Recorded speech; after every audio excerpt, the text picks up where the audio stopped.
There we go. Good morning. Hey, there we go. We are here in Las Vegas for CES 2023. Neither of us were here last year. That is correct. But you were here remotely. Yes, we did. Amazingly remotely. And we're going to use a lot of that technology again this year. We've got tomorrow is National Technology Day. We're working with the National Day calendar to help celebrate it. They have a stage elsewhere in the show, and they will be taking the middle block tomorrow, as soon as you're done, from 11 to 3. They've got National Technology Day. Super excited about that. That should be quite interesting, because I don't think that day has ever occurred when we were broadcasting, has it? So it did last year. Okay. Well, we weren't here. And we did a very small version of it. And we kind of did a bounce back and forth. They kind of scheduled things on the fly, and they filled in when we had gaps. Right. And we broadcast this to the National Day calendar. And we're going to do it again tomorrow. Awesome. So your segment and Todd's segment at the top and bottom of the show will be on the National Day calendar along with them. It's going to be really cool. All right. Well, let's prep our audience. First of all, thank you so much for tuning in. We really appreciate it. On the behalf of the Tech Podcast Network and everyone here, thank you so much. First of all, I have to give a big shout out to Scott here, because this guy, he's very quiet, but he's done, I'm telling you, masterful work, wizardry. Usually when we come here, we've got monster cameras everywhere, and it's insane with all the wires, but this guy's pretty smart and pretty up to date. So he's using 6 Mevo cameras, and what a nice, clean, modern setup. So why don't you tell us a little bit about it? If Michelle will go to the host camera, you'll actually see one in the corner. Okay. You'll see how tiny it is. Yep. There's a little camera off there in the corner. That's it. You can put them in the palm of your hand. They're tiny. They're full HD. We're doing it all over a network, a private network that we set up in here. Right. NDI you're using. Yeah. So they run over 2 different standards. They run over NDI, which is not what we're using. We're actually using the Mevo standard. Okay. Because, like you were saying earlier, Mevo and Livestream Studio were both from the same guy originally. So they talk to each other. And so they talk to each other natively with less of a lag than even on NDI. But I can throw them into NDI and use them with a TriCaster or something like that. I like the way you have it. It's super cool. And compared to the hardware that we have to do the old show, right, Michelle? Right. It's less expensive on top of everything. But just the volume of gear that you don't need, and it does such a great job. It's just really in fact, I think what we'll do sometime during the next 3 days is Scott and I will actually I'm going to interview Scott, and we're going to actually talk in detail about this really innovative and cool setup. It's quite unique and quite versatile. So I commend you on that, Mr. Scott. Good job. Thank you. It's been an interesting evolution. Yeah. We've been testing them in phases, and we took a leap, and we got the Ethernet adapters right before the show, and decided to test them here.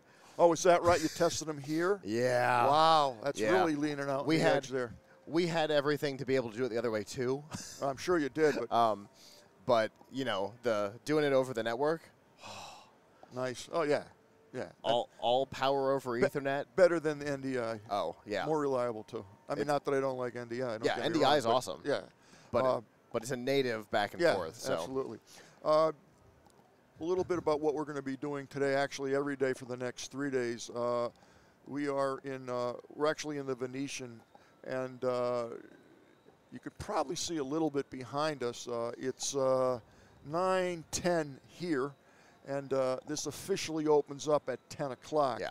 So we should have our first interview. Actually, we should have them right about now. here any second. But we will do as a warning. Yes. The first day, people show up when they do or don't. That has always been the curse of the first day. Yeah, you know, the first day, everybody's trying to get the pace of things, and yeah. There's all kinds of technical glitches and like the blue screen that just happened on this computer I saw that a few minutes ago. Yeah. So in any event, what we're going to attempt to do is what we're going to do actually is a new interview every roughly 10 minutes. So I don't know who's coming up other than I have a little a sheet telling me the names of the companies, and in front of me I have a little Q monitor that's going to give me some information, basic information about the people and the company that we'll be interviewing, and hopefully they'll bring their products and we'll place them right here. I got a little dot, and we'll talk about what their company does, what they're here for, where you can get more information, maybe price points. The other thing that I think it's interesting to keep in mind, and I might be off by a percentage, but roughly 82% of everything that is at CES never makes it to market, which is extraordinary when you think about it. Absolutely. I mean, especially, and I'd imagine that stat is way skewed in this building because we got Eureka Park downstairs. You're right. There's all kinds of products down there that will never make it to market. That's where you find the cool stuff, right? Absolutely. I think. Yeah. And a lot of that stuff, so we used to do another show that was basically all Eureka Park, and a lot of that stuff never made it to market. In fact, we would go from year to year. We always queue up some interviews from the year before. Right. And for CES, it's fairly easy. I know that Benji Locke is still around, yeah. so we can queue them up. Yeah. I know that Monster is still around. I can queue them I've up. heard of that. But from the other show, we had to actually check. We're like, oh, well, these are my 5 favorite interviews from last year. Well, let me go check and see if any of them still exist. Yeah. No. Okay, so let's find other interviews. But the thing is, so much of that tech gets grabbed, gets licensed. That's almost and more shifted important. And put in to something else a different way. That's exactly right, Scott. It's more important. These companies come here not necessarily to sell to the, quote, consumer, even though it's called Consumer Electronics Show. What happens is their technology, their ideas, their visions are scooped up or merged with other companies that are going to be doing similar things. Or patent licensed. Exactly. Your pick of CES 2020 was a little all-in-one computer projector came down. Yeah. I remember that. That thing went super crazy. So they ended up licensing that technology out. Our YouTube views on this have been insane because of their stock price going up when they announced the licensing. Yeah, and like 8 products have come out using that tech. Well, I don't doubt it. When I saw that, I said, wow, this is a game changer. And the thing worked. That's a lot of the stuff that we see here does not work. Yeah. A lot of the things that you'll see are going to be prototypes, which is fine. In other words, companies have gone through Indiegogo or whatever Kickstarter. They're going to. Correct. There's a lot of those. Right. And they got money, so they built a, quote, prototype. And you're going to see a lot of prototypes here. Yeah. I have a company coming in, I think, tomorrow called My Bird Buddy. Yeah. And I was really anxious to see the product because I've been reading about it for the last year or so. And come to find out, it's a prototype. Okay. So I'm excited, but... Prototypes are interesting. So we actually had, at that other show, we had a little company that nobody had ever heard of before called PetCube. Yeah, right.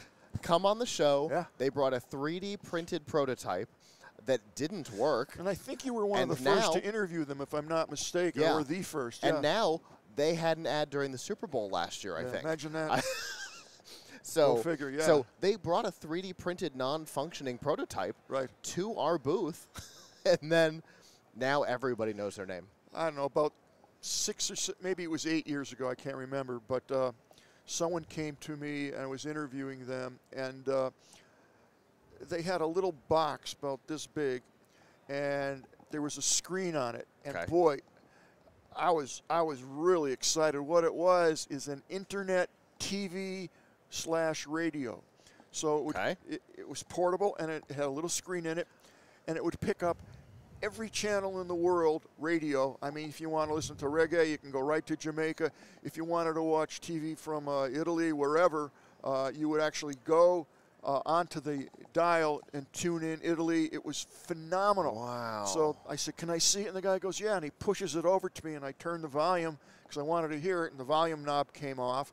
And then I pushed the button to see the screen, show me Italy, and the screen I poked the screen through, and I thought, oh my God, I'm breaking this. And I said, is this a prototype? He goes, yeah. And I'm like, you have to tell me that. Yeah, please warn me if Yeah. I'm going to be able to poke the screen oh my God, off. I felt so bad, but in any event, it never made it to market. And I thought it was such a cool idea.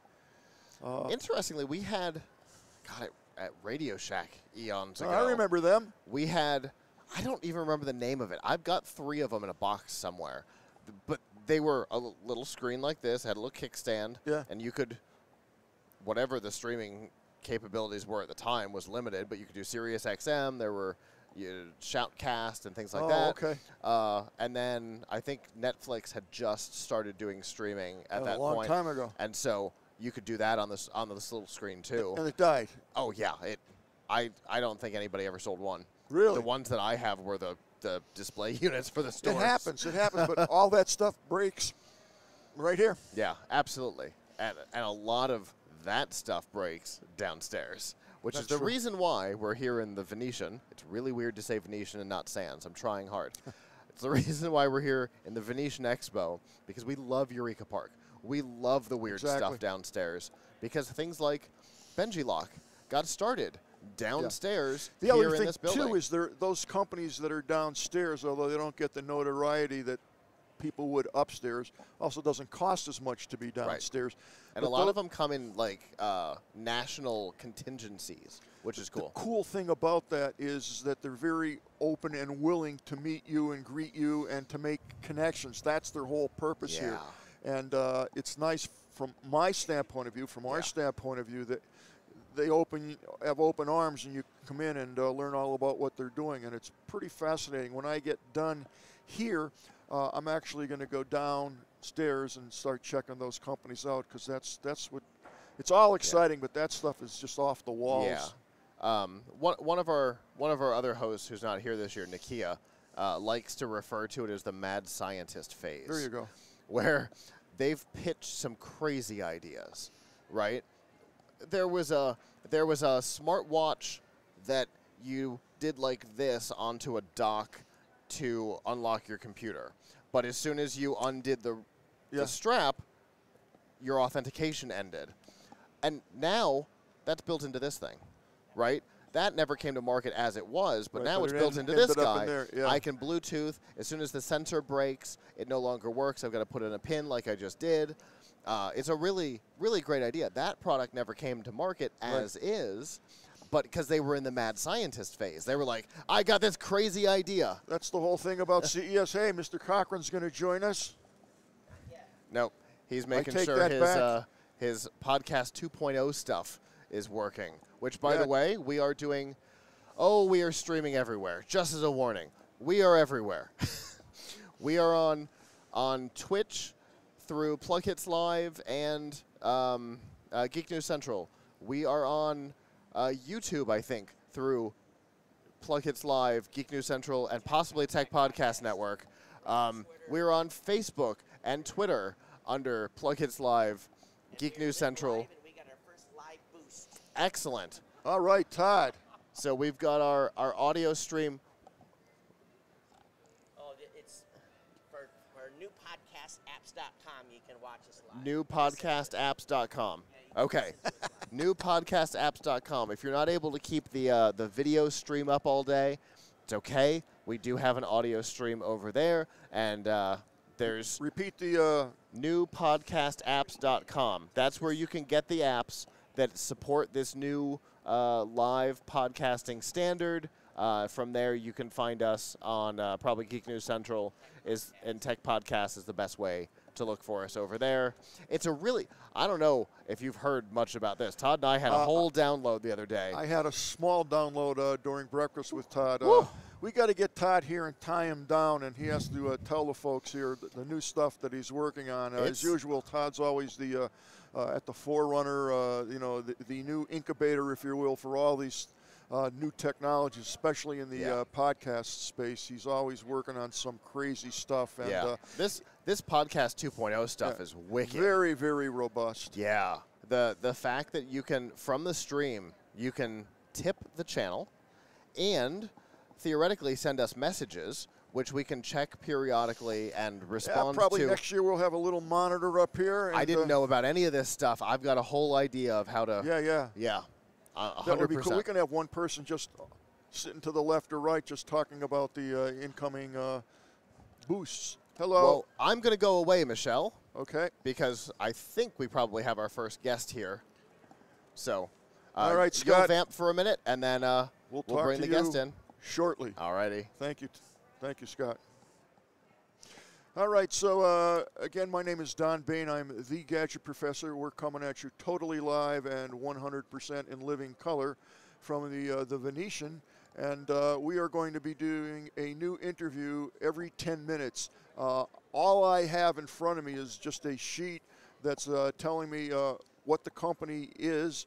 And sometimes on the teleprompter, I'll be able to see a little bit more information, like they're into, security or cryptocurrency or whatever it is that their function is. And that's all I know. So I'm going to be learning the same time that you are. And, okay, Enza just handed me this book that I'm looking for. And we have it's Karen Thomas. Karen, how are you? Come here, Karen.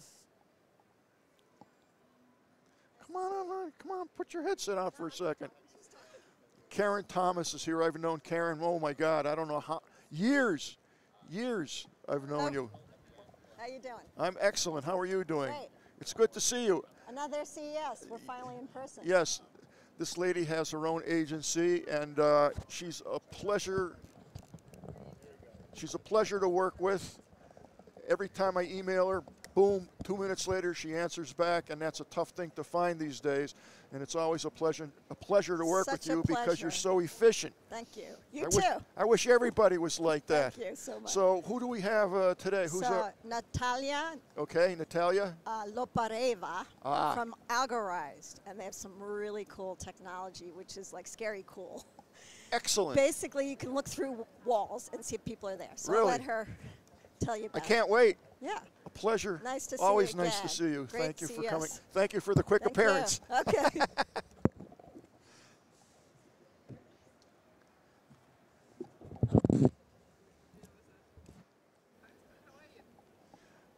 How are you? I'm pretty good. Let me get your headset on.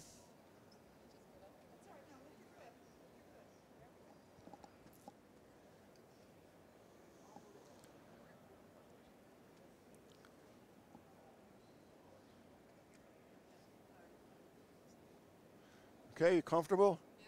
Can we hear her? I can. Hi, how There are we you? go. I'm good. How are you? I'm pretty good. Thanks for having us here. Our pleasure. Welcome to CES. So Yeah, it's first day. it's exciting the first It's day. exciting. It's pandemonium the Oh my first God, day. there's so many people, and it's fantastic to be Yeah. here. Is this your first CES? It's the first an exhibitor. We've Really? been here before, sat on these, but first time as exhibitor. Yeah. Awesome. Awesome. This is my 10,000th time here. I don't know. I think I've been to 27 CES, a lot. Oh, that's great. So tell me a little bit about the name of your company and what it is that you do. I hear you could see through walls. Oh yeah, sure. Well, How cool is that? we're a Swiss-based company. Okay. We're called Algorized. My name is Natalia, and I'm CEO and founder of the company. And we develop a software. So we embed the software on the sensors. We like bringing the PhD to the sensors, Right. so they're capable of understanding and perceiving the environment, and then see the people inside. Really? And then it's not only that, you can actually see the people through the wall and through the obstacles. And on top of that, you are able to understand the breathing and the heart rate of the distance. Now, when you say you can see through, are you seeing X-ray or are you seeing actual, Well, it's like you're seeing in real time? What are you seeing? Shadows? well, it's like a software. So you don't really see. We don't use laser. We don't use optical. So you don't actually see the people, but you see your reflection or you see your shadow. Right? Okay. So when you see how you're moving, you see your heart rate. You see Boy, your I could think breathing. of 1,000 uses. Security off the top of my head comes to know. mind. I know we do have already some segments that we're entering. So it's really the first segment that we enter in is about people and vehicle flow. So where they understand the management of the people and vehicles for the resources optimization. Right. We do thinking of entering in the automotive as well, because that's where you have the in-car people safety, you have breathing and the heart rate, and you have also the anti-collision for this. But the heartbeat and breathing at the distance, there are so many applications we have for really saving people's lives. Now, how old is the company? Well, we're quite young. Okay. Well, how young is the company? Well, the company was formed literally a couple of months ago, right? Officially. Really? Yeah, but Oh as the technology, we've been working on this for over five years. Okay. So we've done a lot of R&D. And how did you come up with this concept, with this idea? Well, that's actually our second development. The first one we did in the sound. We understand a lot how to treat the sound. And so we were understanding how the doors and windows act. And we actually built a product with an alarm company. So we started as a product that is capable to understand when there's early break-ins. So we were kind of already knew how to develop the technology. So this was a natural. That was a natural step, involvement. We said step. we're going to be like on really people safety. Right. And so we kind of understand how the algorithms work and AI. So that was kind of, we took all the best things and spent all the time R&D. And then once we had the prototype ready March last year, so we called a couple of guys and we said, well, we've got this thing. And then they literally came to us and they said, oh, we want to see how it works. That's and exciting. The wall. At that stage, we even didn't have, we called all the manufacturers of silicon and we said, guys, I mean, do you have like a dev board or something so we can run the software? Yeah. And they said, well, we don't really have it, so we had to build the hardware to present that. Right. And then the first demos, we didn't even have a box, right? So I said, shit, we forgot about the box. And so we literally had to mount the box. And the only way we could do it on time, because 3D printers take a lot of time, we had to build it like a wooden box. No kidding. And so we said, oh my God. All the companies were coming to us, and we had this wooden prototype box. And they were saying, well, why it's wooden? And we said, well, because we're saving the planet. So it was behind it. It was literally, we didn't have but time. You have a great idea, a great concept. So it don't matter whether it's wood or plastic or whatever. It's in the embryonic stages of the development. So you're going to look back at that and laugh. So what do you expect to accomplish at CES? Who is your customer? Who are you looking for? Yes, for sure. We are collaborating with partners, with the manufacturers, the automotive, also consumer electronics, with the mobile companies as well. So we are actually looking for partnerships with the companies where we can develop the software. Right. And of course we're looking for investors. It's always like everybody is. Everybody is. I'm looking for an investor too if you're exactly. out there. So that's well, you have a phenomenal idea. I mean, I think that would be. That's the future. Thank you. To me, I mean, that's just so exciting. We're actually making a live demo. So you actually, if you have time, come over and see us. I do have time. I definitely want to see that. See how it works live. We can see your heartbeat as well. You can see your heartbeat and everything. And if you want to see. Really? Yeah, you can do it and see it. We are at Swiss Tech. Boy, the ramifications of that, the things that's going to be, it's just unbelievable. Thank you. Good for you. But thank you, and yeah, come and see us. I absolutely will. Now, if people want to find out more information about your company, where would they go? They go to the website. It's algorized.com. So that's simple, and you can find lots of information. There are videos. You can contact us. If you're at CES, you can come and see us as well. And you can see a live demo. And they can meet and speak with you directly? Yeah, exactly. We've got 4 people. You don't get that opportunity often. One quick question. How did you ever how did you think of this? I mean, Well, it's the continuation of things. You know, that everything what you do, it's all about, I mean, you kind of have, it's all about the vision, really. It's naturally came for the people safety element, because everything that we do, it's all about saving people's lives. And then we said, well, what's next, right? So we understand how everything's happening in the house and in the buildings, right. What we do next. And we said, well, we would like to understand. We went to the rescue missions and we said, okay, so we want to save people's lives. And the challenge there was to see through the walls, right? So we had to see through things so the people understand that this person is breathing and this one, well, so they can actually really act responsibly. And it wasn't really like searching for the market for the niche, but it was more the core of our ideas. So right. We really want to do anything that we do in our technology is really touching the more protecting people. Wow. Well, thank God for people like you, because really you're the innovators. You're the people who bring really society to that next level. Yeah. Combine technology and intellectuality, if there's such a word. I commend you for that, and I thank you for that.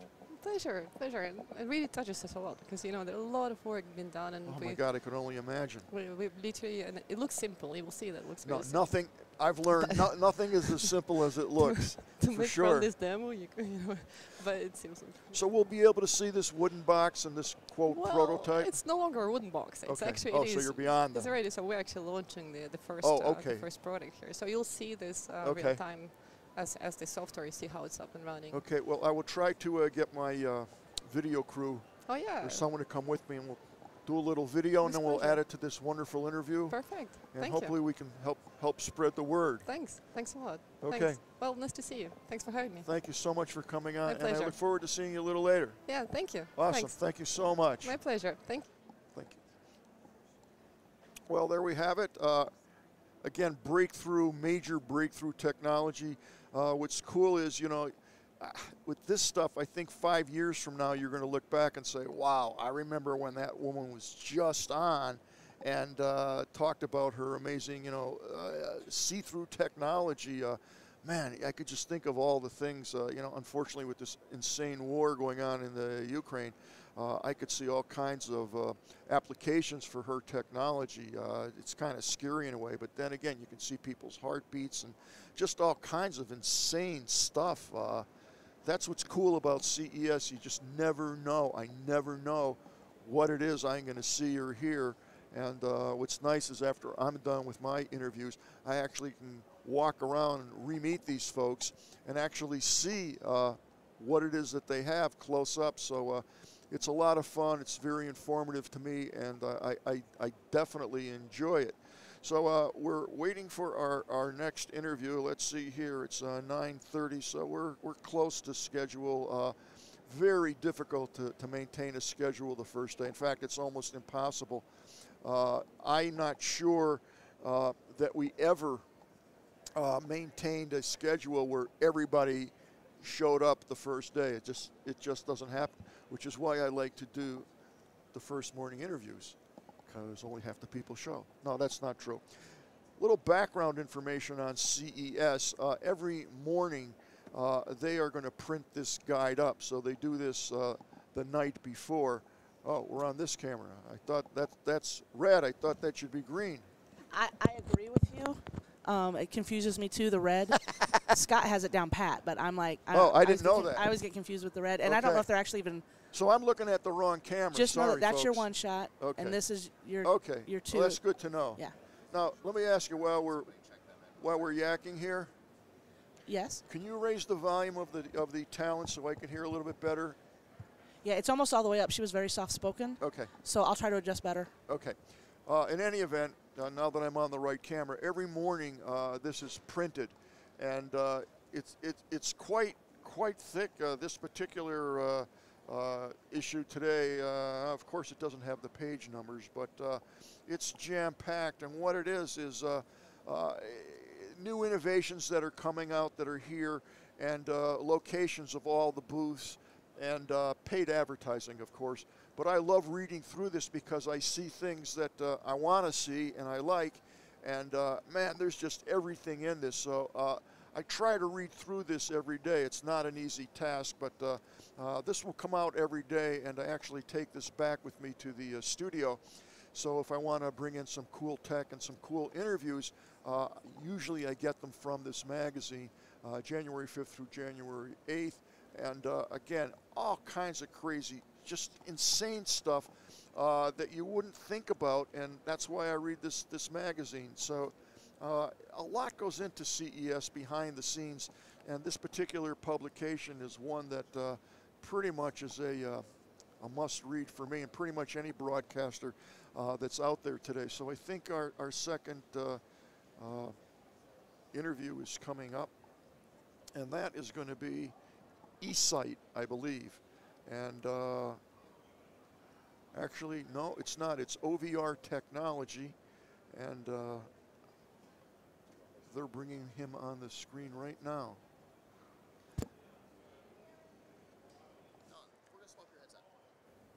We're going to do a headset swap.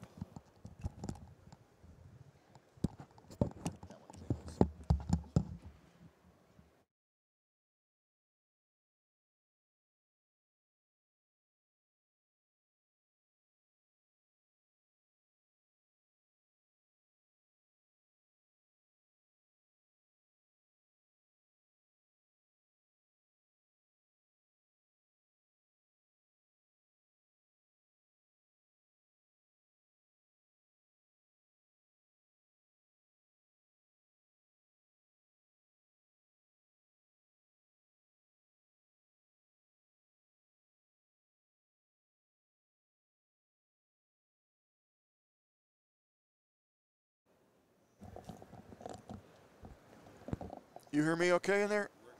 Okay. What's happening? What's don't hear new? him Oh, now. yeah, now I can hear. Nice, nice. I don't hear him now. Aaron, Yeah. Good. Okay. Okay. Now I can hear myself too. so tell us what's going on. The name of the company obviously is OVR Technology. What do you guys do? We are a scent technology company. So we just are so passionate about the power of scent over our emotions, our cognition, and our behavior, and we see it having all kinds of applications in how we approach healthcare, how we approach connection, how we approach entertainment and creativity. And so we've digitized our sense of smell and created a product that we call... I love it. I love it. It's been a lot of fun, and we're launching our first consumer product ever here at CES. Tell me more. So our consumer product is a wearable scent technology. So you wear it kind of like I'm wearing this microphone right now. Right. And it allows you to not only experience all digital content on mobile, PC, and even in VR with Right. scent, but also allows you to become a creator and create multisensory content right on your mobile phone and share it with your friends, your family, or the world. Give me an example. So for example, we really look at this as kind of the intersection between well-being and creativity. So imagine a immersive digital experience of you on the beach. You're kind of traveling in between the waves and maybe palm trees. No, I'm seeing this visually through the virtual reality You're headset, seeing it, if you will. yep, Okay. either through virtual reality or, in this case, on the mobile app. Okay. And so while you're seeing this and you're hearing these really immersive nature sounds, Right. also smell is coming in waves that Where helps is you that relax. smell coming from? The wearable itself, which has a replaceable scentware cartridge at the end. And in this scentware cartridge, there's 8 primary aromas. And those are constantly mixing and combining and being delivered in a matter of milliseconds to really mimic how we experience But scent where in is the it real being world. released? Where is it? How am I? What's releasing it to my nose? So our patented micro piezoelectric array is embedded in the wearable itself. So it's totally wireless. It's hands-free. And so it's getting those signals from the mobile But I'm not phone. actually smelling it. I'm imagining I'm smelling it. I'm not following you. No, this is actually in this cartridge is smell, and Okay. that But smell. where's that being released? How's that being released? Is it coming in front of my nose? Yep, it's right in front of your nose. Okay, that's Yep. what I was asking. Yep, sorry about that. That's yeah, okay, and yeah. that's from a sensor. Well, so it's getting messages, Bluetooth messages Right, from it's being either triggered at a particular being triggered at a point in time. particular time. Yep. Okay. You may not know this, but I was a college professor for a long time in Boston State College. Anyway, I used to teach a course called Learning and Communication Theory. And this is way back, probably before you were born, because I'm older than I look. So the thing is, I've always wondered why someone, and it's probably you, hasn't come up with the idea to introduce aroma embedded in a video. So you're watching a movie, for example, okay, and you're going through, I don't know, a field of poppies or cut grass, and all of a sudden, through a bunch of sensors or wherever you want to deliver it, the smell is permeated in the air, so it enhances the visual total experience of sight, sound, and smell. So that's kind of what you're... No, that's exactly right. That's exactly, and it kind of goes beyond movies into other things. You should have met me 25, 30 years ago. Well, I'm working on a time machine as well, so when I get that now right, you we really can go got back me and intrigued. Really. But your vision is exactly the same as ours. You know, because smell enhances that experience so much, we'd like to see it not just in movies, not just in games, but also in health and well-being applications oh my God, and in creativity. I can imagine all the things. So how, if I'm getting in tricky lines, just tell me I'm overstepping. How do you get the sense? How are they created? How are they packaged? And how are they inserted, if you will, into your cartridges? Is it like an ink cartridge, like from a printer? Yeah, it's really good to think of the physical part of it as similar to an ink cartridge for a printer. Okay. And in that ink cartridge, rather than liquid ink, it's kind of like a gel matrix. Sure. And so we use kind of micro pulses of Now, air. are those refillable, or I'm buying new cartridges? We do a subscription service. So every month you get a new cartridge, you recycle the old one, you pop the new one in, and then you're good to go. Now, are there different, I hate to say flavors, are there different varieties of scents that I can get? So each cartridge contains the same exact type of scent, and it's those 8 individual primary aromas, kind of like RGB or CMYK, to use the printer ink analogy. And those are able to combine in different combinations and permutations to make thousands of different aromas.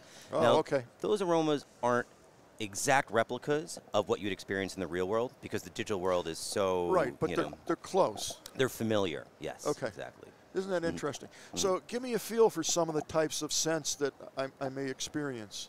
So the primaries are, I'll name a few of them off. It's soft, green, floral, citrusy, fresh, woody, and sweet. And then those combine, like let's say you wanted to evoke the feeling of a forest. You might combine earthy, woody, green, and fresh. So you know the digital combination to create, quote, that particular scent. Is that fair?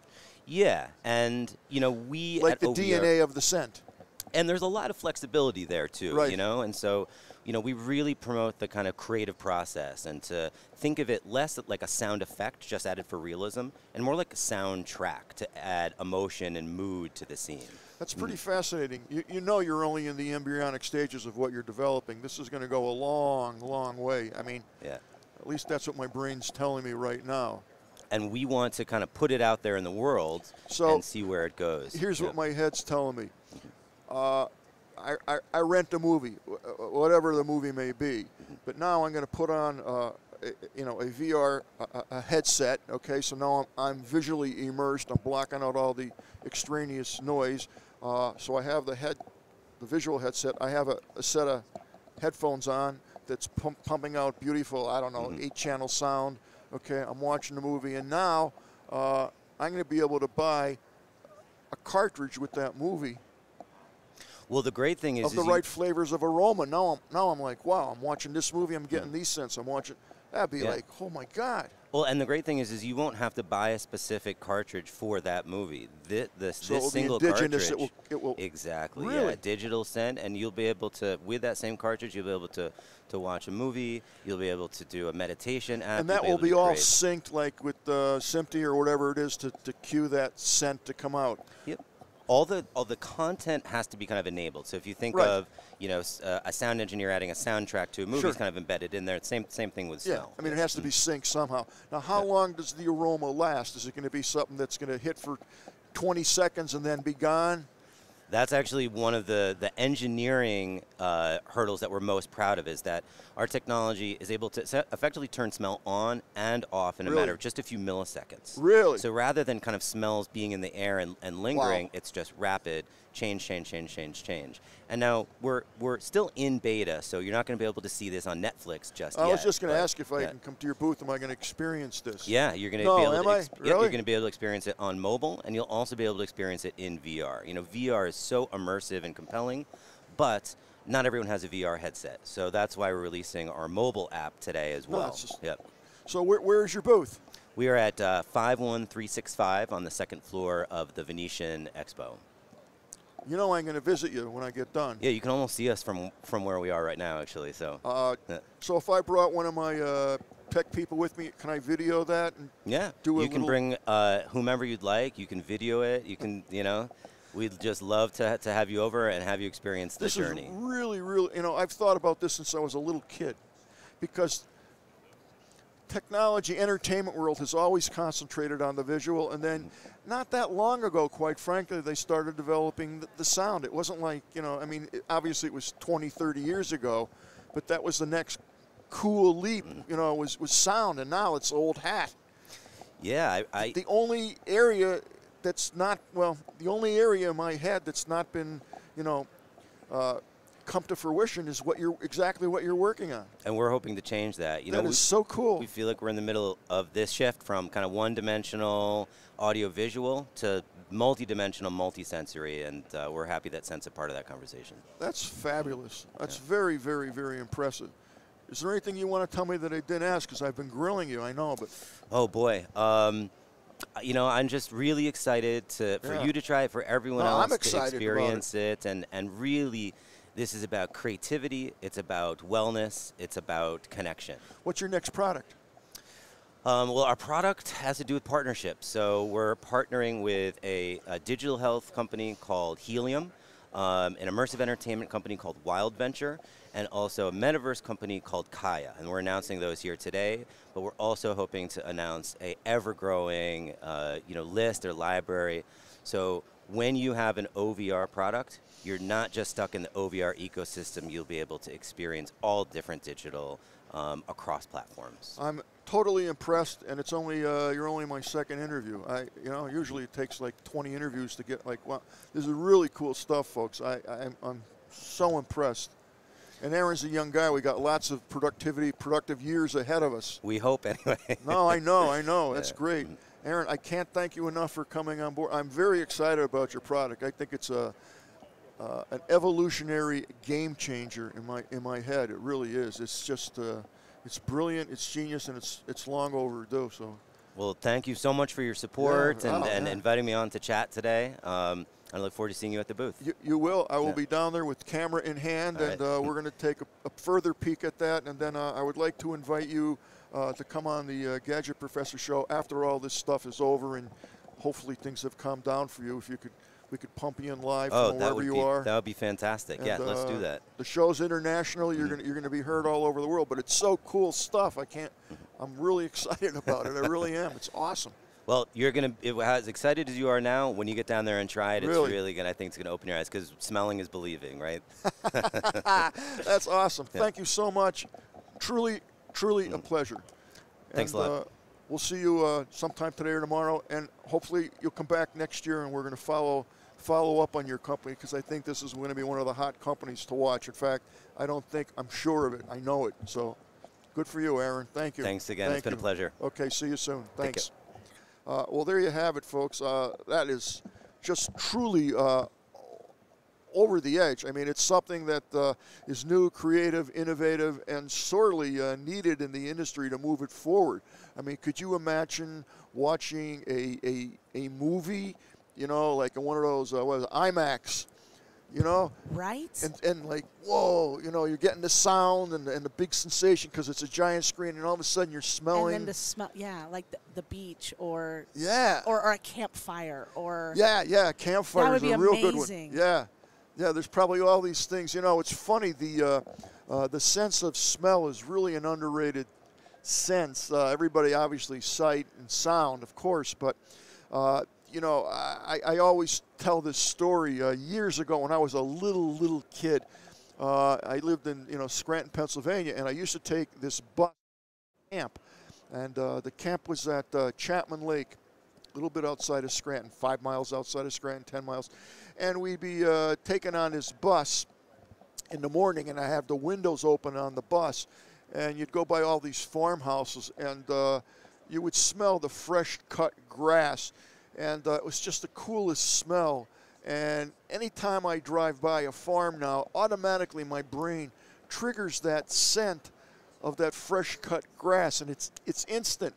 And there's all kinds of scents that you have in your life, and you don't realize it. Like when Miss Enza makes spaghetti sauce, I could be outside, and if I smell it, I start to salivate. So the sense of smell is extremely powerful, and I hate to use the word exploited on it, let's use the word capitalized on it, to bring that whole surround sound, that whole immersive experience of sight, sound, and smell. Really something. And the fact that this guy has a capsule that's going to regenerate the DNA of a particular smell it's just amazing. And I'm sure this is just the infancy, and it's just going to grow and grow and grow. So quite fascinating, quite ingenious.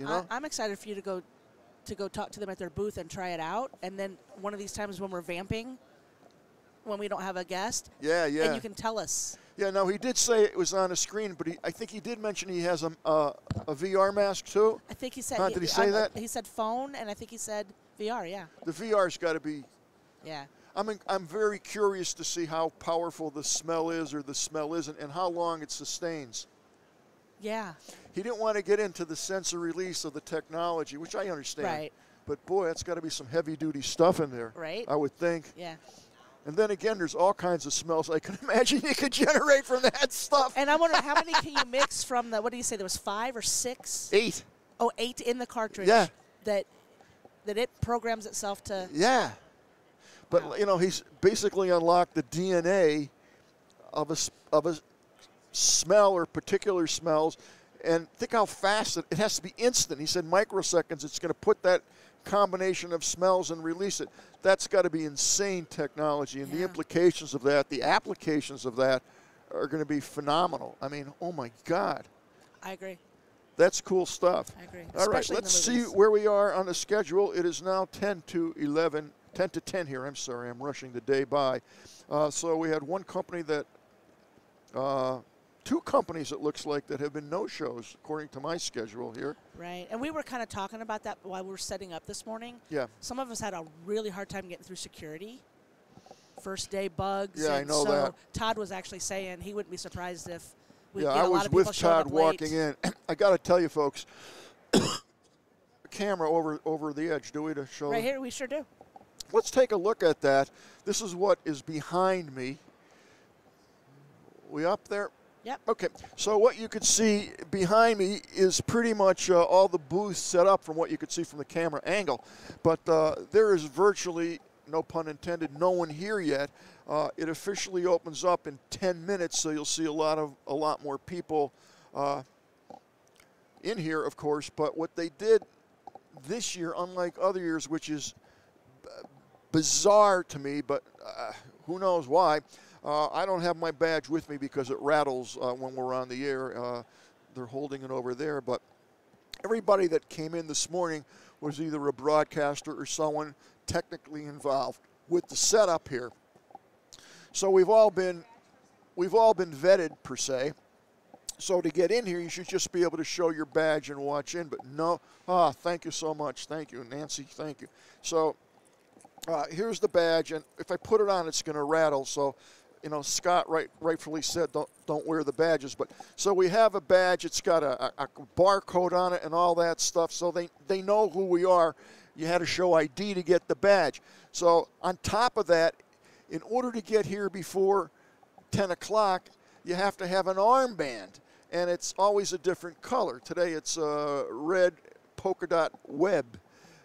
You can't get in here at all without this band. So we have the badge, we have the band. Tomorrow will be a different color band. And obviously I got to get here before opening because I got to sit up and all the technical crew has to get the machinery going. So, like, I've been vetted with the badge. I've been triple vetted with the band. They still make you go, I'm not kidding you, and there's thousands of people trying to get in here in the morning. They make you go through a zigzag line like you're in Disney. In fact, Disney has 4 or 5 zigzags. There were 10 of them today, and it just took 5,000 people and made them go single file. It's like driving in a 4-lane highway and then having to go single lane. Why they do that is beyond me. I just don't understand. So what would normally take less than 30 seconds to walk in the front door here, and they only open one door, took a half hour. So what very well may happen is other people, the line gets longer and longer and bigger as time comes up to the opening. So I think a lot of people are going to be stuck outside trying to get in because of the insane security conditions here. Again, for the life of me, I don't know why, after you have your band and you have your badge, why you need to go single file. There's no metal detectors. I just don't get it. But it was annoying and very time consuming. But hey, it is what it is. So once again, if you've just tuned in, my name is Don Bain. I am the Gadget Professor, and we're coming at you totally live and 100% in living color from the Venetian Conference Center. And we will be doing an interview every 10 minutes. We will be doing an interview of someone new. Right in front of me, I have a sheet of the names of the people who will be arriving, and then directly in front of me, I have a little monitor that will give me some information about the company. However, the type size is so small, I can't read it. Yeah. So we are waiting for our next interview person, which is at 10 o'clock, a couple minutes. Is Huawei is the company that should be here. So that should be fairly interesting. So a couple people that I'm familiar with company-wise. Yes. We actually, I think we're gonna run an ad bumper right now for Blueberry. If you wanna talk about Blueberry for a second, and then I'll put the ad up, and then we'll have a guest right after that. I'd be happy to. Blueberry is the company certainly run by Mr. Todd Cochran, and they are, I would say, the #1 place to go if you're interested in any kind of podcasting, both video and audio. And they have all the latest and greatest applications in technology for podcasting. You'd be hard-pressed to find a better value out there for the money. And also, Todd, God bless him, actually gives stuff away free for people who want to participate in certain programs. So everybody here in the Tech Podcast Network certainly belongs to and helps Blueberry out. No R. Okay, we have our next guest here. No. We don't have our next guest here. Oh, now we're going to go to a station break.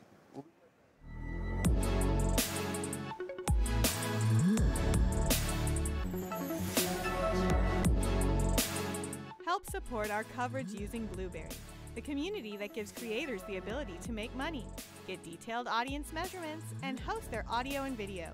Get 30 days to try out the service using promo code Blueberry004. That's BLUBRRY004. Oh, yeah. It's live stream. International. And we're back. Yeah. And we're back, folks. Hope you enjoyed that spot produced by Mr. Scott. Now, we are with a gentleman. We're not queued up here on the monitor for the next guest. Tell us a little about who you are, and Sandro, and your company, and what you guys are doing. Well, it's a pleasure. So my name is Sandro Cilurzo. I'm one of the co-founder and CEO of Sedimentum. Sedimentum is based in Switzerland, and we developed a solution to empower seniors to stay as long as possible safe and autonomous in their homes. So this is exactly why we are here. Okay, I have some experience with those such devices, and they are literally life-saving devices. Absolutely. So this contactless emergency detector has the possibility to detect in a fully automated manner without camera and without microphone. That's so important. This is privacy preserving by nature, yeah, and this is because most people are, I don't want to say proud, but they are. They don't want cameras searching and watching them, and absolutely, and they don't want to be babysitting. Have their children or their loved ones watching them 24/7. So this is inobtrusive in the sense that there's no camera or microphone. Yes. So how does it know what's going on? Yeah, so we had to develop first our proprietary chip for motion sensing. So this is, we are leveraging electromagnetic waves that we can sense 1/10 of a millimeter of movement day and night. And afterward, this will be analyzed by our software, which is leveraging machine learning. Okay, when you say afterwards, is that like a day afterwards? No, or immediately. Initially, it's instantaneous, like a real-time analysis. Okay. So it's measuring and analysis. And then we are able to detect falls, for example, if somebody trips and fall, but not only falls, we are detecting as well deterioration of the behavioral pattern. For example, if somebody goes into the bathroom, is unable to get out by themselves, it will trigger an alert automatically. Does it sense audio or no audio sensors no, at it's all? really no electromagnetic waves, so it's no audio. Okay, so you're able to tell then if there's 1, 2, 3, or 4 people in the house at any one time. Yeah. And you'll be able to see, I'm assuming, if the waves, I'm making this up, are vertical or horizontal. No, that's the beauty. This is the one of the differentiating factor, because we are not like, the main field of expertise is the machine learning part, so we truly understand the patterns. So you can do like yoga, meditation, lying on the floor. Really? Yes, you can do all the things, like you have cats running around, pets jumping around. This won't trigger an alert because it understands the difference in the behavioral pattern. So it's not only vertical versus horizontal, it's way more sophisticated. Okay, so then how do you know that something's abnormal? Yeah, so that's a good question. So we have, like in Switzerland, we are commercially available. So we have there several installations. We're first in B2B environments. Therefore, we were able to learn like an average behavior over all our clients. And this is like the starting point. But fall detection is immediate anyway. So this is not something about irregularity detection. Fall detection, if something happens, it understands the pattern of the fall. Okay. Falls are pretty easy because either you're up or you're down. Okay, so to me that's easy to detect. What happens when you have a situation where someone doesn't feel good, they're sick, and they're going to lay down in bed? Yes, good point. So there's as well a corresponding app coming with our solution, the Safe Living solution. So the app is as well the possibility that somebody, if they need help and they're capable of triggering an alert, they can always, even on the go, trigger an alert outside of the home with real-time GPS location embedded. So they're going to be wearing some implement? They have a smartphone app for that, for the relatives and seniors, for example, for the residents, that they can trigger an alert by themselves. And this is one of the additional components within the system. So it's not only hardware, we have as well a software component which is part of the offering. So what other sensors are available with this? This is the only sensor. Okay. It's the only thing. Now, or there'll be other... In the future, we have a really flexible platform that we can integrate third-party products if you would like to, but currently this is our own chip, our own device, so this is the main ingredient. What kind of events, other than falling down, will this alert me to? It will alert you as well if you go, for example, into the bathroom and are unable to get out by yourself. For example, if somebody sits on the toilet and is unable to stand up again, it will trigger an alert, yes. In the morning as well, if you're unable to leave your bed by yourself, it will recognize differentiation in your pattern, how you are lying in the bed. It will trigger an alert based on this irregularity. Now, are there parameters, like I don't want to get up today, I'm going to sleep an extra hour, so I don't want this thing going off? Yeah, so that's an important point. So it really tries to optimize for as well. It takes care as well when you are going into the bed, so it's not only that simple with a simple rule. So are you saying that this is learning all the time? So they're okay. Yeah, it's continuous learning for each apartment. Okay, so what happens if I'm there, if this is in my home for a month, and next Tuesday for whatever reason I decide to sleep in for an extra hour? Yeah, so there is the possibility. Or I was out partying all night. Yeah, you're right. And there's a possibility, but you will always are able to cancel the alert by yourself. But with if I'm a senior and I'm old and I forget, what happens? You will get like the alerting chain is like following. You first receive always a push notification on your smartphone, then you're able to cancel the alert if you don't need the help. And in Switzerland, we have a 24/7 emergency response service included, and they will call the senior first in their home. And then after this, only everything starts with escalation. So if someone doesn't answer, you know something's going down. Yes, of course, exactly. Okay. So is this available now? Yes, it's available in Switzerland commercially. Okay, what about in the United States? Yeah, that's why you're here at the CES this year. That's exactly why you're here. There was a reason. Yeah, that was here. So we are planning exactly this next step that we are able to launch as soon as possible in the US. Therefore, we are here to preparing the next step to going international. Well, you came to the right place. Yeah, we are convinced as well. It's amazing. Sure. Now, what do you have any price points on this? Yeah, I can just tell what's in Switzerland that you have a perspective. So it's like you don't need to have full coverage. So it's just 3 devices necessary that you can start. And this in Switzerland, this is like the starter package. This is $59 a month, but this includes installation, maintenance, and 24/7 emergency response service. Extremely reasonable. Yeah, we are convinced because we built something for everyone because that's what we try to head for, that we are really able to deliver for a majority of people. That's really an interesting product. Yeah, and I think as well important, it's not only for the residents. We have as well a mobile application for the relatives, the family members, and they can open the app and immediately see like how the loved ones are doing. Is my mom at home? Is she currently up and is everything okay? So they receive peace of mind at their fingertips 24/7, and this is important specifically if I think to the US, where families are spread all over the country, that you always can see how your loved ones are doing. So does that come through as a text or an email? Or no, it's an application. It's a mobile app. Oh, it's a private app. Yeah, it's an app which is available in the App Store. You can download it. You can invite your loved ones. So the resident will invite their family members, and then they have access to the application. Boy, you seem to think of everything there. We try to. We try to. Is one device going to do it for the house, or you need 2, one for every room? You need 3 at least. Okay. That's the minimum, that our system is up and running with enough How many square feet does that? 30 square meters is one device, and but it's not necessary to have like full coverage. So, for example, we recommend bedroom, bathroom, and, for example, living room, but you don't need to have one in the kitchen in that case. So it's intelligently, those devices are communicating with each other. How do I know how many I need? This is part of our services. We have really a do-it-for-me service approach. We will do the consultation with our clients as well. So they get in touch with us. We will discuss with them the floor plan, the situation, their personal preferences, and based on that, we can give them a recommendation. Happens if you? I'm sorry for all the questions. Of course, please. What happens if you put in a system and you're actually short a unit? Do you know that? You say, hey, you're not getting coverage here. You need another unit.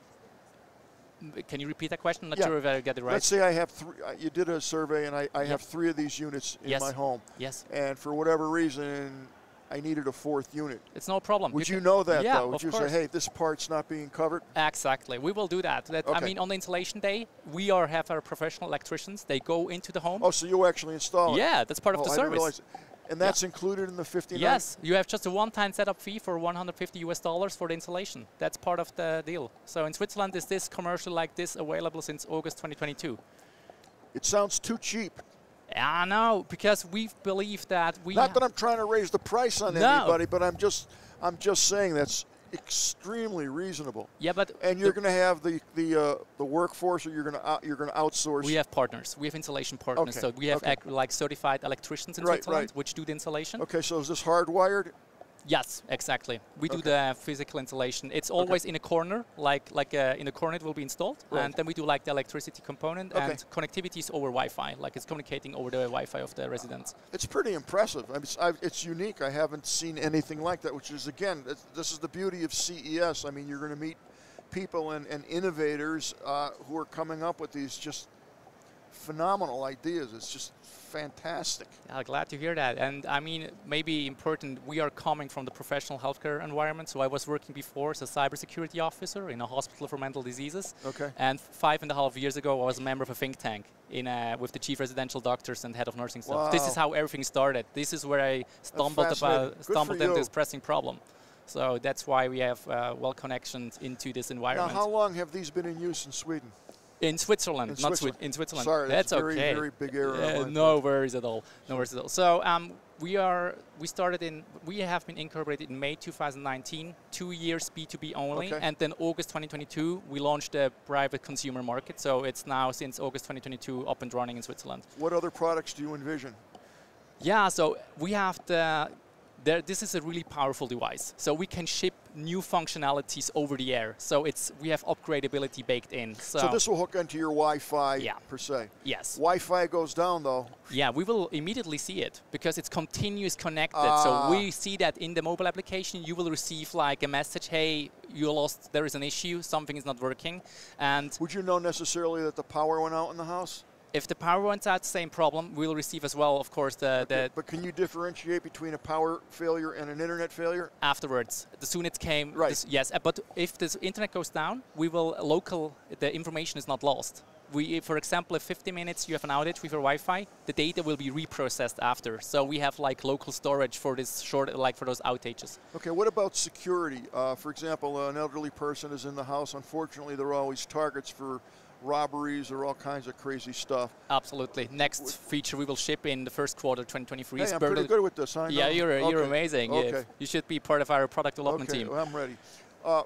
So if someone, God forbid, should break in the house, 1 o'clock in the morning, whatever, you'll know that, hey, something's... Yeah, absolutely. Now, will I get notified?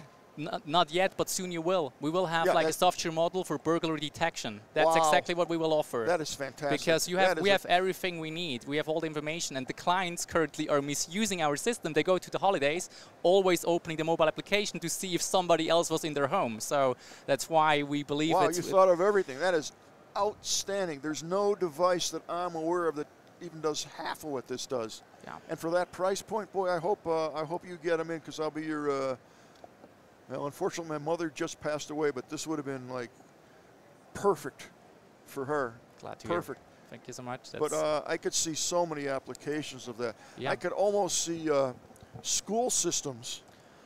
Yeah. With all the unfortunate shootings and just insane stuff that goes on, to have something like this, and I know it's not developed now, but in the future, my God, what a blessing that would be to have something like that, early detection.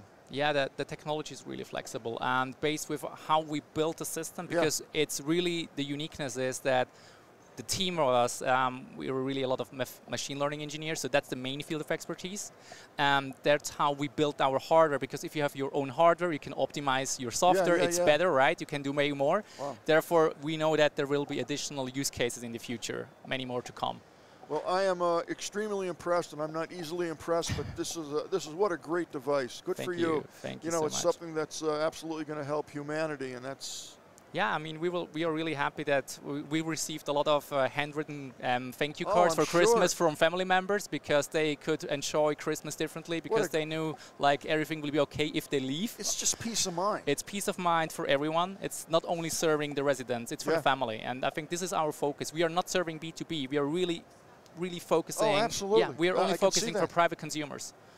That's what we try. Fantastic. Well, I can't thank you enough for thanks for having me. Bringing it's this today. Amazing to be here. Your booth is it here? Yes, it's in Eureka Park at the Swiss Tech Pavilion, the pink one. You cannot miss us. I will try to circle back and let's do this. Take a close up of the company, and maybe we'll do this again. You will see my co-founders and all the people which need it. Awesome. Thank you so much. Thank you so much for having me. Leave me one of these if you can. Yes, of course, I will. I'm going to leave you with my card.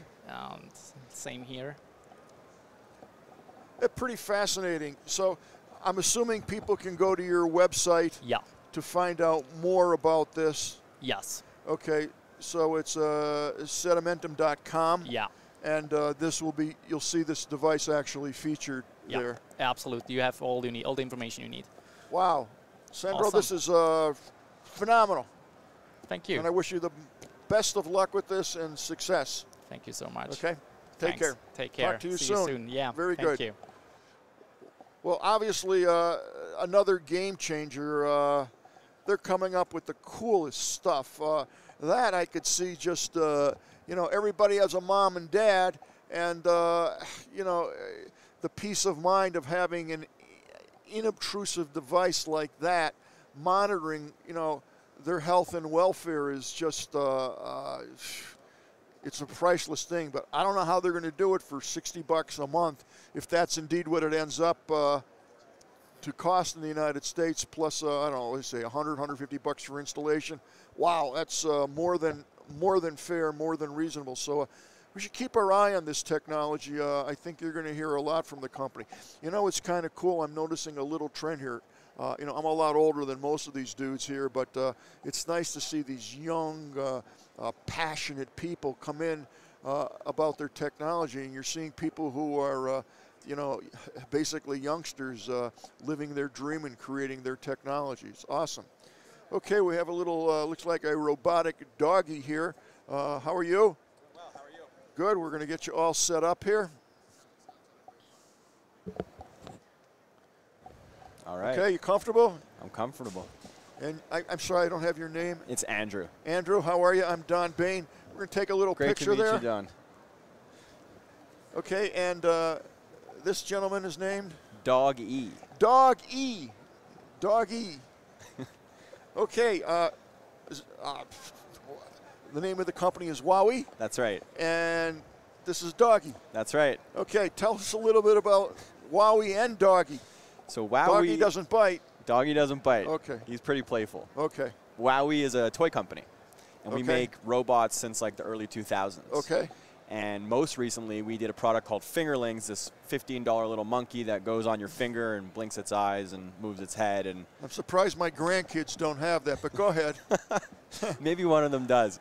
And I'm sure. And we have a big history in consumer robots. And this year, we're really excited because it's the first year in quite some time that we're reintroducing a toy robot to the market. Okay. And the concept is my 1 in a million robot dog. Okay. So the way that works is... And that's Doggy. That's Doggy. Okay. And the idea came from a couple of consumer trends.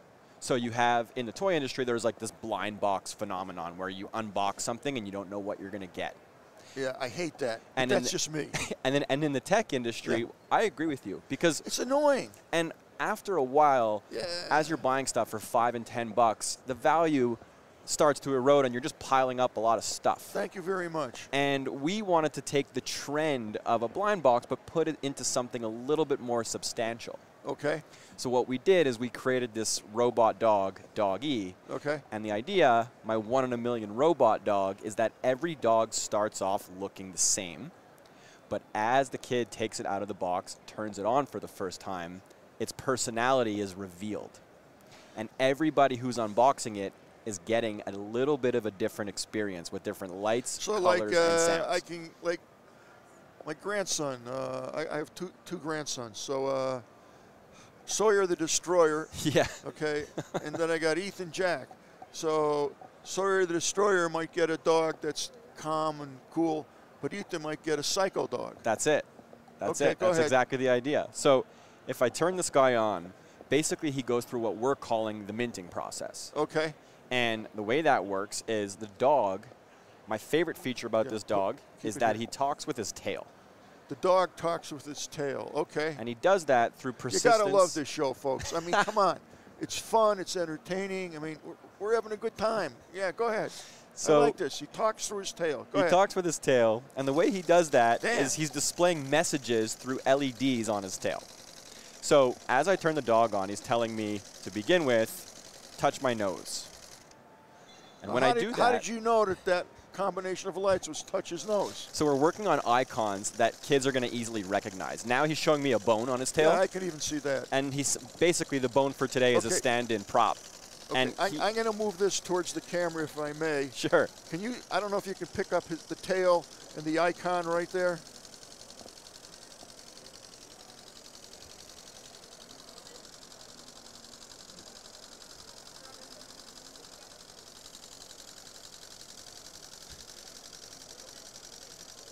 Okay. We can see it a little bit, yeah. Okay, so this is changing the icon. It's the red icon. It's a red icon. It's actually a bone. Go ahead. And the bone, what he's telling me Ah, it just bit me. so what he's looking for with the bone is he's looking for his toy. And when I give him his toy, he starts to come to life. Oh, man. And now it's a reveal of what color eyes he has and what color paws he Are has. you getting this on camera? It's a little fitted out. We're getting some of it. The lights sometimes aren't so cooperative with the Hey, camera. I'm having a good time, folks. Go ahead.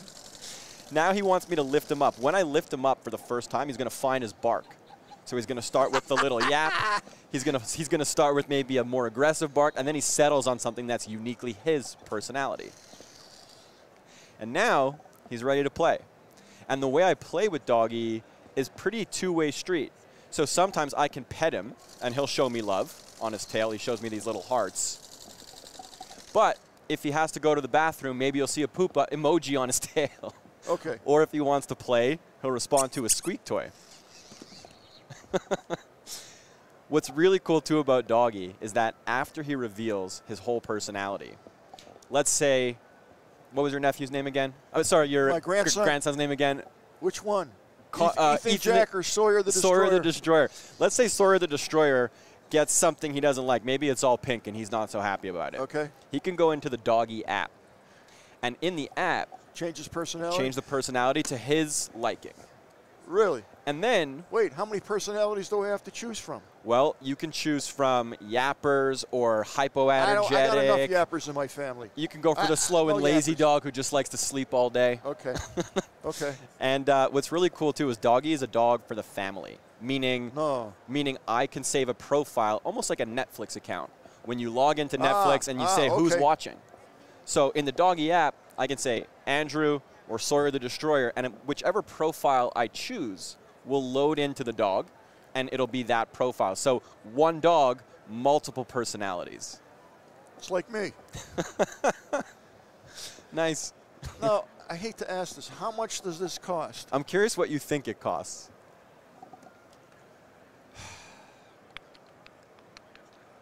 $79.95. Bullseye. I got it right. $79.95. How many people can do Bullseye. that? Not Huh? many. Not many. Come well on, done. folks. Well Come done. on. Huh? Well done. And you know what? It's worth every penny of it. Thanks. We think so too. We're excited about That's it. an amazing price point. Yeah. And Doggy's. Now, do you think I guessed that, or do you think I looked it up? I think you knew your stuff. That's right. And what else can I tell you? Doggy will be available this September. So it's going to be one of those hot Christmas So toys. it's going to be Christmas toys. Well, it. Hanukkah in my case for both my Me grandsons. too, actually. You too? Okay. Yeah, there you go. Okay, Shana Tova. Okay. You to you too. All right. Now, so I have multiple personalities. That's right. Okay, and I can change the personality. So if I want a calm dog and Sawyer wants a maniac dog. Yep. Now, what would be the differentiation between the maniac and the soft dog in terms of elicited behavior? So a couple of ways we show personality. The first is colors. So for example, maybe a more aggressive dog has like red lights. Maybe a more soft dog has yellow lights. Let's say one dog is super hyperactive. We can tweak the speed of the motor, and that dog will move faster. If some dog is a little bit lazy or sleepy, he's going to be a little slower in his movements. So this talks to the phone through Bluetooth, I'm That's assuming? right, yeah. Okay, opposed to Wi-Fi. That's right, yeah. And we don't collect any information on the users naturally because it's really targeted for kids. Okay, now is there a command to make it go across the room and come back? Or So it responds to a squeak toy, and he likes to move on his own. But when I take control of Doggy in the app, I can actually control him almost like an RC car. God, I love this thing. It's awesome. We do too. We're really excited about it. No, he just decided to There go he on goes. his own. So we need 4, yeah. The control room is really excited about When's it going to be opening its mouth and getting me the paper? Oh, one other really, speaking of opening his mouth, hopefully we can get this on camera, but Doggy likes to give kisses. So when I bring him to my face and he starts to lick. I'm dying. September, you said? I'm dying. That's right, September, yeah. That is just insane. He's pretty cool. I see tech all day long. I mean, like, insane tech. I mean, we just had 2 brainy scientists here. I mean, they're brilliant people, and they're coming up with just incredible technology. It's nice to see a toy. Something a little fun and different, I offbeat. love it. Now, here's my question for you. If Sawyer the Destroyer gets a hold of this, you know what he's going to do. He's going to try to ride it and all that. How much of a beating can this take? Do you know that? This one specifically can't take a beating. So right now we have 2 prototypes that we're showing at the show. So this is baby dog. This is like first generation, first sample that we're seeing from our factory. Okay. When it's in market in September. When my daughter spends $79 next Hanukkah to buy this, it can fall off the table and be like totally fine. What if it's like? Well, if you throw it like a baseball, I can't guarantee. Okay, no, I'm not trying to bust you. No, not at all. I know my kids. Too. Now, are there going to be other creatures like a monkey? What we're really excited about is this concept of kind of like mass customization. So this idea that like somebody buys something and on the surface, we're all getting the same sort of toy. But then as you experience the play, it's personalized. And so as we evolve the brand, we're thinking about new ways to deliver that personalization in different form factors. So that's kind of the way the brand's going to evolve over time. Is it ever going to speak? It barks, it growls. No. Is it going to speak? Come on, the voice technology is here. You got voice recognition. I mean, that's here. That's old technology. I'll never say never. But I would say before we have the dog speak, we would probably sooner robot add. No, what I would say is we'd probably sooner Don't call the robot Robbie. No more Robbie. No more Robbie the robots. I would say it'll probably sooner react to your voice than it will speak itself. Okay. But that's for a dog robot. Let's say we make Robbie the robot. Maybe he'll speak. No, Robbie. John, anything. John the robot. Yeah. If John the robot is made under this brand, he'll be the one to speak. But do you anticipate other animals? Yeah. Like a cat? Yep. So Doggy, you can have a lot of fun with it, you know. So Kitty. There's a lot of ideas in the pipeline that we're chewing on eventually right now. I can buy like a farm set of animals. Yeah, it's like going to the robotic pet shop. Wow. That is so cool. I mean, that is really cool. We're excited about it. Yeah, we're really excited about it. I would be too. And I think like a couple of years back in 2016, we made a robot dog called Chip. And Chip was really ambitious. So it had like a lot, back to your last guest who was super technologically savvy. Yeah, you watched that interview? No, I missed. I was downstairs in the green room. Okay. But I'll check it out. Is there anything to eat down there or drink? Not yet, but hopefully someone here knows a guy. Okay. And it was $200. And it was a phenomenal product, but I think it was overbuilt. We always joke, if we could make pigs fly, we would. There you go. But sometimes people just want a cute pig. And the cost difference between those two is significant. Sure. So kind of all of our learnings have been put into this new project called Doggy, and we're really excited. I'm excited about it, too. I think it's the coolest thing. I'm so glad that you brought it here. And is your booth up around this area? We're actually just showing at some press events. So we're not exhibiting here, but we were at PepCon last night, and we'll be at another show this evening. keep me informed as to your progress. We'll do, and we'll be happy to get some for I'll your. Give you the Gadget Professor card, and would love it. If you want to come on the show after this is all over, we can blue screen you in easy from anywhere. Would love that. All right, thank you so much. Great to meet you. The best Thanks of very luck. much. Take good care of Doggy. Will do. And I think everything has to be on a leash here. I don't know what the rules are, but we'll keep him in his doggy bag. Okay. Awesome. No, you got it. You got to see the cage. Can we show people the cage? That's transport just for pets. This is the transport. Just for the show, special. A special transport cage for Doggy, and he's going back in his cage. That's all right. No worries. Hey, this is getting to be fun, folks. Doggy. D-O-G-E, yeah, Doggy. Thank you so much. That was a lot of fun. Very informative. I wish you the best of luck with it. Very cool. Very cool. Huh? That's the cutest damn thing. I'm going to end up buying 4 of them. Maybe I'll let my kids buy them for their kids. That's a great grandpa. I cannot believe that price point. Because I was thinking much higher. I was thinking like 150. Yeah, 150, 199. And when you said that and he agreed, I was like, oh, we're getting these. Like September, how do we order first? Yeah. Oh, man, that thing's going to fly Nancy off the shelves. One. Yeah, and yeah. he said it's going to get better and better as, they get. I'm sorry, what? No, not now. We can order them in September. September. Yeah. Did you get his card, Enz? I think he's going to be at Showstoppers tonight, too, so Plug Kids will get him there. Can't remember. Oh, there you go. Yeah, we'll have to follow that. I'm going to have some of these folks come back on the show when this is all over, and we'll be able to spend some more time with them. But what a cool toy. I mean, wow, I didn't have anything like that when I was a kid. No. Huh? No, and that's funny. We've been talking about that the last couple of days about right? the evolution of the cell phone and and how they're judging the generations by. Right. We know what generation you are based upon when you got a cell phone or like when the toys got better. The question now is, at what age are kids allowed a cell phone? I'm going to do a whole show on that. They're so early now. I know. Hi. So early. So we'll bring her mic up after we get her set. She's not on camera yet. Oh, Nadia, we're going to shake hands and we're going to take a picture for Kirk. Okay, yes. Oh, she's getting her headset on? Okay. All right, here we go. Enza, you need a picture too? Okay, one more.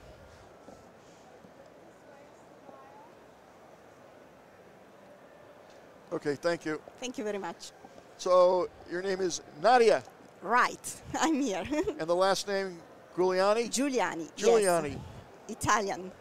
You speak Italian? No, I'm Italian.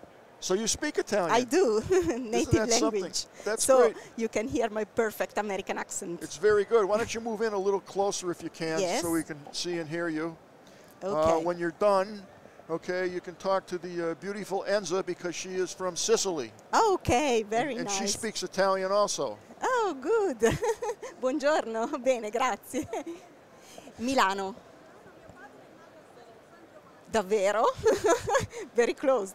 Hey, we do it all here in the Tech Podcast Network. So the company's name is Tacticon? Yeah. And tell me, what do you guys do? So we do artificial intelligence software, and we work to improve the interaction, the man-machine interaction.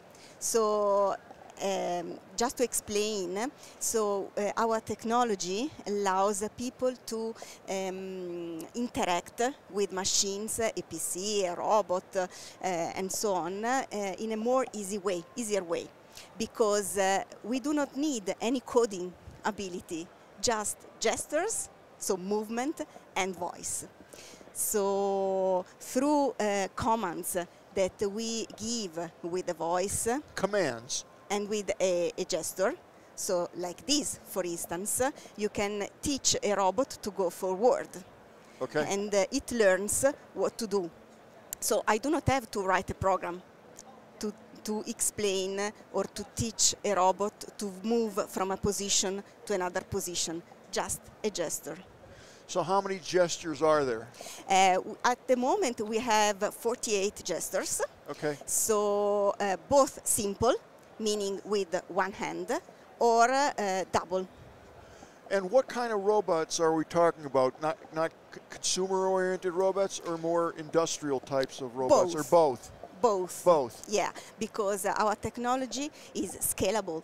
So you can, let's say, insert or embed the technology inside any device. So it can be a robot for entertainment or hobby like humanoids, or it can be an industrial robot, so a robot arm, for instance, in production chain. Which is more important to the device sensory perception, the movement or the voice? Both. Both. Yeah. What, does it understand languages or phraseology? For the moment, the only language is English, and it understands a sentence. Really? Yeah. So yes, because we have artificial intelligence that captures some keywords. So a lot of cameras today, quite a few cameras actually do this, utilize the same type of technology with gestures and voice. For example, the GoPro camera. If I say turn on GoPro, it will turn on, or start recording GoPro. There are other cameras, if I go like that, it will take the picture. I think the iPhone, if I'm not mistaken, actually does that now. So is that similar technology? It's similar, but not the same, because our goal is to be human, highly human-centered in difficult contexts, so also industrial and so on. So the goal is educational and to facilitate the interaction, to open technology to the majority of people. So the range of questions and motions are really dependent on the type of device?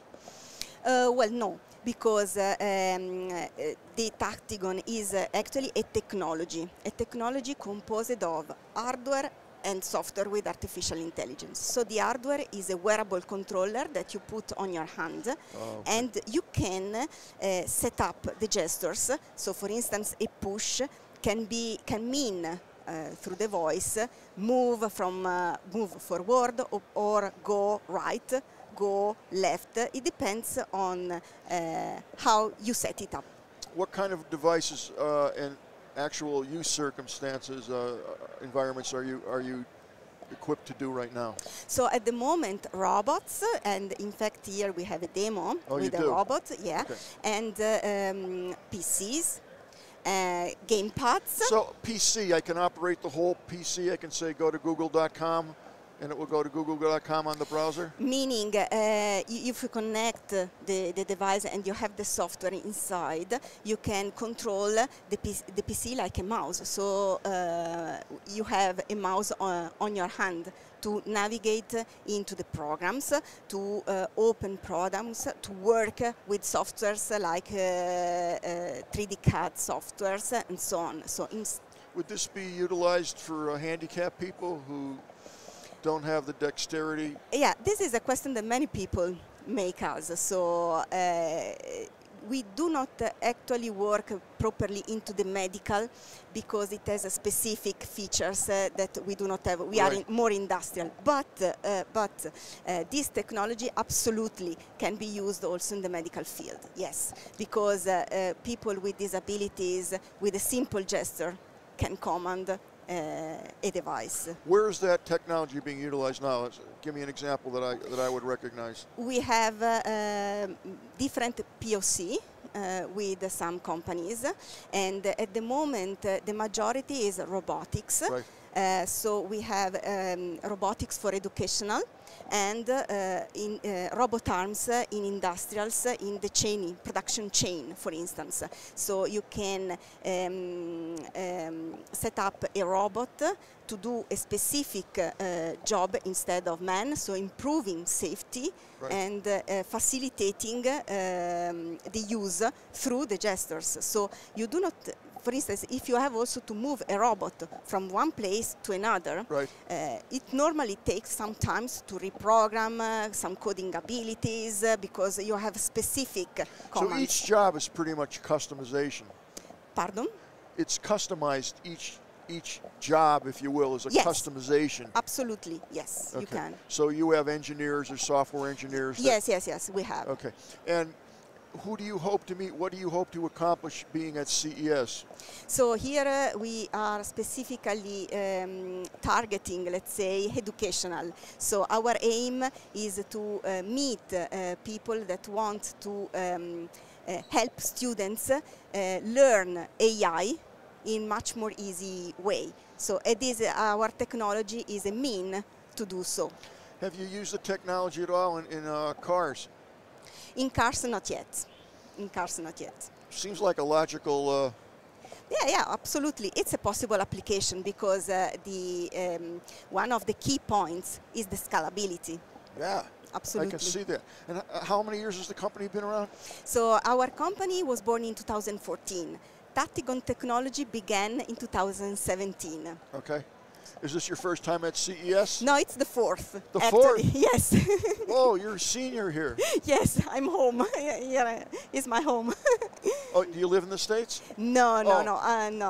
Maybe in the future. Ah, maybe. that's Who not knows? so bad, but Italy's very nice. I was just, I've been there several times with the beautiful Enza, and it's nice because she speaks Italian, so Yes. I don't. I So only know a couple. You should. You no, should. I know. only know a couple words, but I can't say those on the air for sure. For sure. No, it's not. Depends which kind of words. No, they're you not know. good. They're not good. That's the only Okay. ones. That's the only ones I know. Now, if people wanted more information on your company, where would they go? Yes, they can. We are social, so they can find out on thetactigon.com. Okay. Or we have a Facebook and Twitter like the Tactigon, at the Tactigon. Okay, perfect. Well, thank you so much for joining us, Nadia. It was a pleasure meeting you. A very exciting technology. Thank you very much. And I have a feeling we're going to be hearing a lot from Tactigon in the future. Yes, we hope we can have success in this CES. It sounds like it. You're right at the cusp there, especially with the artificial intelligence. Yes. I mean, everything is.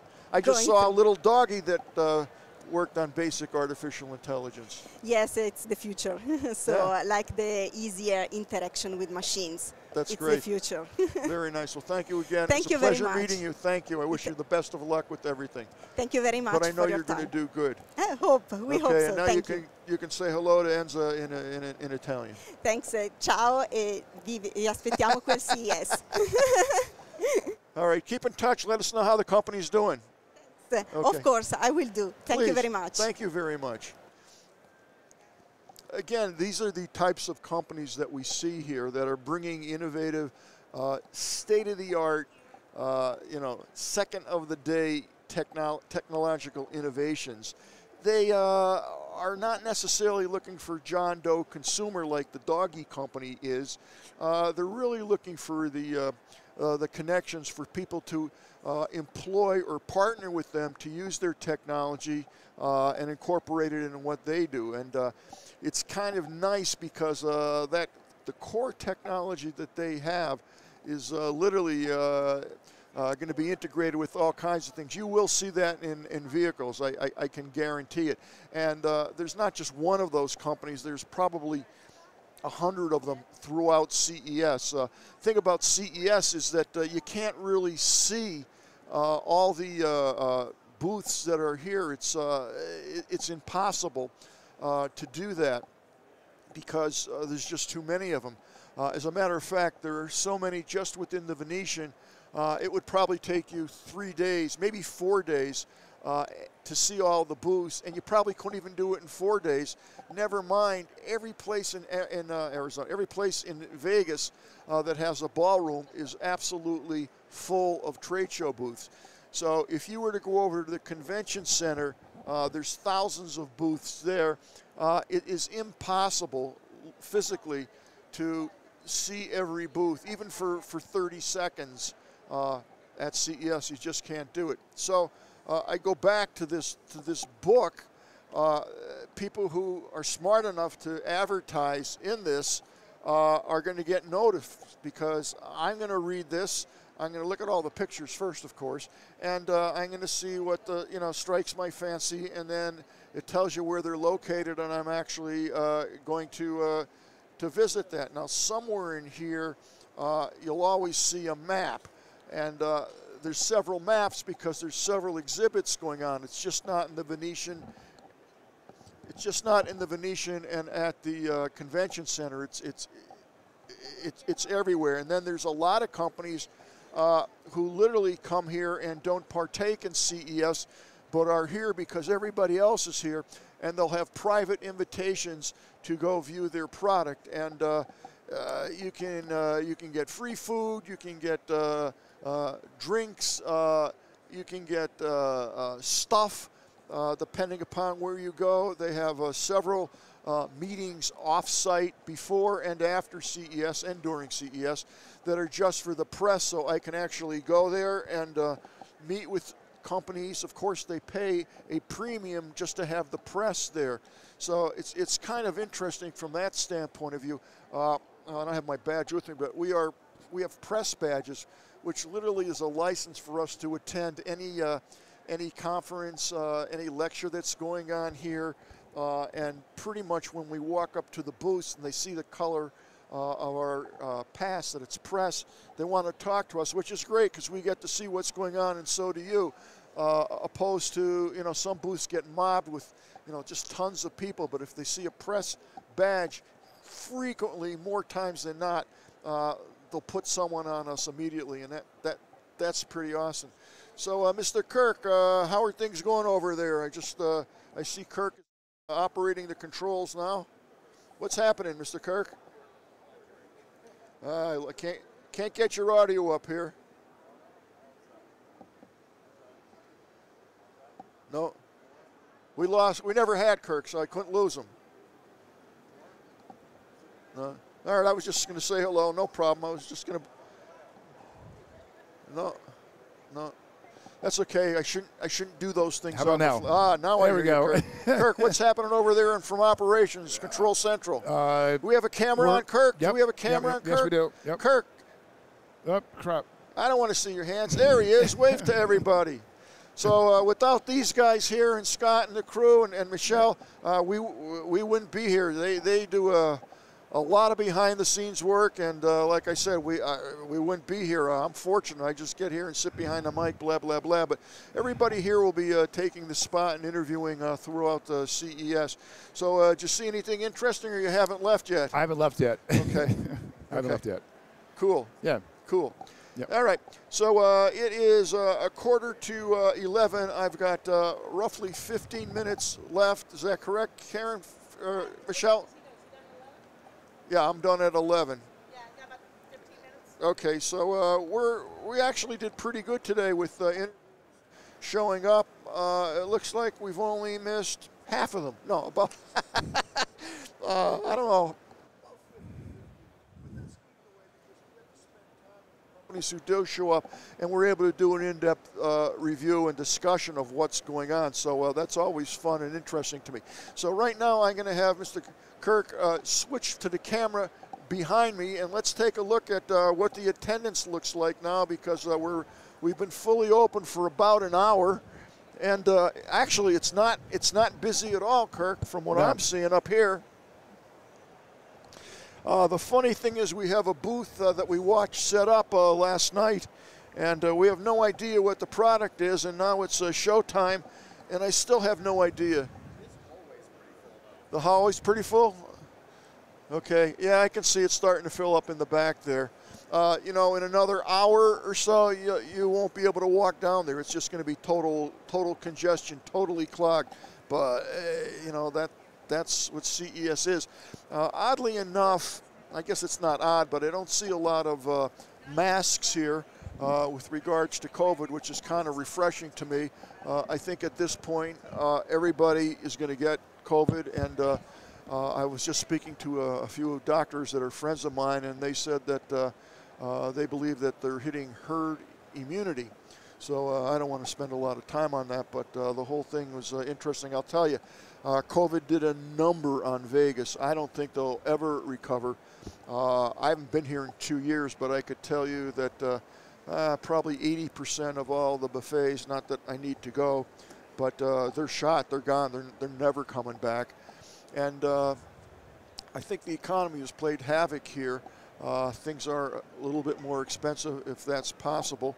I know to get a Starbucks coffee back in Arizona. What was a coffee back in Arizona? Starbucks coffee. Starbucks coffee in Arizona. How much is that?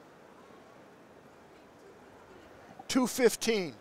Okay, and then at the hotel we were staying at, it was $4.50, and then when we came to the convention center, it was $7 for the same cup of coffee, same size, same everything. So a little capitalism going on there, some other things going on there too. But you know, if you want to dance, you got to pay the fiddler to play. That say.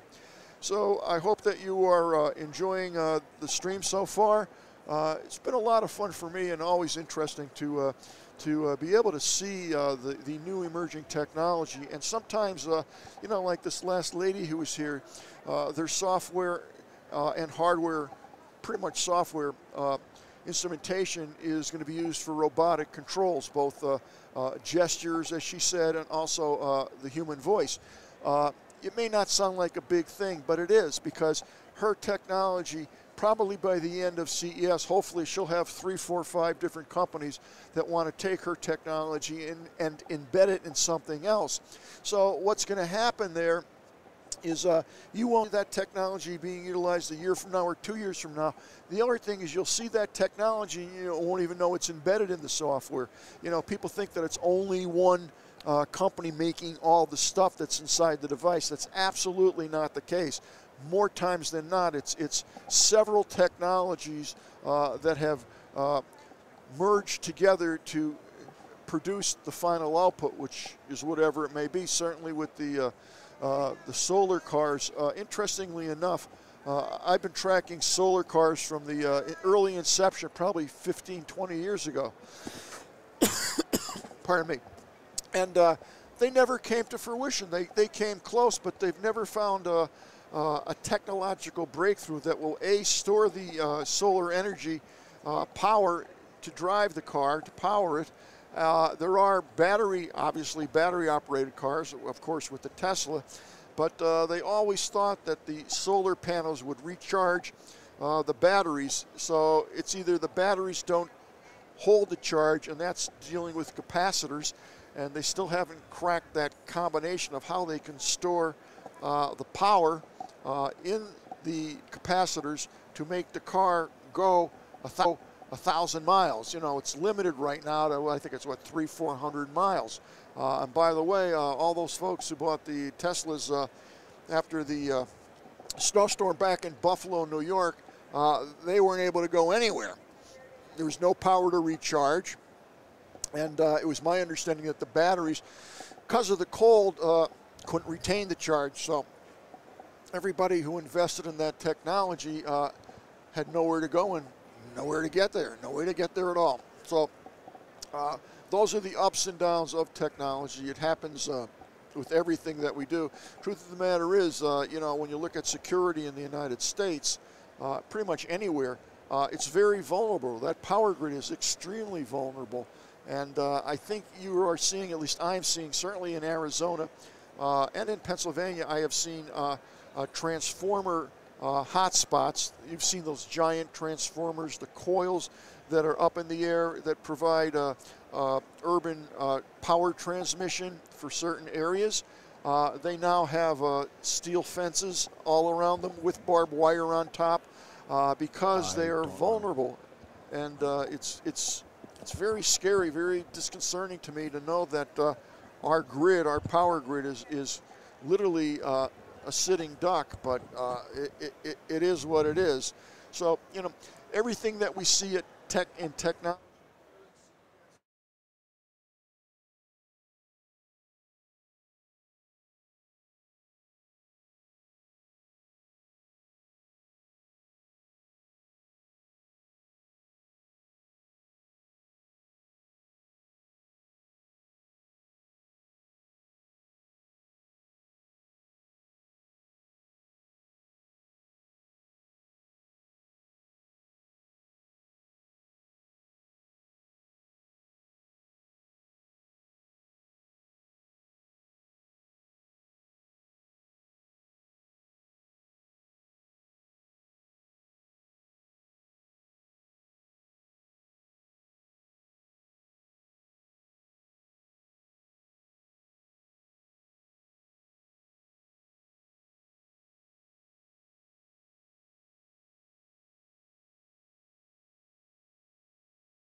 haven't been here. Last year's attendance was, I believe, about 45,000. This year they expect slightly over 100,000. And years past before COVID, I think it was close to a little bit above 250,000, maybe 300,000. Can't remember. So compared to last year, they expect double the amount of people. As I look back over the shoulder, if we can take a shoulder shot there, Kirk, let's see how the place is filling up. Oh yeah, it's definitely starting to fill up. It takes it's a real schlep, if you will, to get into the place here with all the security. It is extremely tight, and you know, I got to tell you, it's good that it's extremely tight because there are hundreds of thousands of people that come to Vegas for CES. I believe there's over 3,500 exhibitors, and there's probably 3 times that, maybe 5 times that, in support people for all these booths to get them transported, to get the lighting, to get the gear up to work, to train the salespeople. It's pretty fascinating. Actually, I have a cousin that's here, and he is an up-and-coming actor, and what he does is people hire him through the agency to come and be a welcomer, if you will, to their particular booth. So what he does is he's given a script about a month, 2 months in advance, which he memorizes, and it's typically about 10 minutes long, between 5 to 10 minutes long, about, hi, I represent this company and this is what they do, and you know, yada, yada, yada. And then when he goes to the booth, he has the script memorized. They have a day of training before so he can hold the product if there is one, and they become familiar with how the booth flow is going to work. Now, the interesting thing that he had told me is that, you know, I asked him, how do you learn these scripts? He said, well, we're actors, and he said a 10-minute script is, you know, pretty simple to memorize. He said, but what we do have is a little device that goes inside our ear, can go in both ears or one ear, and you can't see it. And he said, in our hand, we have a device, and there's different types. That this one's a ring that he has that fits on his finger, and in the palm of his hand, he has a little switching device. And he said, what happens is it will read along with me simultaneously. And he said, I know it by heart, so I really don't need much help, so I can just click a button and turn it off. He said, but it keeps rolling the script, and if I am asked a question or have to stop for whatever reason, get interrupted, and I don't know where I'm at, I just click another button and it will pick up exactly where I left off. If I need to roll forward or roll backward, there's buttons to do that. And he said, you know how to do this because I've done it so many times. And he said, that's how we always sound so polished because the script is always being reinforced in our ear if we so choose to do that. So it's pretty interesting, all the different things that you learn when you come to CES. It's not only the technology that you know, of the people that we're interviewing with, it's really about the whole CES in general and all the little pieces that have to come together to get it to work. It's an amazing thing to watch. If you were here last night, I was here last night, and I would say 80% of the booths looked like they weren't even put together. And I always say, like, my God, how's this all going to come together for tomorrow morning for opening day? And oddly enough, boy, you walk in, and I was here at 8 this morning, but everybody was up and running. There were a few booths doing some last-minute adjustments, but right now everybody's up and functioning, and I guess it's habit, but a lot of support people are behind this to get this thing to take off. It's not an easy task. So I would say today, again, opening day, it's not really that crowded. To me, it looks like 20% of what we can expect later on in the day. Every day it gets, you know, consecutively more busy and more crowded. So today's a great day for me to walk around and, you know, double check with people and see what's going on, and sometimes I'll bring someone back and interview them when I see some cool stuff, and that happens every 5 minutes here. So it is 2 minutes to 11. I don't know if we're going to run a commercial break. We are. Okay, so we are going to break, and I will not be here. I don't know, is Todd up next or Scott? Okay, so Scott's right here. I'm looking at him, And I'm going to sign off for today. And Scott Ertz is going to be here, and he will do a super, super job of the next 2 hours. So thank you so much, and I will see everybody tomorrow morning at 9 a.m. Las Vegas time. Have a good rest of the day, and stay tuned.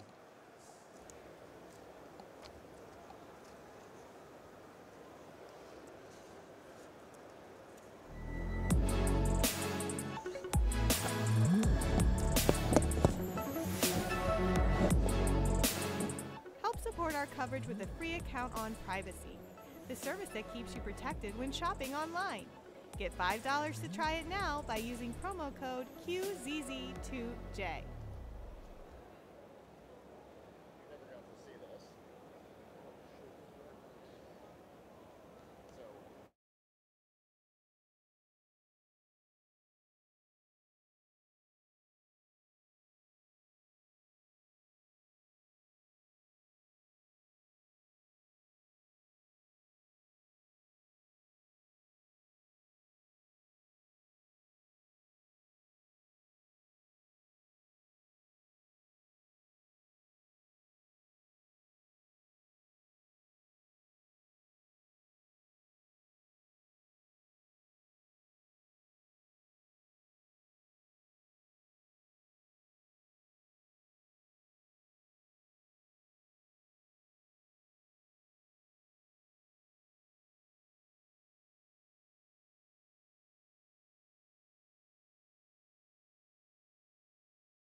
Good morning again, Internet. I am here, and I will have a red light in just a second. You can hear me but can't see me. There we go. Hello, Internet. I am back. For those who weren't with us this morning, I'm Scott Ertz. I'm the host of F5 Live, Refreshing Technology, the editor-in-chief of Plug Hits Live, and one of the two executive producers of our show here, myself and Michelle, who you heard earlier talking with Don. We've got a big day. We're 2 hours in. We've only had a couple of no-shows so far, which is fabulous. We've only had a couple of small technical things so far this morning. Yeah. We're getting used to a new system over here. So we apologize if there have been glitches. If there are glitches, the good news is that you can let us know. The best way to do that is through Twitch at Plug Hits Live, twitch.tv/PlugHitsLive, or you can go to plughitslive.com/join us. There you can chat with us, give us your feedback on the show as it's going on. In fact, what I'm going to do right now is I'm going to open up Twitch on my phone and keep track of what's going on so I can see the chat as it happens.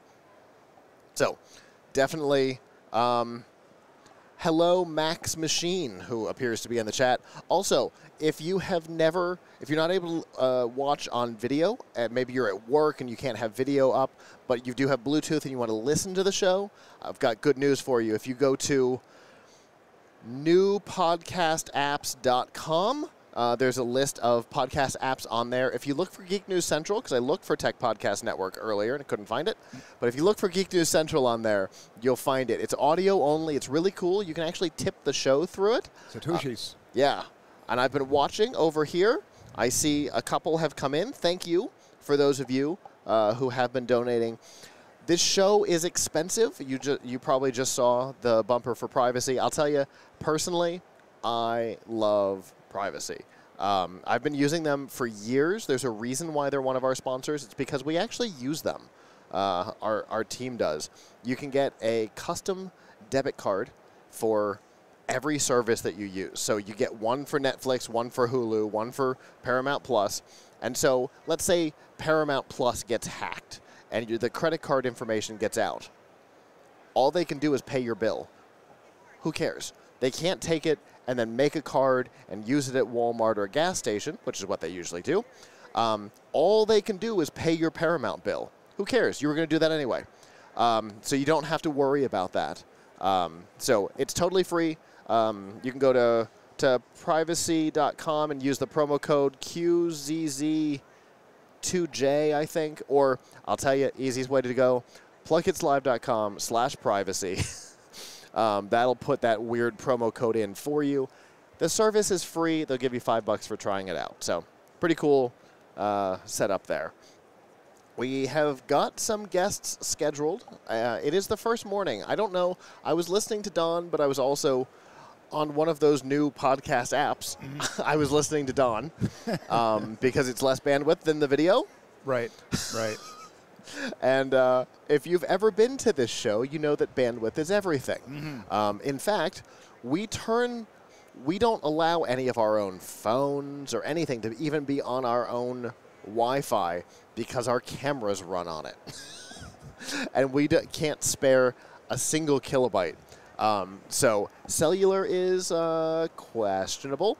So I figured I was watching on Twitch, and it was starting to go, that's not going to work. Nope. And then I thought, oh, right, Todd had just told us newpodcastapps.com. I grabbed the first one, found GNC. I listened that way. It's a really simple interface. Yeah. Really easy to use. Hard to go wrong. Win-win. I am going to be experimenting with this stuff. I'm pointing over here because we've got a setup right over here for the audio, which is where I can see comments coming in. I'm going to be doing it 100%. As soon as CES is over, I'm going to research all of this stuff. Whatever platforms Todd is using is what I'm going to use. Right. So if I have a problem, I can harass him. And we can use it for GNC Week in Review, too. 100%. You know, absolutely. Get as much support as we can through different options. Absolutely. Yeah. I'm down. Yeah, it's really cool. And it would be really easy to do, especially with, even for GNC, I can use I can use the talkback on the Rodecaster to come out of the show and into that. Right. So StreamYard will take care of the video. I can push to this, and we can be all set. That'd be awesome. Yeah. It's cool technology. This space is always changing. The podcasting space, the new media space, the technology space as a whole is constantly changing. It's why we're here. Yep. We've had some great guests. I have a personal connection with Wowie, so it was very exciting to see that Wowie was here earlier. And so that was a ton of fun.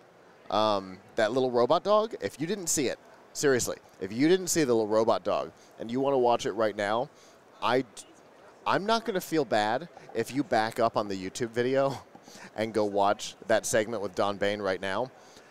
It is so cool. If you remember the little the Robo Sapiens or the Robo Raptors, this is totally different. This is like the 8th generation of that, which was like a pro.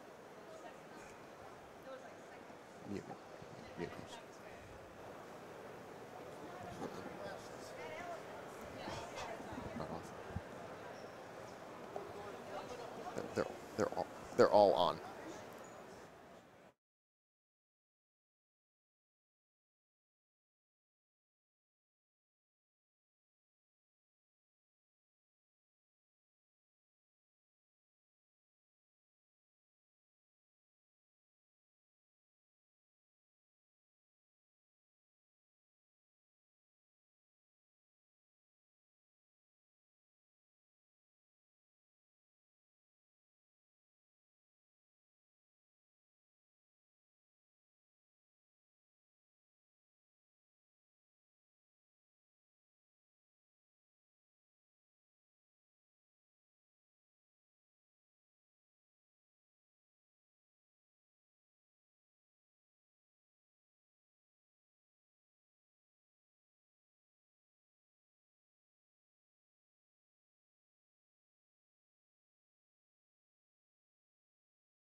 pull the overlay.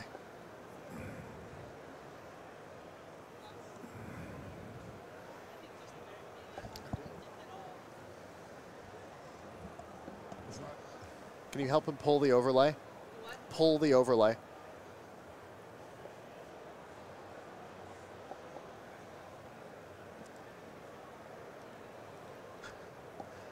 We're doing new stuff here. We're all kind of learning on the fly this morning, so okay.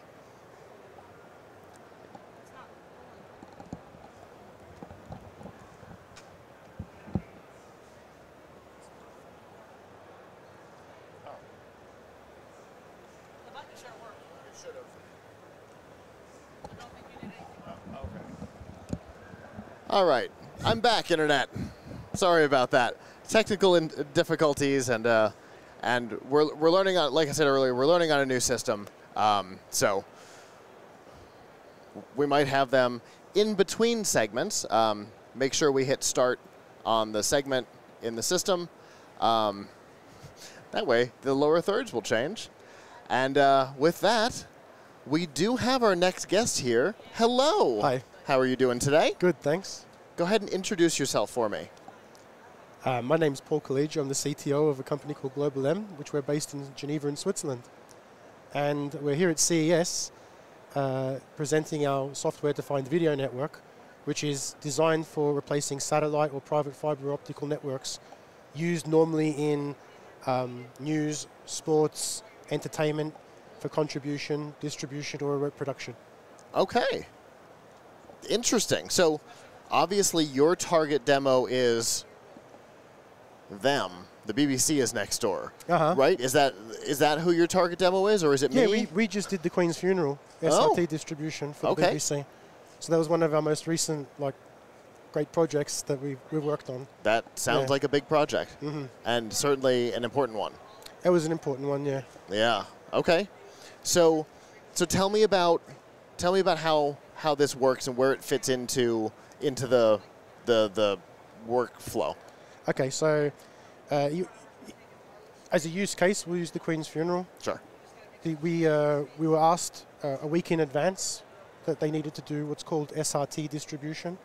So SRT is an open source protocol that's used in broadcasting that allows for packets to be recovered. And in our technology, we've designed and patented the network to do point-to-multipoint, which means that you can come into the network once and deliver it in several different countries around the world, replacing that multicast effect that satellite normally has, but at a fraction of the cost. Okay. Yeah. Okay. So in the smaller broadcast space, in here, we use RTMP and something like Restream or Wowza to go to Facebook and LinkedIn or Twitter or whatever.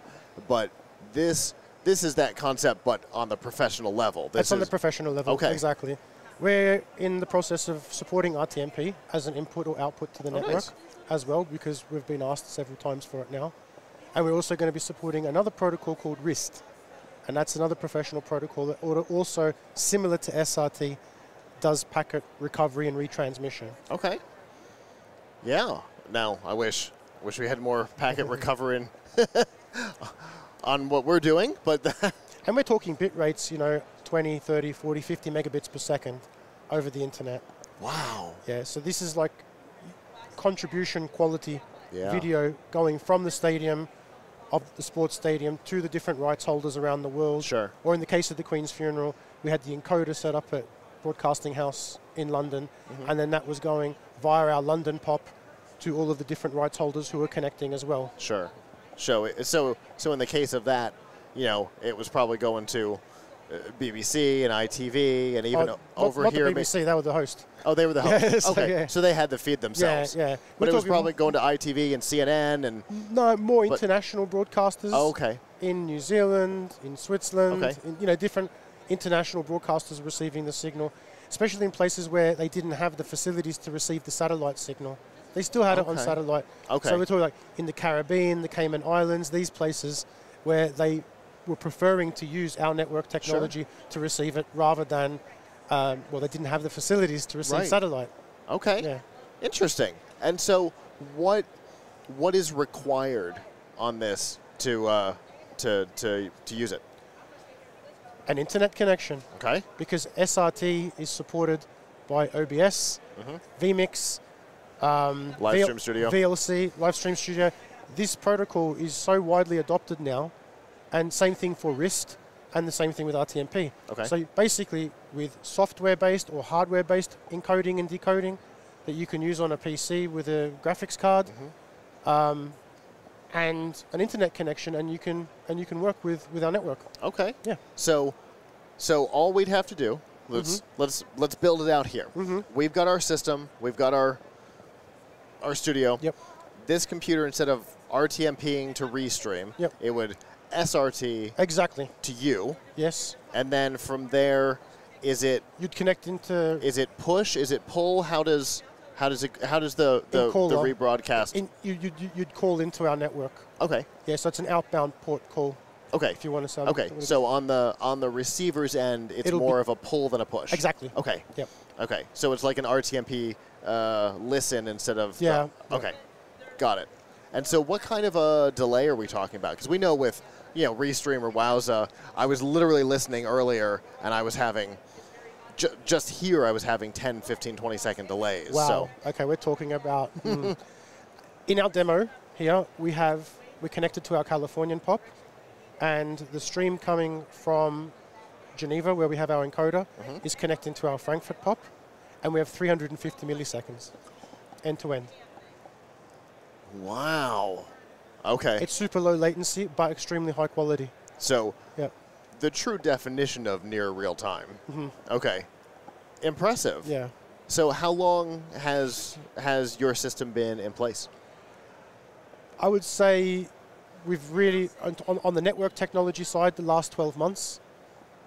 But earlier than that, we have our mobile app as well, which uses the phone's hardware encoder. And we did the European Film Awards during COVID, where we had 40 nominees from their homes coming into a studio in Berlin.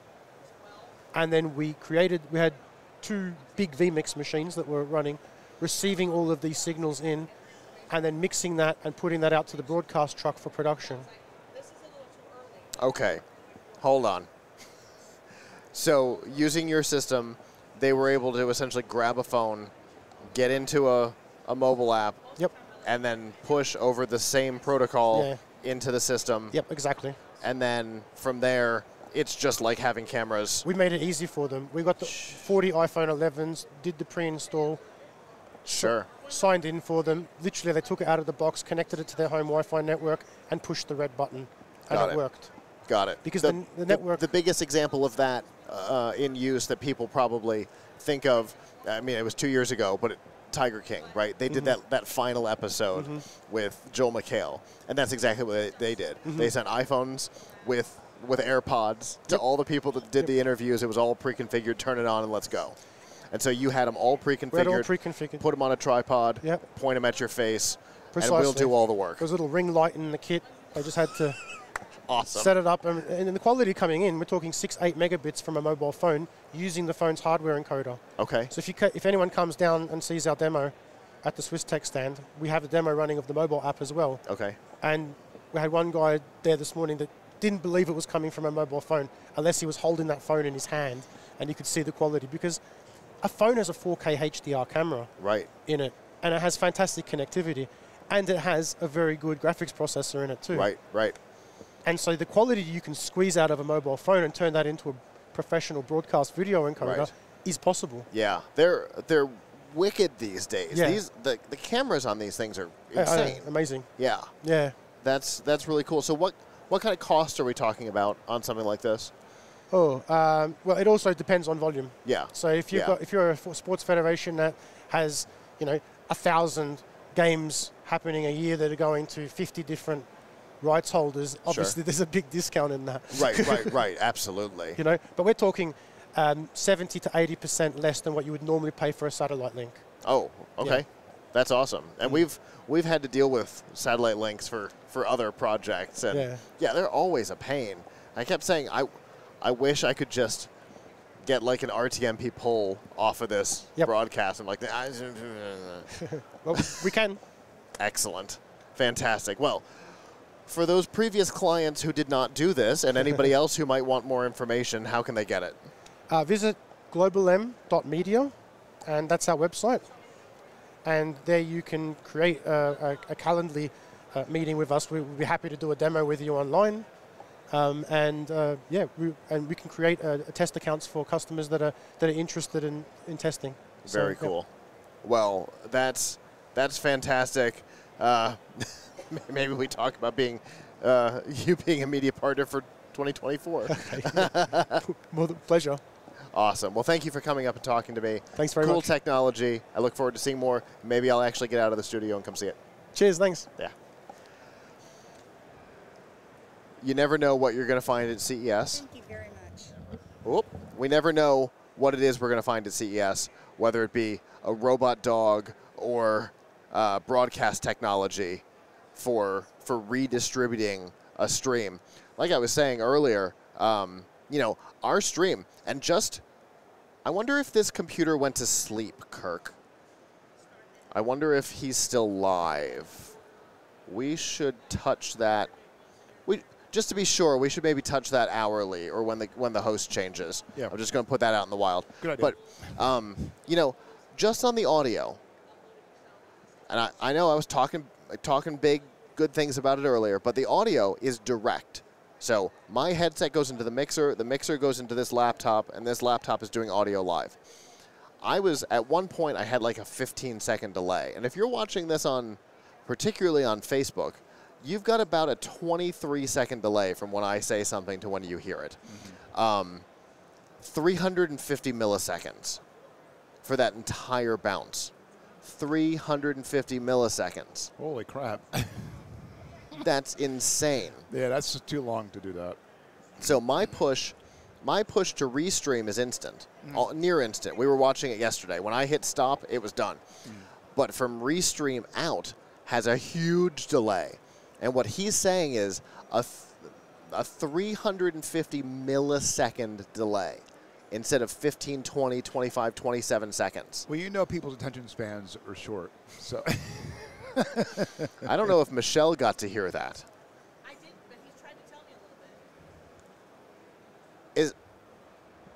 Consider Restream, which we use, right? And we were saying earlier we had like a 27-second delay on Facebook, sometimes on Twitch, 350 milliseconds. 350 milliseconds. What? Yes. They did the Queen's funeral for the BBC. Goodness. They were so remember when we did a particular event, which will not be named? Yes. And we were talking about getting the link for the live video, and it was going to be a satellite link, and we had to have AT&T involved, and it was this whole big mess. Right. Their technology replaces the satellite. It's all done over SRT, which is similar to RTMP, which is what we use. Right. SRT is another open standard. And their entire infrastructure has 350 millisecond lag. What? I asked him if he wanted to be our media partner for 2024. I think you've got your next guest. All right. But I asked him. He's like, let's talk. So, just wild stuff. If you can't tell, I'm stoked about it. But we've got all kinds of stuff coming up today. We've got one guest who is supposed to be here, who I have not seen yet, which makes me very sad. But we'll be talking to a lot of interesting companies today. I'm trying to remember who all of my segment guests are. This is today, right? Yeah, I've got Care Predict that's supposed to be coming on at noon, who was on last year. Last year, yep. And I think I even had them on at Collision in like 2018 when they were really early days, which is pretty cool. Let's see. There's a company called Ball Wave, which I don't remember what it is. Ball Saw Sensor. I got to say, there's an eclectic company list of companies over the years, and I love it. I think it's like, and I always say, behind it, this is my fourth year, and I love it. Every year coming out, it's a ball. Yeah. And I love this. I'm fascinated with each and every one of these companies. Yeah, especially so. We were just talking to a company that does broadcast restreaming, right? And now we're definitely not going to. I don't know what it is that we are going to be talking about, but I see a vest. So I'm certainly hoping that that's part of it. And I also hope that we'll find out about it in just a moment because our next guest is here. Hello. There we go. How are you doing? I'm okay. What about you? I'm doing great. Go ahead and introduce yourself for me. Hi, so I'm Rafal. I'm from Actronica, a French startup company that is working on haptics. I'm the CTO. Okay. Very cool. So haptics, the vest is definitely going to be part of this. Yeah, definitely. Excellent. So tell me about what we've got here. So haptics, we render touch. Basically, we emulate touch through vibrotactile, through vibration. And what we have done here, it's a haptic vest. We put 20 of very specific HD haptic definition actuators in that garment. Okay. And as of today, it's a product that can be integrated in any sort of gaming, VR, wellness, training, or cinema experience, basically. Today, we're focusing on VR, but haptics is large. It can enhance any experience, brings immersiveness to these experiences, so we can do any sort of that. Cinema I wasn't prepared for. I don't know why I hadn't considered that. Of course. Yeah. It has been there for some time, but today we are striving for more immersive experience. Cinema with COVID, with streaming services is struggling, so it has to bring added value to why would you go to cinema if you can just, do it at home? Yeah. And that's the new cinema experience. Fascinating. So who is the target audience for the actual hardware? Is it consumers? Is it like VR arenas? Is it both?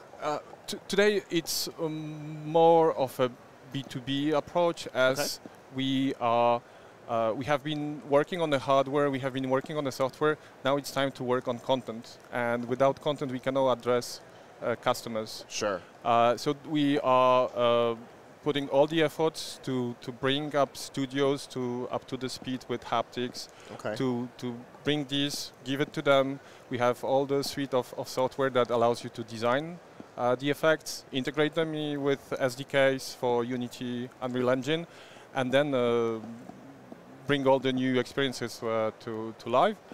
And once we have that critical mass of new experiences, we can definitely bring this to end customers as a product. Got it. So let's say that I'm working on an AR game, dodgeball-ish, right?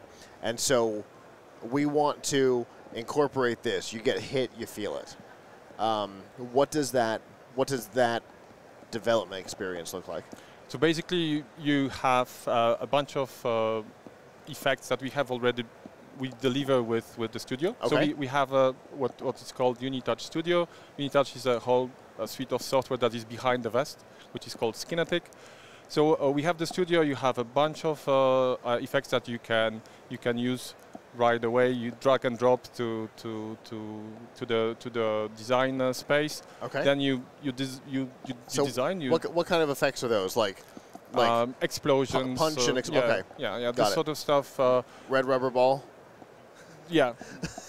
In any case, it's a bunch of very basic effects that you can combine together. And once it's combined, it's the design process to test it. You can, with the click of the button, you can test it. Once you like it, you can also specialize these effects with it, because that's also something that adds value. You have 20 of these actuators, and you can tell where the ball is coming from, which side. Is it from your back? Is it from front, from the side? And so you design that. And once you are happy with your design, you export this as an asset, and then you have an SDK. You drag and drop the asset to your game engine, and here you go. That's the most of it. Okay, so that sounds pretty straightforward. Like it is. Like crazy straightforward. It is. That's awesome. Yeah. So we can definitely make the more design you want to bring to haptics, you can spend more time. But we have made that library available for people who have not necessarily time to spend right away, and they want to test it. So you drag and drop, you put it there, you play, or you push on press the button, and then you can feel it. Then you like it, you don't like it, you adjust it, and that's it. Okay, so I can, right from your design studio, I can force the hits without having to export and import and run, and I can just hit play and it'll go. That's what we consider as a design phase, and then there's the integration phase. You export, you put it SDKs, all of that. Yeah. Gotcha. Too many tools do not give that ability to test outside of the target engine. So thank goodness for that. I'm a software engineer, so I deal with that kind of stuff all the time, where you get all your stuff, and then you've got to put it into a thing, and then you've got to deploy the thing. This is way better. Yeah, that's definitely one click and drag and drop and one click. That's all it takes to test your first haptic effect with the vest, right? Okay. It's So wireless. I could just put the vest on Kirk, and when he's not paying attention, just hit play on an explosion, and he'd just get hit. And he'd have no idea. He will pay attention right away. Okay. Thanks a lot. So I could also like tap him on the back of the shoulder. Yeah, definitely. That's the tech we put in. It's what I mentioned is HD haptics, which is different from whatever haptics you had in your phone before, the buzzing thing. Which is really about all it is. Yeah, but that HD is about that fine tuning of that. Okay. Where make a difference between a tap and an explosion. With buzzing thing, it's quite impossible. Where here you have that design freedom of I want this. You can control the content. You can control the volume. You can control all of that independently. So it's a design of haptics that is available from here, from now. Understood. Voilà. That's super cool. And glad you like it. And honestly, my hypothetical is only a partial hypothetical. It's a little bit something that I've been thinking about working on. So we actually have mode the first game. We have the Half-Life Alyx mode available already. So this is like ultimate game already. So it's absolutely great quality. It's and, the definitive VR title. Right now. So this is already there, but we want to bring more content to it, and that's the main goal. So this is our main effort now. We have the vest, we know how to make them, but we have the content. So studios, people interested, please try to get in touch with us, and we'll figure it out. So for people who want more information, how can they get it? If you guys at CES, please come to our booth. Otherwise, please go to www.skinetic.actronica.com. This is our website. We have a discount for a couple of vests. It's CES 2023. You can use it, and the vests are available to be delivered I believe in May, and all is on the website. Just don't hesitate. Just drop us an email. We really want to be close to people who are interested in the project and who want to do something with haptics. So Very cool. And what's the relative price point on them? We are 750, around 750. Okay. So this is the price today. Very cool. Well, I appreciate you coming and talking about it. It's a cool piece of technology. I can't wait to see it. Thank you for having honest to God, out in the wild. Yeah, please come when you have a minute. Yeah. For sure. Thank you so much. You. Yeah. Have a good rest of your show. You too. Bye bye. I want to be able to tap you on the shoulder, Kirk. That's it. I want you to be able to sit over there and tap you on the back of the shoulder to get your attention by pushing a button over here. Oh, I'm in love with that idea. And when I said that I had an idea, that is definitely an idea that's been in my head. I've got this game idea that I want to mess around with. Yeah, play around with it, see how it goes. Because we've talked about it on our show. I've got a HoloLens sitting in the studio on a little mannequin kid.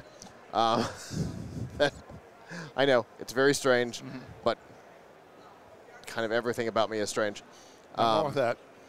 And I want to be able to enhance that experience. There are AR, VR dodgeball games out there. We'd be far from the first.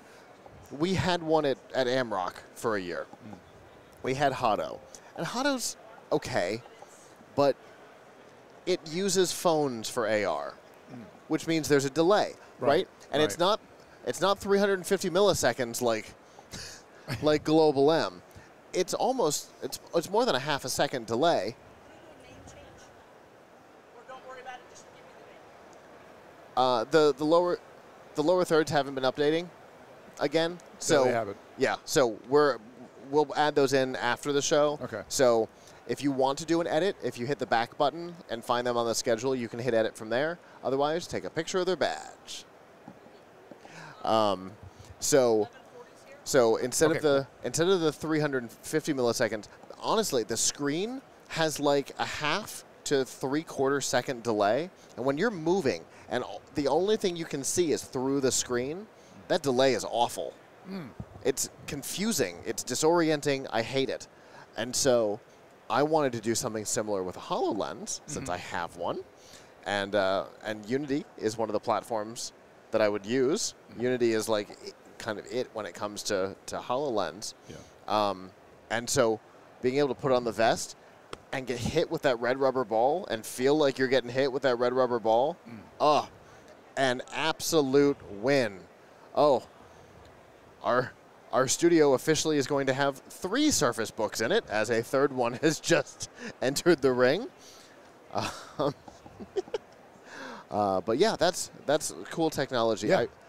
There have been haptic vests before, but like he said, the haptics before were the phone haptics, where just like a, nah.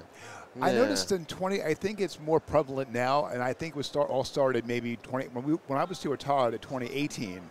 They had a haptic device where it controlled the light switches, the music. So the the switches had feedback on them. Exactly. And if you raise with the light switch or raise it low to high, you can feel it. You can feel. Yeah, there was a surface that they could create texture on using haptics, if I remember correctly. There was a screen that could create textures. It could feel like it was wet. It could feel like it was rocks or sand, all being done with haptics. But even that was, it was okay, but it wasn't great. I've been reading about this HD, the haptic definition, this new, stronger, more focused haptics. And it's really cool that it's being implemented into a vest. I want to see it in action. But for right now, our next guest is here. Hello. Hello. One more time. Hello. There we go. Yeah. Go ahead and introduce yourself for me. Okay. My name is Nobuo. I'm from Japan. And my company is doing the chemical sensing. And this time, I want to showcase the nose of the robot, like electric nose. Okay. Okay. So you may already aware the robot has eyes, like image sensor, and also robot can have the say voice here because there's a mic, also the speaker. That's the electric devices for the robots. And those are pretty standard. Yeah, we've all got things with microphones, cameras, and speakers. Yes.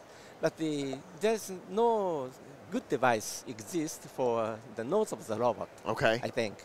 So we made kind of the robot nodes, electric nodes. Okay. Like this way. Okay. So I'm not sure whether I can show you this box or not. Okay. If you want to show something, let's show it. How I can show this? Right here. Like here? Yeah. Like this? Yeah.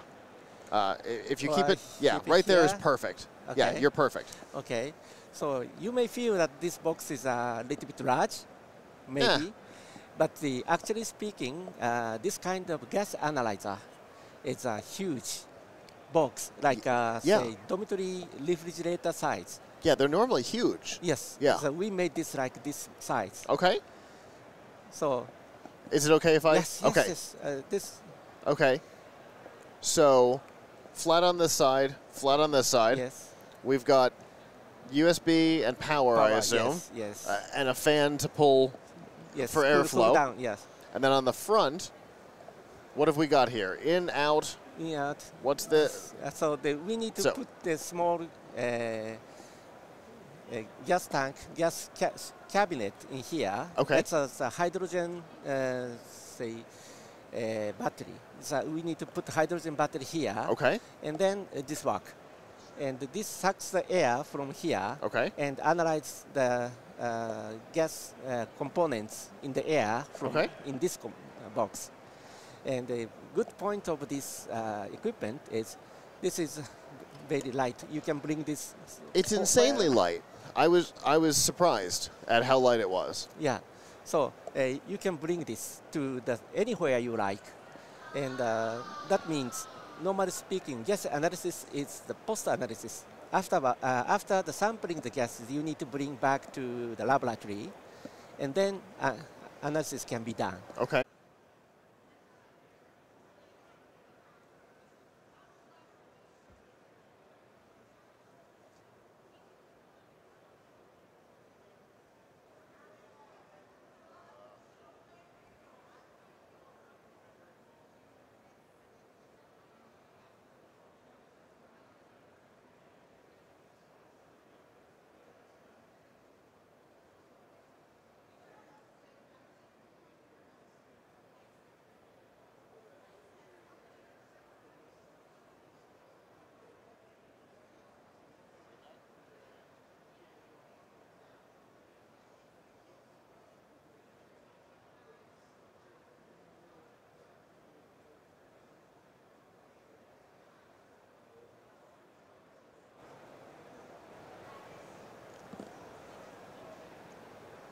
All right, Internet. Sorry about that. I'm back. Okay. We are dealing with Internet issues here, and it's affecting stuff. But it is what it is. But we're back. So we'll pick up where we left off. Okay. So, well, say.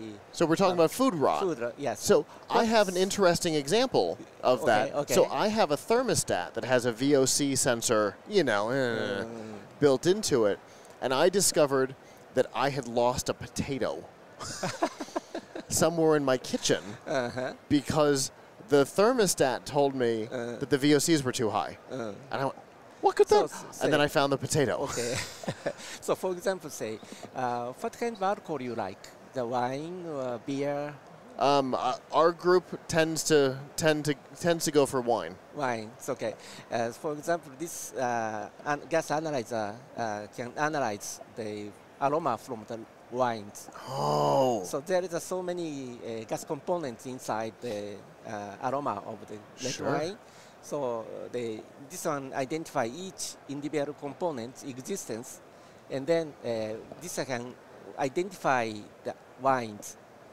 Say, for example, say winery can use this to control the quality of the wine. And probably to track the fermentation process. Yes. Yes. That is the other application, I think. Okay. But we have never tried a wine. Just we started to measure the wine in this place at this time. Oh, okay. Because Japan, the sake is popular. Sure. So we analyze a lot of sake. Sure. I would imagine so. Yeah. We can identify the fabrication method of sake. The difference is there. Also, there are so many brands in the Japanese sake. This one can identify the difference of the sake. We try. It can identify the brands of sake based on the smell. The smell. In the future, if we say collaborate with AI, it will be possible. So because this one can make say a visual format of the aroma. Okay. So by using such visual format, maybe we can collaborate with AI to identify what this is. That is what we are dreaming in the future. That's amazing. That's okay. So you've got a lot of target demographics for this. Yes. Where are we in the process? Is it? Is this a prototype product? Is it out in the wild? Where are we? This is already the product we start to sell. Okay. From this last year, the middle of last year, we started to sell this product. Okay. It's just on the market already. Okay. Yeah. And what kind of price point are we looking at? You need to think about the $40,000. Okay. It's a little bit expensive, but compared with a big one. But it's not a toy. It's a very specific device for a very specific purpose. Yeah. And it's only been on the market 6 months. you get more business. You can produce more of them. The cost can come down. So it will be a different. Yeah. Okay. Well, it's really cool. There's a lot of places that could benefit from this. If people want to learn more about your product and your company, how can they do that? Yes. So we have the real product in our booth. Okay. So seeing is believing. So please visit us to see the actual demo. We are now analyzing the red wine now. And for the people who aren't here, do you have a website or are you on social media? Where can people find you? We have the website. Also, we have the LinkedIn. Okay. We have the Twitters. So please search us and find us. Fantastic. Okay. Well, thank you so much for coming and talking to me. This is a really cool product. Thank you very much. And I hope you have a great rest of the show and have success with the product. Thank you very much. Thank you. Thank you. Fascinating, Kirk. Again. Great. What have we got here? Oh, that's the sensor? Oh, wow. All right. So that's. Can you come to the product shot? Product. Yep. This is the actual. That's the sensor. That little guy in there. That's so cool. This is what makes the whole thing work. Impressive. That's so cool. Thank you. So on top of it, the sensor, the actual thing is tiny. But, I mean, the ability to do essentially smelling in an electronic. And that's small though. But you got to have the machine. It's not it's not technically a small process, but with time they might be able to miniaturize it. The product's been on the market 6 months, but it is miniature for those companies and those places where the current ones are in use, and they're almost the size of this table. To go down to something that small, I mean, would be a game changer. And the fact that it's totally portable, you don't have to bring the big thing and sense the thing and then take the data to be analyzed somewhere else. It's doing the analysis on device. We're seeing some wild stuff this I agree. year, This is why I love all the CESs, the 4 years forward. Yeah. It goes from one saying, again, my saying is, goes from one end of the spectrum to the other. You see like things that you've seen before, heard about, and things you've never seen or heard about. Sure. And, I'm fascinated. Every year it blows me away. Every year. So as a group, we talked on the pre-show. Yep. And we had the conversation, did we think that this year was going to be evolutionary or revolutionary? Right. And Marlo said revolutionary. So far, I'm with him. Yeah, I agree. It has not been just incremental changes. I think people took the last 2 disaster years of nonsense and turned them into something good. Yeah. They took that time. They said, we're locked in our homes or, whatever. Right. I've got this stupid idea. Let me see what I can do with this idea. And out of it has come a robot dog that learns and has essentially a Kono show on its tail that can show holograms. Oh, wow. I didn't see that. Well, I was here, but I didn't see. I got to check out the interview about that. What? And then a robot nose. That's cool. That's cool. Absolutely a wild year this year. And I think also too it has evolved or revolution is the health tech last year, 2022. The health tech about in regards to tracking COVID and the sensors for it, and there's one that powers a light. There was this big, I was like kind of surprised when I saw that, but I noticed that in the past, that was the one thing that was prevalent, not really here, but over at LVCC. Or, no, I'm sorry, yeah, it was more LVCC than anything, was the health tech that really was exploded. Yeah, health tech has become such a huge part of the show floor. And health and wellness can be wider than just the nonsense that's built into my watch. Right? Because you've got alarm clocks that change color throughout the night. So if you wake up and you look over, you don't have to try and do math. What time is it? Does that say 2:40 or 4:20? What? Based on the color of the light, you know what time it is. You know about how much time you've got left to sleep. That's health and wellness tech too. It's not just, keeping track of your heart rate or whatever. Right. That's health. That's health anywhere. tech too. So, yeah, there's a lot of interesting health tech. So around us, some of the companies around us will be on the show and some will not. Right behind us, we've got toilets. Which is always a weird thing to say at CES. But right behind us, we've got toilets with a large screen on the wall. When I mean large, I mean like an IoT controller that's at least, I don't know, 9-inch, 10-inch screen. But why? What? They call themselves so it's Rigel or something, and their sign says Internet of Toilet. I love it. Which is comical. It is. Certainly comical. But it's attention grabbing.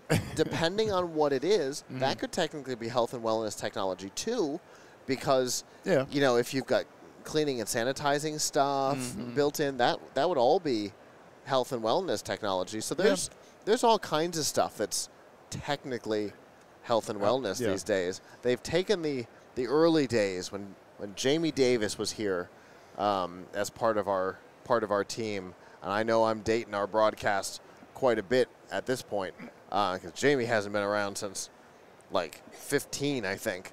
But when Jamie first started coming with us, it was early days of health and wellness tech at CES. And now we've got all kinds of interesting health and wellness technology around us, which I think is fascinating. And it's the middle of smart home. We're like, that's where the hall is. We're in the smart home section. If you go further away, it's more the health wellness. It's more further back by Hall A, I believe. But we're our studio, our tower is. We're in the smart home section. Yeah. For the contrast of people want to know exactly here at the Venetian Expo. Yeah, our section over here is all smart home. The back wall over in the back shot of the guest shot is accessories. We've got smart home all the way to the wall. I can't see any more of the dividers, but there's a lot of smart home. We've got Govee right behind us over here, and we've got Nanoleaf over here, both smart light companies that a lot of people are familiar with both Govee and Nanoleaf. If you watch anything on Twitch, you've seen Nanoleaf for sure. and Govee, I've got a Govee, the TV backlight in my living room. So even I've got Govee stuff. But I mean, there's so Don was talking about the people in the building earlier. There are far more now than when he said that. The hall is way fuller now than it was when Don was on. He was saying, it looks a little empty. We're not quite at throwing elbows yet out there. Yeah. Little by little, I can see. But we're close. This path here was the path that the audience is looking down right now. It was filled maybe a quarter of the way up. It was real tight elbow throwing room, and now it's way past the halfway mark. Yeah. So at people 11:37, no, at almost 3 minutes at noon. At Yeah. So we are definitely getting there. It's good to see because, you know, watching the back shot last year was depressing. But the number that we got from them last year was what, 40 or 45K? 40,000, yeah. Between 40 to 50,000. Thank you for those of you who are donating. I just saw fireworks going off on the computer. Last year was 40K, and this year they're saying they're expecting 100 plus. So, well, no, actually it was 170 plus. 170 plus? Todd said 100 plus. Okay, 170 plus? Yeah, that's from. So we're back to normal. Yeah. We're legitimately back to normal. Yeah, that's what they were. They projected 100,000, but then CTA said, looking at never mind 170. Yeah. Okay, they'll be on Saturday to give us an update on the likely reality. Yeah, it's preview numbers. We're never quite sure, but they will be on Saturday to give us some preliminary numbers on. They won't know anything until not necessarily the day after on Sunday, but usually they'll. So they don't release. An idea. They don't release official numbers until a forensic audit is performed. Yeah, usually they do a month or two later. They do a big audit to make sure that the number they put out is legit, which I really appreciate. But they'll give us preliminary numbers of badges that were picked up because they can look at how many prints they did. There are reprints. We had in our group, we had one badge had to be reprinted because it was printed wrong and it was off by like an inch and a half, so it wasn't going to work. Whose was it? It was your mom's. Yeah, of course it was. Your badge being printed about your badge. Yeah, when it was printed wrong, when you were picking it up. Well, your badge was printed wrong. You had to redo it. Yeah. So you know they'll count prints, things like that, but it's not necessarily going to be accurate because sometimes we have reprints. Some people come in with an armband and not a badge. It won't count anybody from Freeman in that list. Thank you again for the donation. It won't count Freeman. But they also say don't lose your badge because if you lose your badge, it's $300. What in the world happened last year? I've never heard them give this pitch this hard in my life. This is my, 13th CES? I have never heard them hammer this home like this ever. They did it last year that when I got it at the airport. They did? They did, yeah. Okay. The guy goes to me, make sure you don't lose it because, and I already knew it was it's $300, and I'm like, no, I already know. There's no way I'm going to lose this. So, the reason that they have to do that, of course, is that they don't want me to go get my badge at the airport and then come to the LVCC and go, oh, I lost my badge, and they print it again. Now I've got two. They have to make it painful. It has to hurt, otherwise people will do that. Now, in our case, we're a bit of an exception because, as you know, as a broadcaster, we almost have free reign. Not exactly. You know, we have a lot more flexibility in how many badges we get than most other organizations. But of course, getting in with the badge, with getting in and the armbands are. I would like to personally thank Linda. Yes. Who is our amazing broadcast coordinator. She's awesome. just over our balcony here. She is fantastic. Without her, all of the frustrations of trying to do this show might drive us nuts. Right. We've done this show without her, and it was terrible. I remember. And now we've been doing this show with her, and it's wonderful. Yeah. For those who have been following the TPN CES coverage for years, we were in South Hall and then we were in North Hall, and the experience over there was very different, partially because we had to pay for everything over there, and they've now given us the tower. And it was, oh my God, the cost. Yeah, $5,000 for the internet. I think we're $9,000 for security. Wow. We only had security at night. Here, 24/7. He's been here all day. Yeah, and he's awesome. His name is Garrett. Yeah, and his colleague was here overnight. They're amazing. And then we have Linda. Linda's awesome. And Linda makes all of this possible. Without her, this would be... And she gives me snacks, sugar, and when I need it. We've got a green room back here to get stuff from. Yep. Water. Yep. Just an absolute win. Yeah. Okay.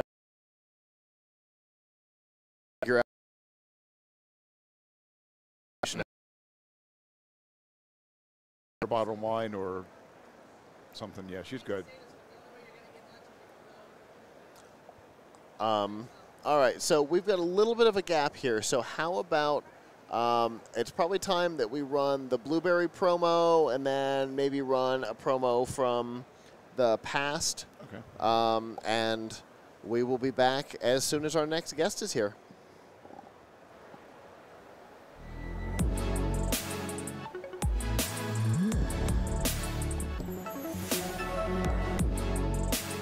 Help support our coverage using Blueberry, the community that gives creators the ability to make money, get detailed audience measurements, and host their audio and video. Get 30 days to try out the service using promo code Blueberry004. That's BLUBRRY004.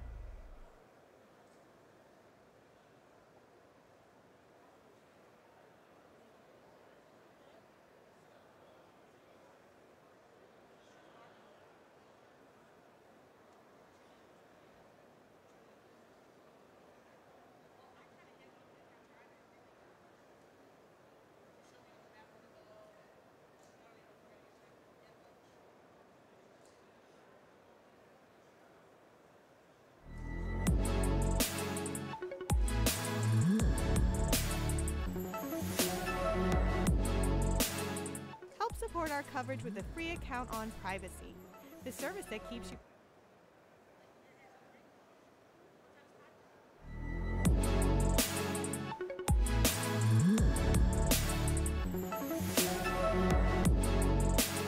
Help support our coverage using Blueberry, the community that gives creators the ability to make money, get detailed audience measurements, and host their audio and video. Get 30 days to try out the service using promo code Blueberry004. That's BLUBRRY004.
Hello again, Internet. I have returned. We've had a couple of no-shows, like we've said in the past. The first day of the show, things happen. The security process of getting in was unexpected for a lot of people, including us. We were shocked at what it looked like coming into the building today, so that was weird. So that might be messing some people up, especially if they're not here in the building. If their booth is over at the LVCC and they're coming over for the interview, that could be a real challenge. So they may not be prepared for it. So we're adapting. We will make things work. Michelle has been up and down the stairs today, but she's back at the controls. I am back. It's good to have you back. It's good to work with you again. I messed up my timing there a little bit and thought I wasn't going to get to work with you today. It happens. Yeah. And we got 3 more days, so yeah, it's all good. It's true. We do. So while you were down on the bottom, did you see anything in your peripheral that looked super interesting? Obviously, Nanoleaf. Yeah, I stole mine. I had a really good conversation with them yesterday. I was going to walk over and say, hey, you're prominent in our shots, so pull up the feed and enjoy. So interestingly, I went over the.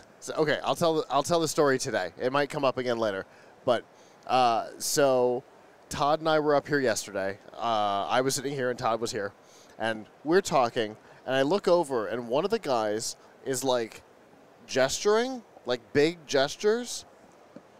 And so I got up and I went to the edge of the thing, and I did like, you know, a big gesture back at him. And he laughed, and so I went down and I talked to him for a little while, and I said, you know, your logo is going to be in our shot all week. You absolutely have to come on the show and explain it. Yep. And the woman that we spoke to, Mom and I spoke to years ago at Showstoppers, is still their PR manager. Oh, okay. So she's like, oh, yeah, I'd love to. So before they come on the show, I think on Saturday, we need to make sure we have power at the guest spot so that they can plug their things in. Okay. And I've got somebody else coming in on Saturday. The people whose logo is everywhere. The Sky Vix or whatever.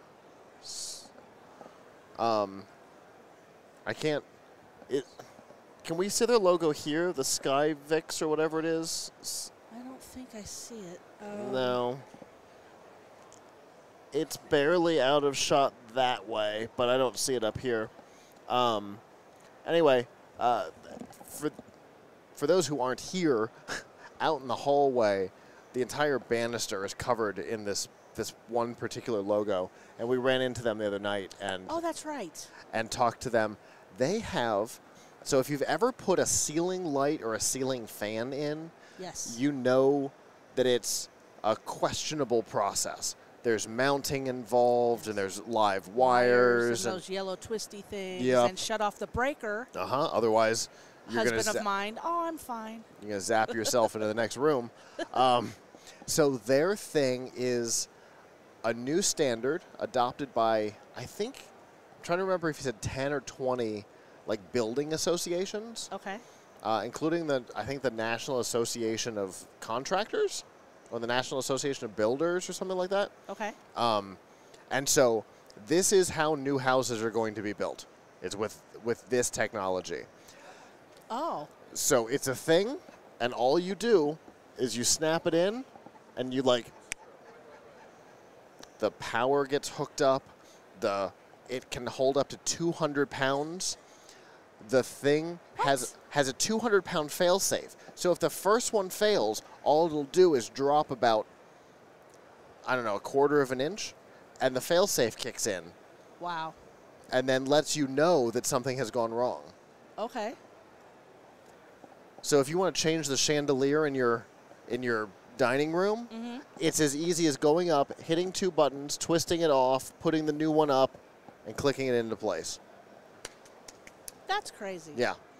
You want to turn a chandelier in what's supposed to be a dining room into a ceiling fan for an office? No problem. Okay, so. Okay. Okay. Here's the earth. With all the things working from home, my husband and I both needed offices, and we didn't have room for one. Uh-huh. So I'm in the dining room. Uh-huh. And some people come and hit their head on the light fixture, and they come to my desk. So that would be perfect for me. To be able to pop it off, put something else there. So I have an answer on Robbie. Okay. He had a flight delay. Oh. He just got into town. He's in the Venetian. He's heading this direction. Nice. We'll make it work. Nice. Yeah, so yeah, exactly.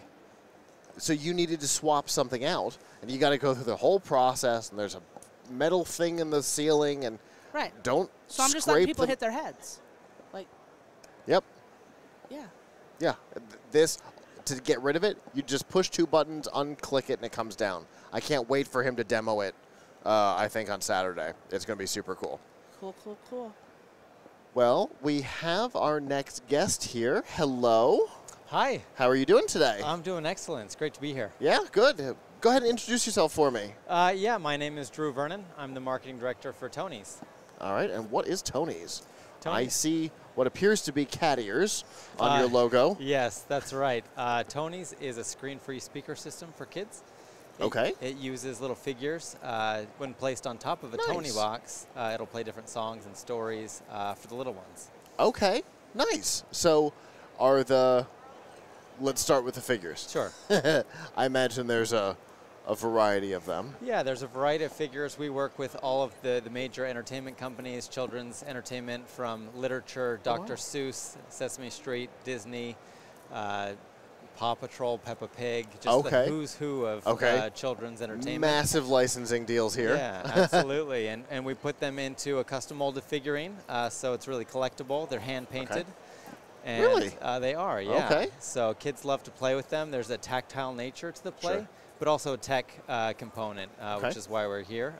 There's an RFID chip inside, so when you place it on the box, it'll actually download content from Wi-Fi onto the box, and then it'll play, depending on the figure, between 45 minutes and 60 minutes of audio content. Oh, wow. Yeah. Okay, so it's not quick hit stuff. This is like full stories and things like that. Yeah, full stories. So, yeah, you know, for Dr. Seuss, for example, The Cat in the Hat, it'll that was what I was going to read say. The story. So we're essentially giving an on-demand audio library for young kids that they can use on their own at a very young age. And they don't have to go through a library and click on things, and they just, boop, off and running. Exactly. Okay. So by design, there's no screen because one thing, we actually, we came over from Germany.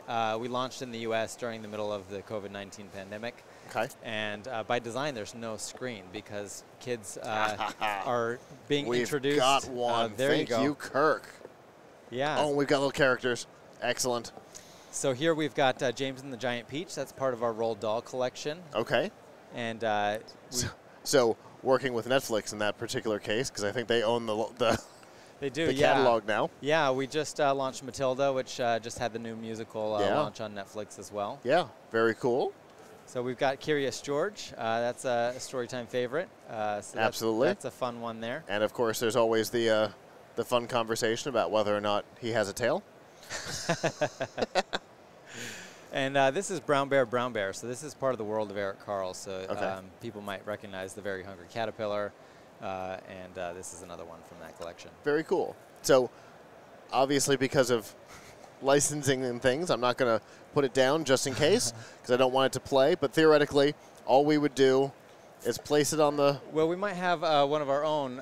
We have our own wholly owned IP as well that we could probably demonstrate. Okay. You're not going to take me off of YouTube for having audio on. Yeah, so we do launch our own characters here. So we're actually about to launch a new sleep line called Sleepy Friends. Oh, nice. And so these are characters that are designed to help kids fall asleep at night, again, in a screen-free way. So this is our Sleepy Sheep.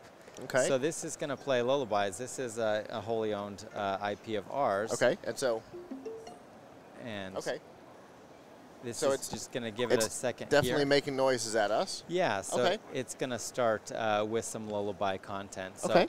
But it's legitimately just as easy as that. It is, yeah. So it's designed to be very tactile so the young child can operate it independently without a parent. That's really cool. Yeah. And what's the availability on it?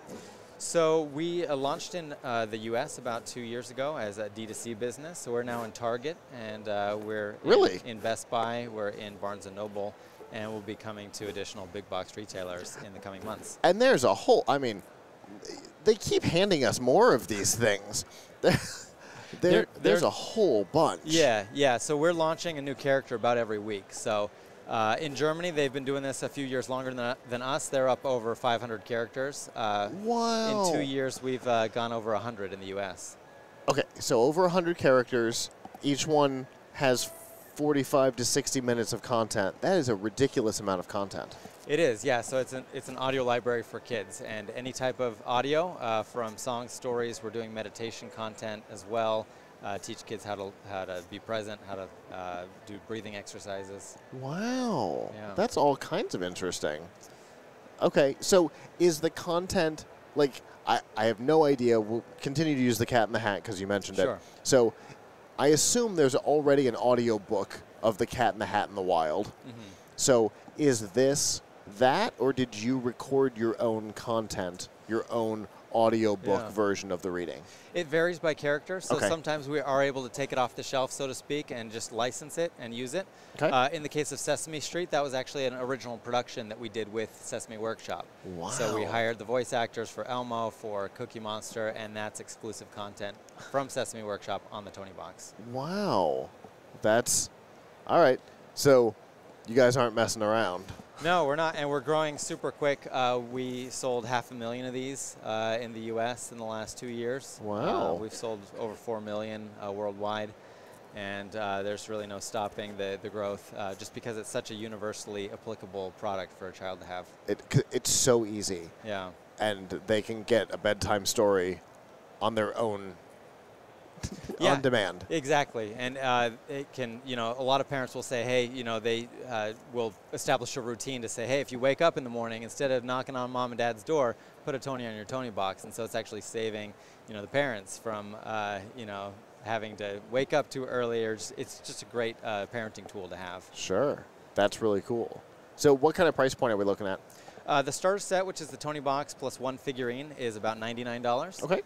The individual figurines are going to be between $14.99 and $19.99. That's depending on the license and the length of content. Okay.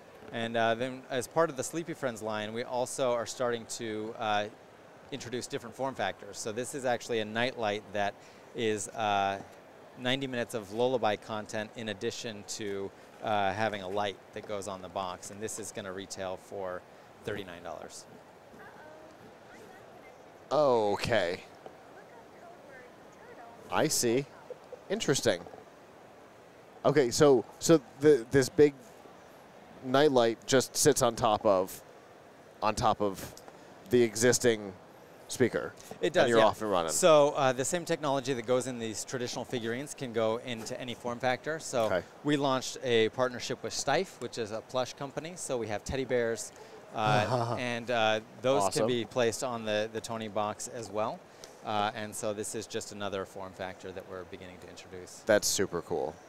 And Target and Best Buy already? Yeah, we're in Target, Best Buy, Barnes & Noble, Amazon, Tonys.com, and independent specialty retail as well. Very cool. And they're in retail, so they're available now. And you said you're launching new content basically weekly. Basically weekly, yeah. Wow. Incredible. Well, this is a super cool product. I know you just listed off some of the retailers, but if people want to learn more about what you guys are up to and what figurines are available, things like that. Yeah, I would recommend either Tonys.com, our homepage, or follow us on Instagram, which is at Tonys.us. Very cool. Well, I appreciate you bringing all of this. And I mean, I appreciate you bringing something, because not everybody does. Okay. They come and talk about their thing, and you have to imagine it. This is one of those things that I don't know that you can imagine. Yeah. You kind of have to put your hands on it to... Yeah, it's just a new experience. So it was inspired to be an upgrade of like the traditional CD player. So CDs are old technology at this point. This is a CD for kids, and it's done in an easier way. Very cool. So What's the setup process like? Obviously, it's got to have a Wi-Fi connection, so there's got to be some sort of a pairing to a phone or something like that? Yeah, so when you buy a new Tony, upon the initial download, that's the first time you put a Tony on the box, it needs to download from Wi-Fi onto the box. Okay. Once you do that the first time, it then becomes a disconnectable experience. Okay. So this can go on a road trip, this can go on an airplane, you're not going to have connection issues. How many can it store? It can store over 300. Okay. It's got a complicated algorithm where if it runs out of space, it'll erase the one that you used 300 Tonys ago. Yeah. And it'll be a seamless experience. Understood. But when you buy the unit to begin with, your starter kit, obviously mom or dad has to do something to pair it to Wi-Fi. There's probably a smartphone experience. Yeah, there's a registration process. There's a serial number. And it'll set you up on the app, and that you get going from there. Once you're on, you're good to go. Exactly. Got it. Yeah. Very cool. Well, I appreciate it. This is super cool. Yeah, it's been great. Thanks for having me. Absolutely. Appreciate Have a good rest of the show. All right, thanks. You as well. Yeah. That's cool, Michelle. I'm in love with that. Yeah, Can you turn the light off real quick? I especially like... Because the camera's not picking it up great, and we'll just let him sit there for a second with the product shot. Yeah, I especially... To see how cute that little lamb is. My goodness. Let me see if I can get it a little further out of the... No. It's the lights in the... Yeah, the stage center, lights are... Trust me, that's the cutest little lamb. It really is. Face. I love that. This is super cool. Thank you. Well, I'm impressed. No, I like it, and I love what he said about if the kids get up. Yeah. Yeah, I know they do that with lights and some different things, but this... Don't come bother me, play this instead. Put a story on, they'll be engaged, and Yeah. Absolutely. Yeah, super cool. I'm glad they brought it on, and I'm glad they brought it on. You know what I mean? Yeah. It's... Yeah, I mean, it was perfect. It was perfect to show. They could have talked about it. They could have told us about it. And we would have had to have imagined it. But the Nightlight Lamb, there was no way. Right. No way I was going to get that. No way that was going to be in my head. Visual, yeah. So, super cool. Agreed. Kid tech. Now, so Kirk and I were talking earlier about health tech. There's a lot of health tech. Yeah, a lot. But we've also started to see a lot of kid tech, especially things that are designed specifically to be screenless. Yeah. Like this. This is designed to be screenless. Yeah. Because there's a lot of concern over screen time, especially with young kids. Well, plus, so if you have the book at home, you can read along with it. Yeah. So you could do Cat in the Hat, and you could go through you don't need a screen. Yeah, absolutely. And then it's all tactile. There's a thing that you're putting on a thing, so that's tactile. That's fine motor control, especially if you're talking about really little ones. And then you've got a book. You can essentially have your own story time whenever, and if you've got the book, you can follow along with the book. It's the fact that they've got original content. Super cool. Yeah. Original Sesame Street content? What? Yeah, they have both. They're making their own, and they're getting very popular names and franchises. Yeah. Absolutely. But I mean, it's the Sesame Street content, he said, is theirs. They worked with Sesame Street Workshop. They hired the voice actors for Cookie Monster and Elmo to do the stories. Wow. But it's not something like sometimes, right, the Cat in the Hat. It's the example I used. There's an audiobook out there for it. Almost certainly, there's no way there's not. Right. So they could buy and license the audiobook onto the hardware. Or, it's just my hand. Well, that's not what it's supposed to be. Let's go back to you. Hi. But they could also create their own, including their own original characters, which is all pretty cool. We're seeing a lot of interesting stuff. I think that's cool. Are they on this floor? Because this is the kind of thing that I would send Issa to interview if she was here. Yeah, for sure. Let's find out, shall we? And on that note, I'd like to give a little shout out to Audie. who's watching us and interacting for us on Facebook. Thank you, Audie. Thank you, Audie.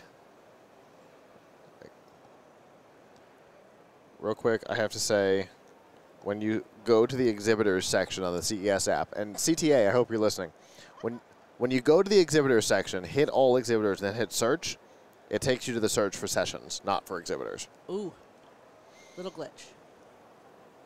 TONIE? Yep. Venetian 55. They're on this floor even. Yeah, we're going to have a couple crews in this building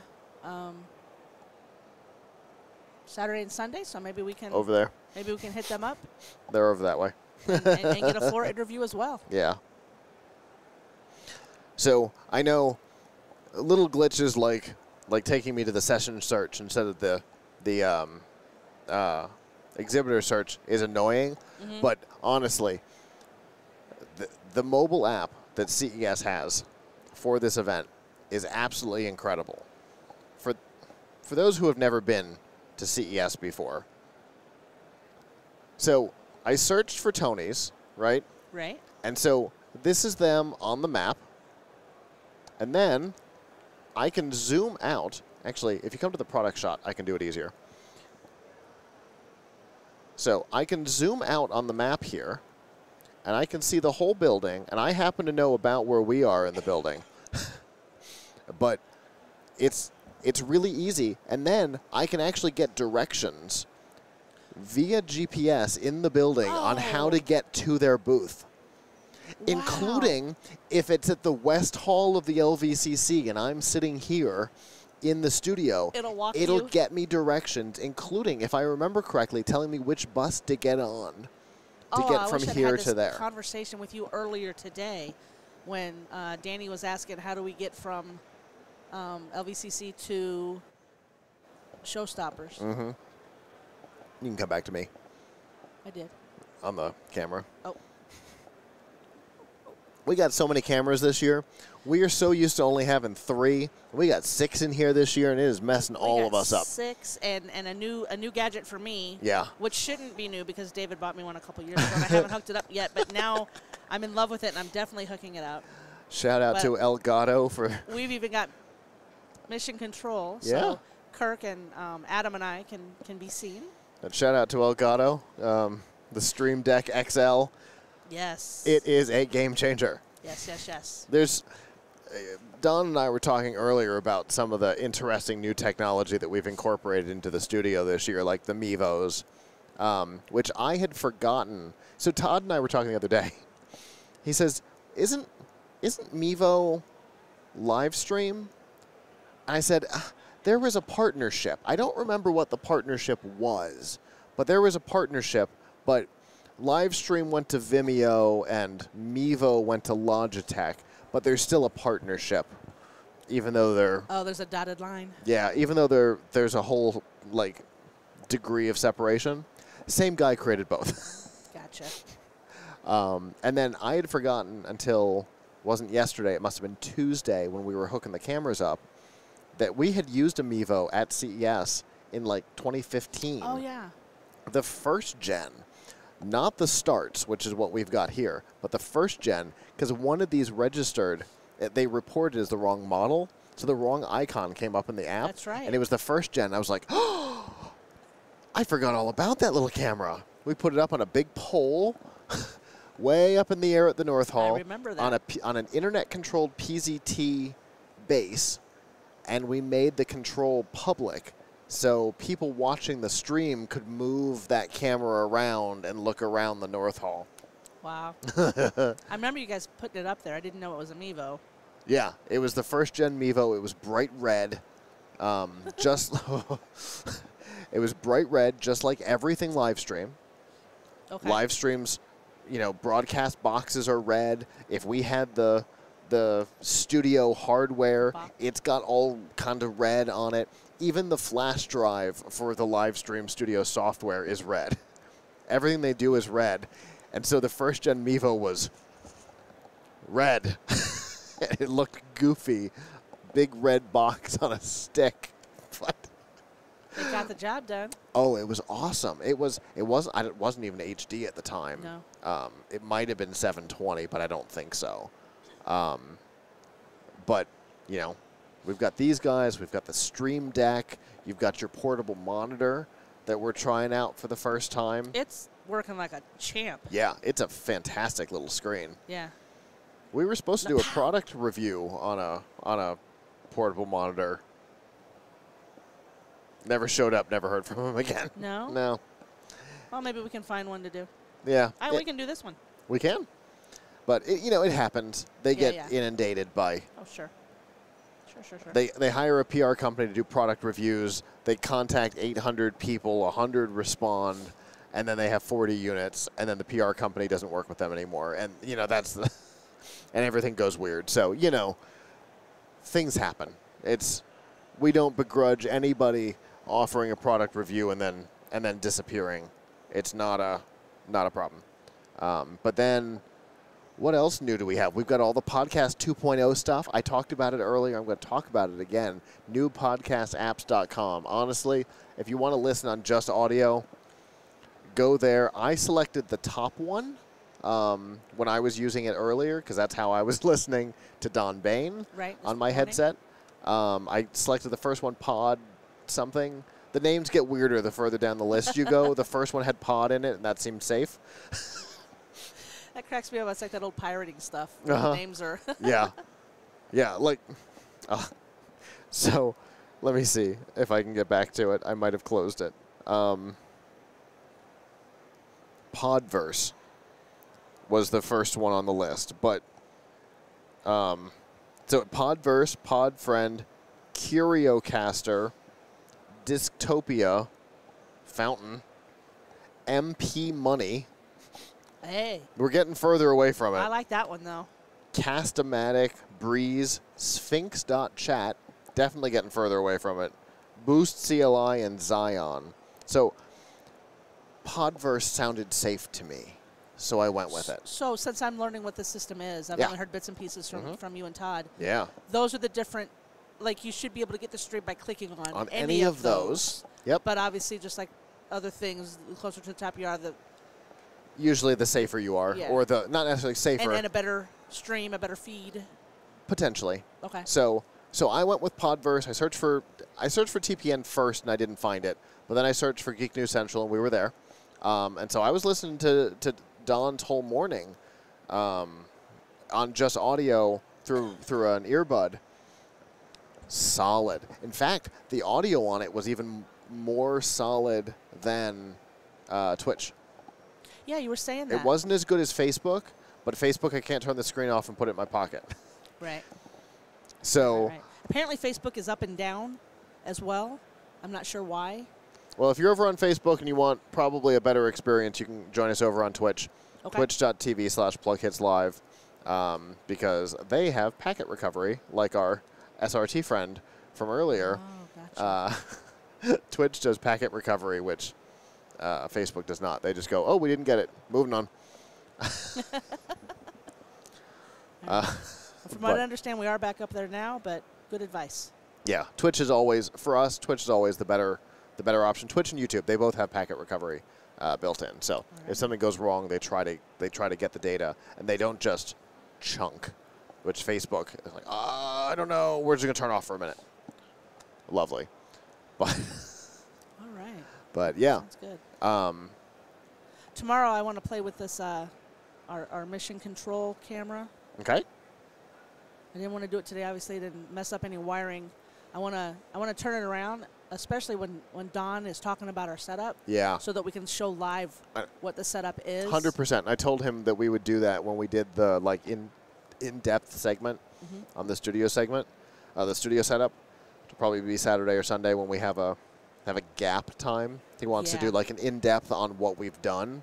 We can even toss. Turn that one around too. We can toss one of them on the Wi-Fi and carry it around if we want. Well, you know we want. Be a half second, full second delay, but. Okay, cool. Who cares? And we're also going to try to go live from LVCC, the Las Vegas Convention Center, where all the really big, lighty-uppy things are. Although there are some pretty big lighty uppy things over here. There are, and right behind you, actually I'll go to the crowd shot. I don't know if you all can see Govee back there. Yeah, we were talking about Govee earlier. I don't know if you can just barely make out the flashing lights that are on the right-hand side of their display. Oh, they got lights everywhere now that I say it. Yeah, because that's what I'm mesmerized by the ones that are like the ceiling lamp or whatever that is. I have to go find out what that is. Yeah. That might be going to Strike Esports. I was telling Tampa, Kirk. Florida. I was telling Kirk earlier that everybody knows I have a personal relationship with Monster. I don't try to hide that. I've got Govee product at home. So you like both? Oh yeah, Govee's and Nanoleaf, who's right here next to us. They make awesome products too. Yes. We've got a lot of good friends in this space. We've known Nanoleaf for years. I've got so the thing from Govee, the product from Govee that I would recommend to anybody who watches a lot of movies and high production value stuff at home through streaming, whatever. Like David. So Govee's got this little thing. It's a little stick camera that you can mount on the top or bottom of your television. Okay. And then you run LED strips. They're RGB IC around the back. And the camera watches the screen and then brings the color palette out of the television. And it works. Oh, it works so well. Because whatever off-brand I bought from a .com place for David. Was it from the Zone? Maybe. I don't know. Jeffy B? Probably. And we got it all hooked up, and it has a little sensor, and it doesn't do the flippy thingy. Oh. And there's a remote control, but he leaves it on red, which drives me insane. No, the Govee one is incredible. My brother was so impressed seeing mine in action that he bought one for himself. Okay, so maybe that's Valentine's Day. We'll swap out our lights on the back of our TV. Yeah, they're truly really impressive, and they've got all kinds of interesting things. And that's the thing, right? Yes, I love Monster. Oh yeah. Right? Absolutely. You know what they don't have? Bulbs. Regular bulbs. Really? That works under the Monster brand. That's odd. So there was the original luminescence with the RGB, with the remote that worked, that had bulbs. But the Smart doesn't have any bulbs under the Monster brand. So, they've all got their things. Right. Monster's got some really cool things. The prisms and the digits. Love them. Super cool. Yep. But they're very different than what, say, Nanoleaf has, where it's all different sizes that fit together into a pattern and then lines that you can outline the whole thing. I wish you guys could see. Are they in the guest shot? Can we show the animation that's happening on their wall? Is that at all possible? Yes, it's in there. Okay. Part of it. So that animation that's happening, they've got see if I can zoom 1, 2, 3, 4. Back to you for a second. They've got hexagons. That are like corner to corner, and then they've got triangles that fit in the gaps. And then they've got line segments that they're outlining all of those pieces in. And then they can run animations across the entire surface in one. Oh, there you go. Now you can see it in action in that shot. It's really moving now. They are so cool. And that's something that Monster doesn't have. And then Govee's got the TV lights, which neither of them have. They all do their own cool things. Yeah. Yeah, and that's good. Yeah. Wow, Nanoleaf is really upgraded. Oh, yeah. From when we first got them at Showstoppers a few years ago? From the original, hex tiles? Yeah. Yeah. Because I'll be honest, I liked the hex tiles, but I'm like, I don't really need those. But this is what I'm looking at right here. I need that. Yeah. Yeah. What Nanoleaf has done in the last couple of years, and Twitch has been a big part of their success, right? Yeah. Because big Twitch streamers all have either Nanoleaf or Monster. A lot of streamers have been doing the Monster prism and digits because they're different and they're unique. Yeah. But Nanoleaf took off because of Twitch. That's cool. 100% because of Twitch. People saw them. People were like, oh, that's cool. I would like those, please. And so they'd buy them. And then Nanoleaf was like, okay, well, now we've got to what do we do next? Right. And so now you've got all of this insanity. What you probably can't see in that shot, almost certainly can't see, is they've got square tiles on the ceiling. Yeah. You can see just the tip of it. There's like a red one. Yeah. So there's square tiles across parts of their ceiling that they've done, and I think they've even stacked them in a really interesting way. There's lots of stuff that you can do with their stuff. They're going to be on the show, I think, on Saturday afternoon. Oh, cool. I told them, your logo is going to be in our shot all week. You should at least come explain who you are and why your logo is in our shot. Yeah. Yeah, because even when I crop back out, it's very predominant. Yeah, there's no way to not have their logo in the shot. So, but yeah, we've got, that's one of the things that I really like about this show. The show right here. This one? Yeah. Is that you can have 3 companies theoretically in the same space and not be competitors even a little bit. Right? True. Because you've got Nanoleaf, you've got Monster Illuminescence, and you've got Govee. I can see 2 of them from where we're sitting. They are not competitors. No. They can enhance each other. Because you know what Nanoleaf doesn't do? What? Nanoleaf doesn't do those RGB chandeliers or whatever I'm seeing over in the Govee booth. Yeah, that if I miss a switch, it's because I'm staring at them? Uh-huh. Yes. Yeah, exactly. So you can see these companies that are competitors because they all make RGB lighty-uppy things in Michelle's parlance.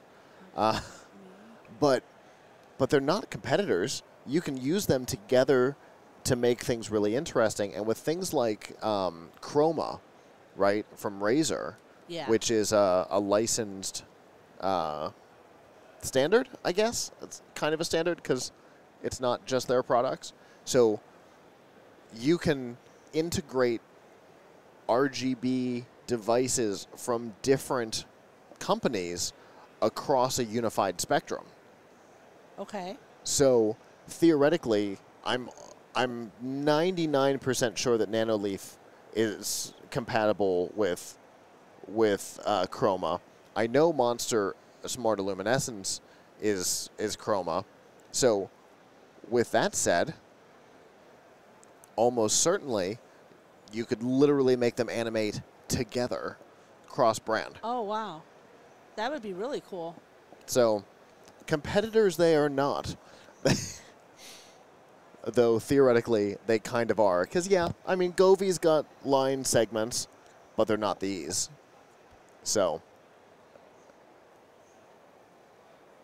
anyway, what are you most looking forward to, Michelle? You know, I get asked this a lot. I get asked this every year. Mm-hmm. And I don't have a great on camera answer. Okay. Because I just love everything so much. I don't know. I'm not going to lie. There's a couple things I want answers to. Okay. Maybe more so than looking forward to. There are some things I want answers to. For example, what does this booth do? Todd and I watched them build their booth yesterday. Yeah, they're not in your shot at all. Can I get it there, you think? I don't think so. Okay. Todd and I watched them build their booth yesterday. Oh, maybe you can get the corner of it. Is it the Belgium? Yeah. Yeah, I can get it. We watched them build their booth. They are 100% complete. Their booth is up and running. They have candy. They have chairs and a little table and candy on the table. Yep. Which is always nice to have a chair when and you're walking around CES. And a black fabric covered thing in the corner. Yeah. At some point yesterday, they built a thing on a stick. Oh. I have no idea where that went. I'm assuming it's in that black box. It's very mysterious. I cannot wait to go down there and ask them what it is that they do. It's legitimately been bothering me since yesterday. The whole time they were building, we were trying to figure it out. And the further they got into their build, the further away from it we felt like we were getting. Yeah. So I cannot wait to go down and talk to them in a little while because I've got to figure it out. It's going to bother me. Yeah, I'm going to go down and get one of them little bags, too. Yeah? And we can see it in your host shot, too. Yeah. When you're turned that way. Yeah, there we go. There you go. Just the top. But anyway, there's lots of interesting things. So from where I'm sitting, I see what is almost certainly robotic lawnmowers. Oh, I need one of those.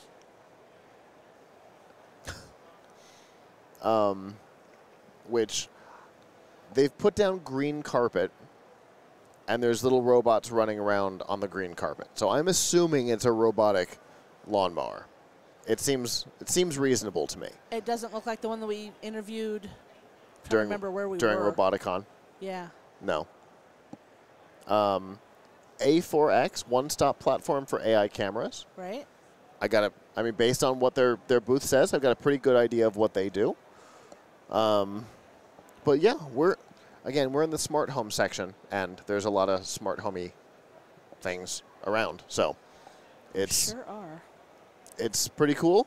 Well, I believe that my time is officially up, Michelle. I think it is too. Yeah. So I see Todd has arrived.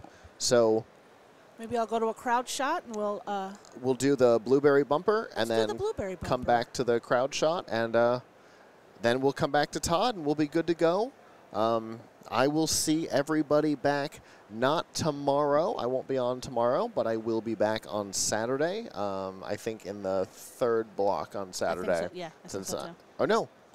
No, I think actually I'm in this block again on Saturday. So I will see you back on Saturday. Obviously, you can follow our content in lots of places, including our new Podcasting 2.0 stuff on Twitch, on YouTube, on Facebook, on Twitter, wherever you are, so are we this week. So definitely check it out, share it with your friends, and I will see you back on Saturday.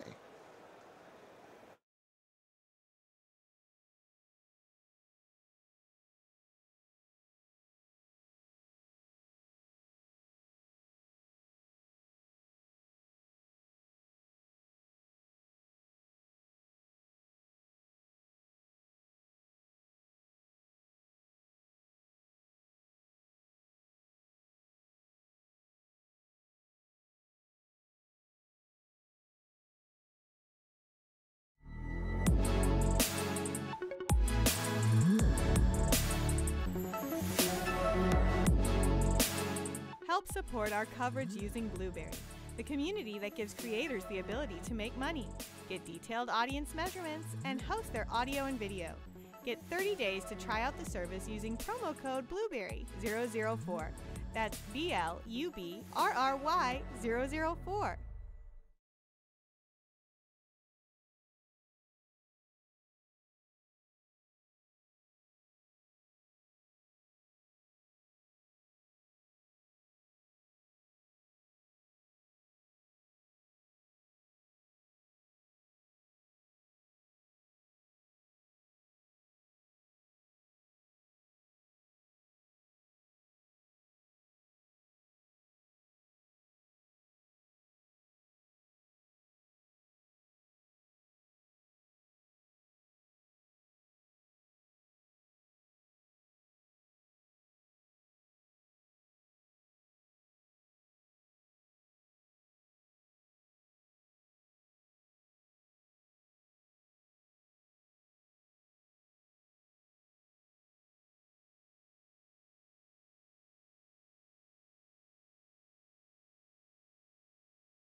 Oh, there we go. Hey, everybody. My name is Todd Cochran. I'm with Geek News Central, Geek News Central podcast at geeknewscentral.com. And I'll be with you for the next 2 hours here for the CES 2023 coverage here by the Tech Podcast Network. I've been roaming the floor. Got some stuff to talk about in the interludes when we're have a little bit of downtime. But I'm glad you're joining us. We are actually lit, podcasting 2.0. If you're not listening, if you're watching the live stream, that's great. But if you're at work and need to just listen to the audio live stream, you can do that by picking up a new podcast app. If you're using a legacy podcast app, you won't be able to listen to this show live via audio within the app. So just pick one up at newpodcastapps.com. All right, everybody, thanks for, we're going to bring in our next guest here momentarily. And we should be ready to go with bringing them on. And so go ahead and we can bring them on if they're ready. So the show's off to a great start. Lots of traffic, lots of people on the show floor. Downstairs was pretty slammed, the innovation area. A large body of people walking through, crowding around certain booths. The booths were just absolutely crushed, and so we'll get back to those later in the week when things slow down just a little bit. I am watching the live boost. If you know what that means, if you send in a live boost, we'll talk about it here on the air. But first things first, I guess we're getting ready to bring our next guest in.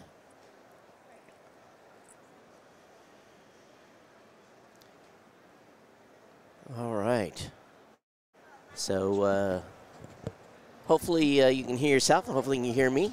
Yeah, I've got you. All right, so we're going to introduce Creed McKinnon from VersaWare to talk about what VersaWare does. You're the co-founder and head of marketing, so tell us what you guys are doing here at the show. Hi, so my name's Creed, and I'm here with VersaWare. I'm the co-founder.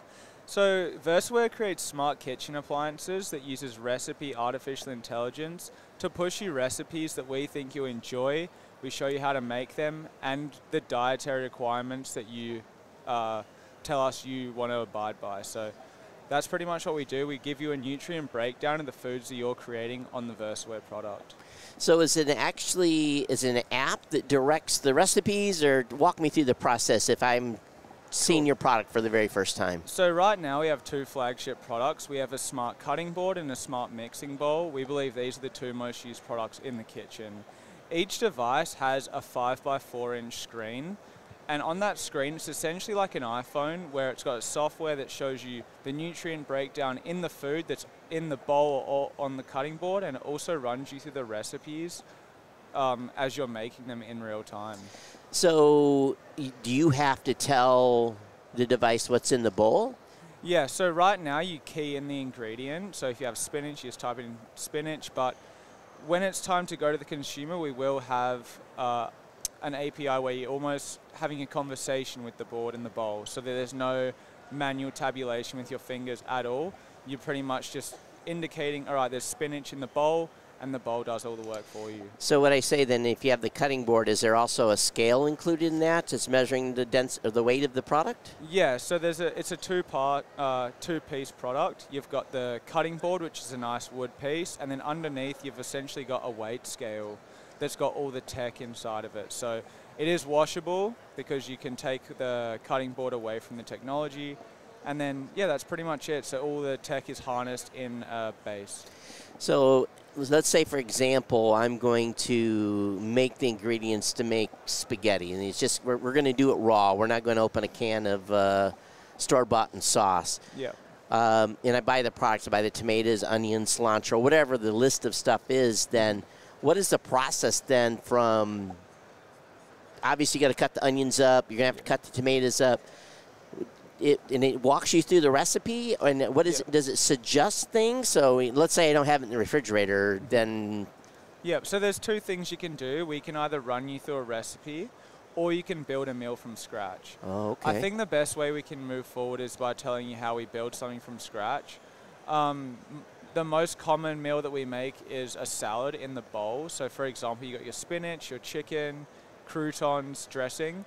So you add your spinach, you can see how much protein, carbs, fats are in that. Then you can add your chicken, the bar graph stacks, and you can almost see how everything is in relation to each other. And then once you're happy with it, you click done, add the ingredient.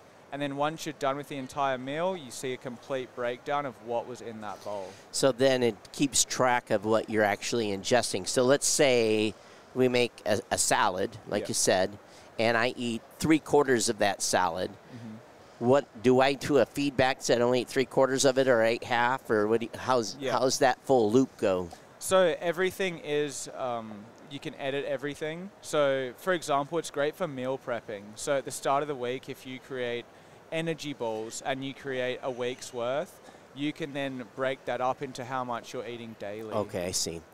And then how does you said it's got some AI component. What's the story on that? Yep, so with the artificial intelligence, you pretty much tell us what you enjoy eating, what time of the day you eat, what your dietary preferences are, and then we provide meals that meet all of those requirements. So the more you start to use the appliance, the more our artificial intelligence can tell, all right, they like to eat at 11 a.m., they like to mix these two ingredients together, and they eat this much protein at this time of the day. So there's a lot of data involved. Yeah, you know, I'm pretty busy, and for me, meal prep honestly sucks. Yeah. You know, and you know, I hate to say it, sometimes at lunchtime you just run to McDonald's and you get something horrible. Yeah.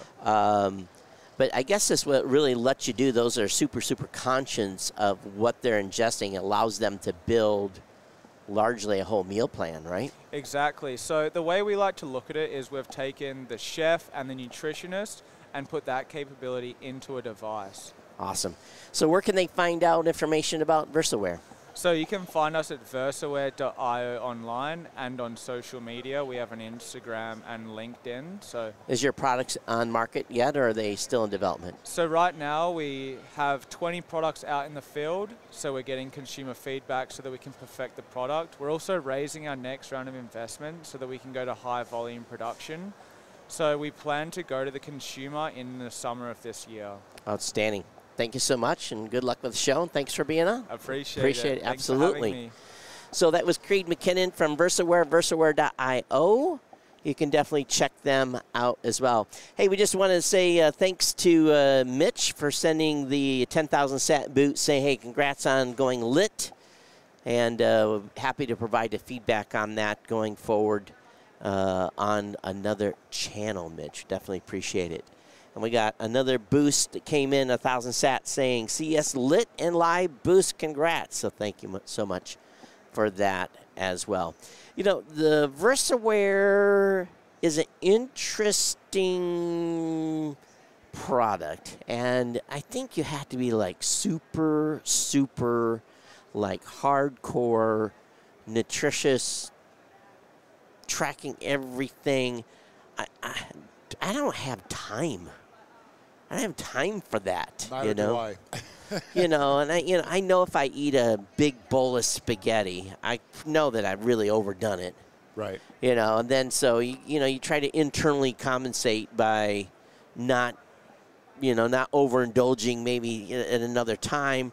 But there's some days you get all off track, and I guess maybe that's why I have the healthy figure that I do.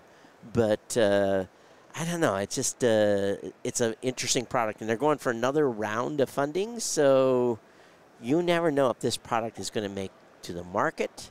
You know, that is the thing here about CES. It happens. A lot of companies come here with an idea, and they've gotten a bunch of money, and they think that they know. I got cable I'm sitting on. Let me stand up and unhook myself here. There we go.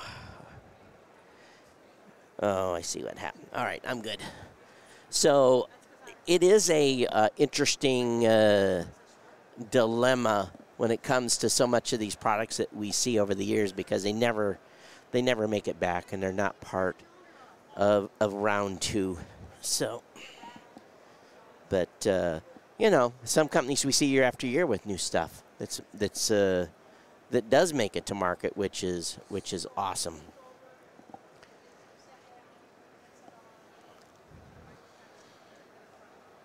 So I think our next guest is just about here, and so we'll bring them up on here in a few minutes. We're trying to do these on 10-minute centers, and to be honest with you, sometimes the interviews are worth 10 minutes. Sometimes,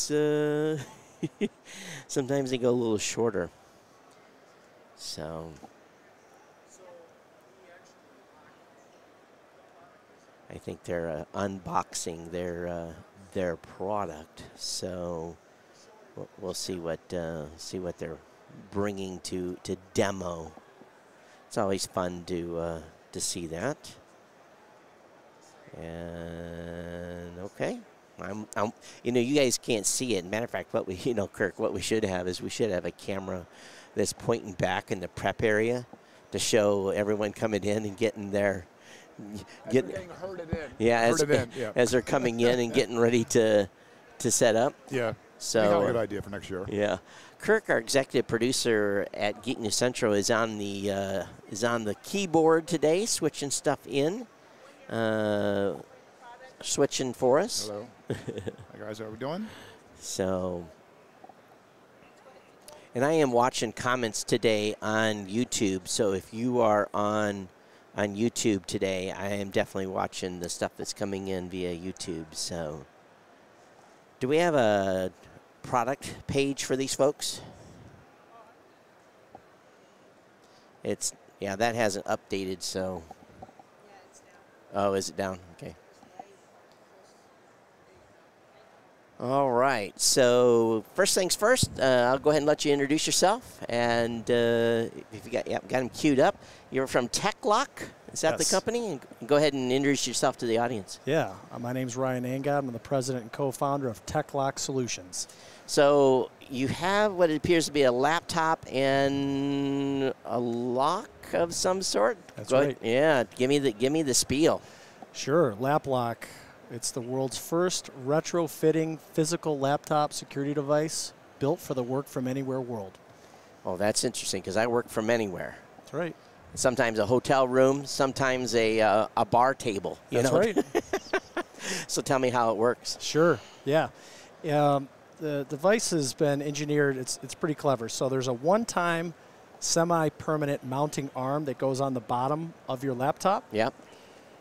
Perfect. And mine's been on for a couple years. This has been, we've tested it quite a bit. So one time this goes on when you're ready to use your LapLock. If you're at your Starbucks, your airport, your bar, and you go, oh, I want to lock my device to the table, you simply take the device out, you put it into the mouth of the LapLock. Sure. So it actually can, this table's kind of weird. I just haven't adjusted you gotta it. Go we down go up, deep we got down to a 3-inch table. Yeah. So we then lock to the side of the table, and you put your LapLock up to the bottom of the table. Yep.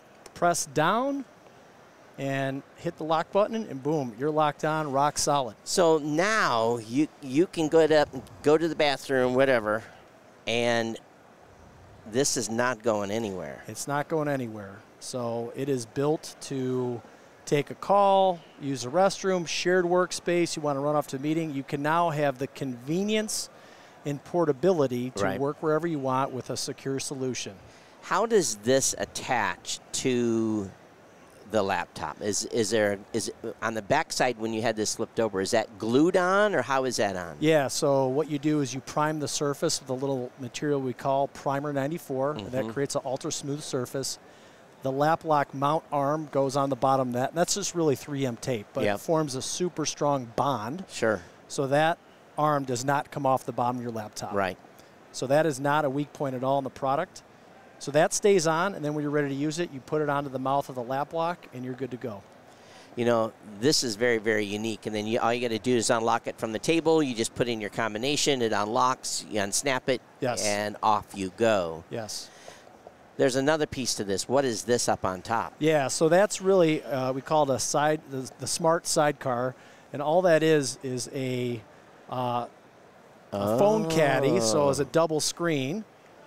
You can see that. We sell that on our website for $14.95. So what we've done is we've come up with, we call it the Remote Productivity Bundle. So we sell the lap lock, the smartphone caddy, and another product called Bag Lock, which attaches the lap lock. So if you have a purse, a briefcase, that nice Toomey bag you don't want to get stolen, that's right. You can leave all your materials secure all together as one, and that's $99.95. So the whole package is $99.95. Yeah, or you could buy the lap lock for $79.95. Yes. That's pretty slick. Yeah, it's got an alarm in it. We don't have it enabled because it's really loud and annoying. Right. So if someone really comes up and reefs on it, beep, beep, beep, beep, lets the alarm off. And then when you're ready to use it, it's really simple. You just hit your code. We have a default code set right now, 111. Pops down and comes off. Sorry, I'm at a little unique of an angle. Yeah, and it's a this table's a little weird. This table's a little weird, but you can see it weighs under a pound. And it's stainless. I'm getting what happened here. The DJ started. Yeah, DJ DJ started playing. Don't push buttons we're not supposed to. Yeah, aircraft aluminum on the tops and bottoms. Yep. And this is steel construction, 1573 steel, soft rubber pad feet, so it doesn't affect the table. Right. And we made it under a pound, lightweight, convenient, super strong, and easy to use. Obviously, you're at market on this already because you're selling it for, you got the retail price. This is not a prototype. You're in the marketplace. Where can folks find these? You can go on laplock.com. That's our first phase one of selling product. Then we're going to be hopefully in big box retail stores. We just met with a couple of them this morning. Awesome. Major distributors, selling to businesses, college students, anybody. How, the pandemic changed everything and people work. I have a big office now that is empty, and matter of fact, that real estate is going to be returned to the the folks who are renting it from here in a few months. And my entire team that I have is essentially all over the country. Sure. And we don't really tell them you have to work from home. You can work from Starbucks if you want to, as long as you get your work done. So this product in itself the timing's right on this. Yeah, COVID scared us. We actually started development before COVID. And, we're like, business travelers, people that do work in the Starbucks, then everything shut down. We panicked and go, wait, this actually threw gas on the fire. That's right. It's now truly a remote work from anywhere world that we cater to. And at $99.95 for the full package to do the lap lock, the little sidearm here to put the second screen on, and the bag securing tool. Yes. Money well spent. And another thing, too, there's a market here that you may not have thought of is overseas travel. Sure. And from an overseas travel standpoint, putting a laptop in a room safe is a pain. Yeah. Or they don't fit. Yep, absolutely. We're getting music again. All right. Got to quit pushing that button. All right. So, again, where can they find this product at? Yeah, right now it's laplock.com. Laplock.com. And then soon enough, Amazon and everywhere computer accessories are sold. Outstanding. Yes. Thank you, sir, for being on. Thanks for having me so much. Definitely appreciate it. Appreciate it. All right. Have a great day. Perfect. Thank you. Okay. Very, very cool. What happened there, Kirk? Fat finger the button. Fat finger the key. You can't be fat fingering the key. I know. Yeah, thanks. Yeah, a new driver at the control panel, fat fingering the key.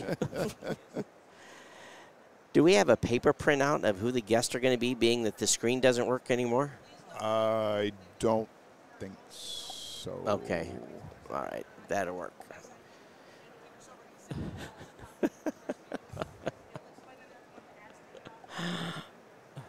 I'm going to go slow on the...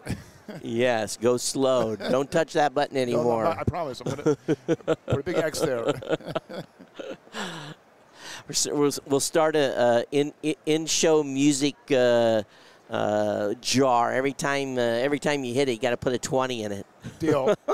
Oh, you might be careful. You might. It could end up being a long show. Mm-hmm. You're right. What?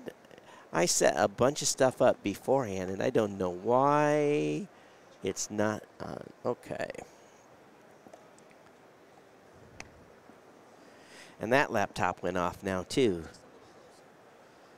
So after this guest, I'll check on the laptop on the side. All right. We've got SkyTed. Is that how you pronounce it? Sky and TED, like TED Talk. Okay, so SkyTed. Okay. Introduce yourself and tell me about your product. Well, I'm an ex-Airbus VP. I was selling aircraft for a couple of years in Singapore. And one of my airlines said, well, how 300 people can make a call at the same time in the aircraft because we want to open calls on board, but people are fighting each other every time, some want to rest. And I was looking, well, how we can stop the human voice for people when you make a call. You have about 1,000 square feet around you. So right. This is where I come from. So I dropped my job as, a big blue chip company to start my own startup. This is my story. So the goal then with this is to be able to do private business calls amongst other people then? Is that how is it migrated into, or just regular calls? Yeah, for us, voice in a call after it has been recorded, like that here, is noise pollution. Nobody needs to hear what you said, Right. First, we have the business line here, which is to handle calls, for example, in a bus or in a shuttle bus. You have a kids crying next to you, sure. and you're going to be able to have a call, and the voice out is going to be muffled by the system. Okay. And the other part, the kids' screams are going to be stopped also on the way in. All right. So you're going to have a very I will say, silent, secure, and confidential call everywhere. So you're still plugged into, I'm assuming, based upon the jack into. No, this is for CES because we never know what's going to be the Bluetooth connection. And so normally it's a Bluetooth connection. We're totally agnostic. You can work with your earbuds, like your AirPods. You can work with Sony headset, like this one. For those of you that can't see, Kirk, give me a product shot here. What you'll see is it's basically what you would see for a typical face mask, like a respirator type of thing, but you're able to put your mouth into that.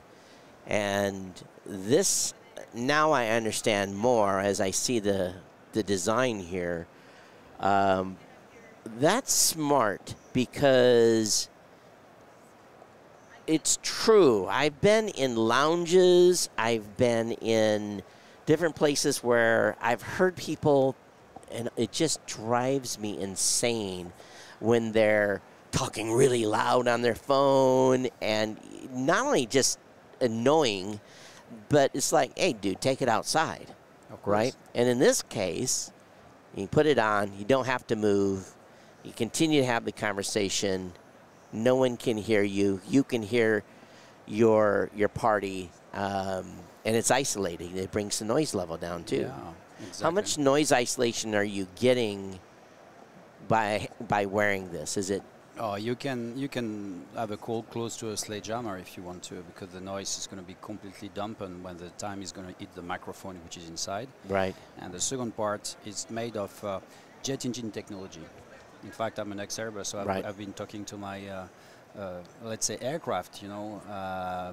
Acoustic. This is how loud it is an aircraft. Yeah, I understand completely. This is the industry. It's not the audio. It's pretty much heavy-duty industry. How you're going to stop the noise? And in fact, into an engine, before and after the turbine, you have a muffler. You don't see because it's open air. Yep. And we're taking this technology, and this is all the little dots you can see inside it are mufflers. So the sound is going to be absorbed. It's going to be absorbed like like in an absorber resonator. So I spent 35 years in aviation as well, prior military, and we're all wearing Jepson headsets, and I have people. I was flying with other people doing missions, so you're sitting on each side and we're all talking, and usually that airplane noise is just especially on a prop aircraft is really loud. So do you feel then this market is beyond? Of course. Aviation. This is for anything. I come from my Airbus left there, but like I told you, to go into the market. Then we find the hybrid worker problem. Yeah. That today you have 2 billion people on Earth. We have to make pre-COVID travel habits or have to travel like crazy. And now they have 6 to 8 calls per day. Right. Zoom Teams start at any time. And you said, I'm caught in the Starbucks. There is 2 people yelling, having fun, which is Starbucks is made for, talking loudly. Yeah. How I'm going to make my call? So people said, please put you on mute. And this with the system will get you covered. Death by Zoom is what we're living right now. That's right. And I have a distributed workforce for my company, and they're, you know, we don't. I was telling the last guest, we don't require them to work from home. They can if they want, but this would really allow them to be able to have a good private conversation. Do you suspect? So then, do you think people are still going to wear earbuds with this, right? Of course. Yeah. This is the we are totally agnostic. You can work with AirPods, with Sony. You can work with iPhone or a computer, and we can work with Teams or Zoom, whatever. It's just on hardware. So obviously you're in prototype mode here. What are you expecting when you come to market on this? Yeah, we're going to do a Kickstarter. This is how the big company have started, like the airport that started 9 years ago only. Now it's an $80 billion business. We forecast a $10 billion business on what we call silent calls, and we want to be the leader in speech privacy. So 15th of March, we're going to launch a Kickstarter, so people can go to skytech.io and they find the early bird prices and they can register and put their email. And off we go. By the end of the year, we're going to start to deliver our first product. I think, are you first to market on this? Yeah. At this level of technology, we had some competitors. Some of them just obstruct. You keep in mind that we have the nose, and you can have open air. I can breathe. It's open air technology. So very high performance. Some of them you talk in a kind of can, like we did when we were kids. Right. That's dampen a little bit your voice, but that's far from the technology we have get here. So today, you know, with our biggest competitors, the glass manufacturer, because you have to put box around people to stop the voice. That's right. That's right. What do you think this is going to retail for? Any idea? Yeah, it's going to retail about 400 USD, so that's a normal price. We have 2 products here. One is a baseline for business travelers. Of course, this is a demonstrator today, so we are going to be able to reduce the size of the product. And the second one is for gamer, because gamers tend to shout, and everybody who has a kid with a gamer is going to come in the 4,000 hertz, which is the alert frequency of you, and wake up the whole family around you. I had a teenager that I could have strangled. And matter of fact, I think the neighbor wanted to strangle him too when he's playing certain games. So you'd be like, you'll have to wear this when you're gaming. That's right. And you know why? All the mother give me the instruction how you're going to work with the I want an app where I can reduce the sound level, I can send him a warning. And yeah, because the system will have a total control. So when you speak too loud and you what we call your sound bubbles is coming way over the others, or your son, you're gonna absorb the others people. There's a lot of parents that are going to buy this, and guess what they're going to say? You will use this. You will use this, or there is no call on that. So I don't know if we're more of parents. I think so. Parent friend than the gamers one. I so I should be. I can see Mom, I don't want to use that. And I'm like, oh yeah, if you want a game, yell. But you know, we came with a business line, and the team, there is plenty of gamers. They said, I need one. I need one with a lot of power because I'm shouting. On the business line, you just want to talk smoothly like I'm doing. I don't need to be in the 100 dB or shout off. If I start to shout, the business line is not going to work. Right. But the gamer one, we make it quite massive, and we can make kind of Dark Vader look. Sure. And Marvel, we can play around because it's a game environment. And some of these gamers are on Twitch and stuff, so they'll definitely have a unique look when they're doing a live stream. And esport too. Esport, they won't be able to talk. Let's say where competitors were playing. I won't be able. Two gamers can work on the same one, and your voice is not going to come to my microphone and so on. So this is what we have been developed, and this is a complete new worldwide product because you need to have the jet engine silencers to be able to handle the task. It's so powerful. The voice is so powerful to stop. Even when you walked up here, I was trying to figure out what this product was, but now I'm like excited about this product. It's a good. I think some parents watching here are going to be like, where can I? Again, when's the Kickstarter? It's going to be in March? March 15th is going to be launched in the U.S. I'm American, so I want to establish the business in Europe. We come from Toulouse, which is the Airbus headquarters, you know, the competitors of Boeing. Sure. So we've got the ecosystem. We know how to stop sound. So, Yeah. but we're going to be American soon, and we're going to distribute that in the US. So it can work with Teams, it can work with Zoom. SkyTED.io is a solution for everybody. With Bluetooth, it's all the same. Yeah. Yeah. SkyTED, everyone. SkyTED.com? IO. .io. SkyTED.io. That seems to be so far on the show the top level domain everyone's using. Thank you, sir, for being on. We appreciate you showing this off. Thank you, Todd. Very good. SkyTED.io. And, of course, that was Dr. Taryn Ross who was with us. So we thank you so much for being on. All right. Continued coverage here of CES. You know what's funny is I was down prepping in the downstairs room, and I had opened the iPad up, and I'd got all my tabs opened. And for some reason, I don't know what happened to my... All right. I guess that's good. So let me go over here and I'm trying to watch for the live boosts that come on. Hey, Kurt, can you give me an off-camera shot for a second? I want to check this laptop real quick. All right, so let me go over here and look at this real quick. Okay, we're good. We're good. All right. Just making sure that's still on. All right. Need the next guest sheet up if we can.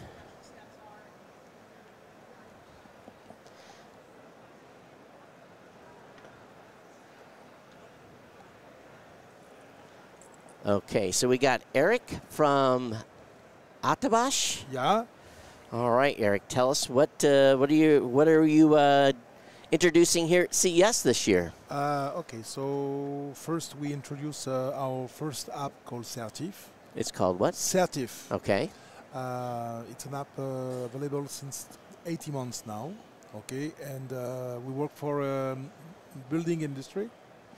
And the use of the app, it's to be sure, for example, if you control an house, for example, after constructing, you can check with our apps, everything is okay. And because we geolocalize, we timestamp and we send everything in the blockchain. So to be sure nothing can change after the control gone. So in case there is an issue after, we can compare from before and after. Mm-hmm. Also, we work in France for an insurance company. In case there is some leak, on the wall or something like that. And because of the COVID, they don't want to go into the house. Mm-hmm. And so we have also, they are using this. In case you have a leak, a fire, you just download. There is an API connected between the insurance and us. And the customer can make by himself all the pictures or video, and the expert from outside can say it's okay or not okay. He can make the accept or no the codes by the company to repair it. So it's very useful, and we save money. They save money. It's for energy. They use less energy, and because I have to go, and customer and I have to wait hours for people to come in the house. Right. So it's a very saving time. So at the beginning, you said you're using it for the construction industry on the actual building project. You're documenting each piece of the project as it goes through. Yeah, and what's happened also, they can before to go to the location, they can decide which kind of photography, video, scan, or anything else they want.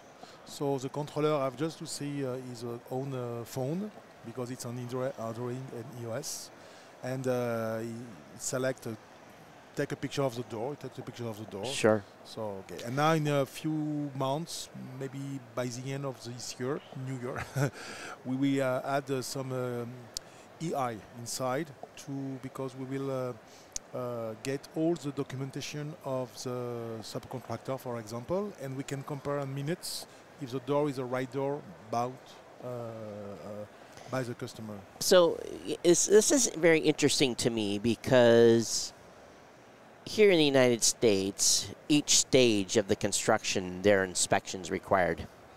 And sometimes they can't close a wall until the inspection is done. And sometimes the inspector is just going to walk up there and take a look, say, yeah, it looks good, and sign it off. He's driving maybe 1 hour. He's leaving 5 minutes in the job site.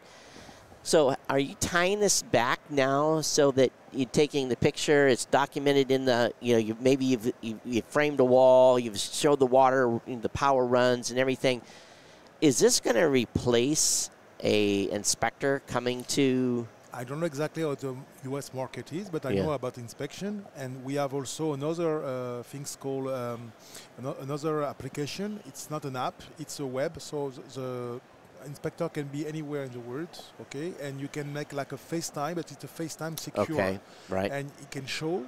So the customer or the plumber before he can show everything, and also you can interfere.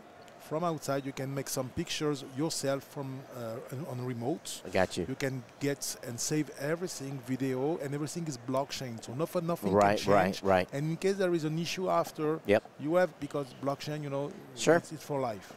And it's interesting that you say that, because then the homeowner can actually go back and look at the whole process. Exactly, to be sure everything is okay, and also for the insurance, of the building, it will be very interesting. Or maybe even years later when they're looking to make a modification, say, okay, is that a load-bearing wall, or all these things that come up. I mean, normally you would have a blueprint. Yeah. But still, a picture for a general consumer is, they can look at the blueprints. I don't understand that, but a picture is but primarily for construction industry. So what are you hoping to accomplish then here at this show? So we have to make some contact with a building company or insurance company to connect. And this is the first tools. And for the first time now, we present a new app called Nancy. It's like a spin-off of Certif. After 18 months, we use Certif now. And it's dedicated for violence against women. Oh. It's an app for that, and we use the same technology, the same core, and we adapt for this. So just to let you know why Nancy, because Nancy was a goddess, Sumerian goddess 3,000 years ago, and she was like a warrior against men who want to make some hurt about children. So that's why and Nancy, in English, right? What is it? And also it's free for the people who want to use it. And you can scan, you can photo, you can make also a screen record, audio record, everything. It's very easy to use. It's like, I can show you in 2 minutes if you want. Could it be a victim using it? Exactly. And that way she keeps a record, or the person, it doesn't necessarily have, it could be a male too, but you can keep a record of it. You can keep a record, and because it's blockchain, nobody can say after you change something. Right. It's very easy, and also it's very secure. So I mean, only the victims can access for them. And when you are when the woman got some victims, sometimes it's not coming from the first day. It's like the men's or girls, but most of it's sure. It's like step by step, so they push the limit each time. Okay? Right. So the things what we have to, because I was a lawyer before, so I know it works. So it's taking time, to go to the real violence. That's right. At the beginning, it's psychological. So maybe the guys make 10 calls an hour. Right. Where are you, etc. Yeah. And after, it escalates. Exactly, and in abuse, in send harassment, etc. And also, this application can be used in company for harassment work.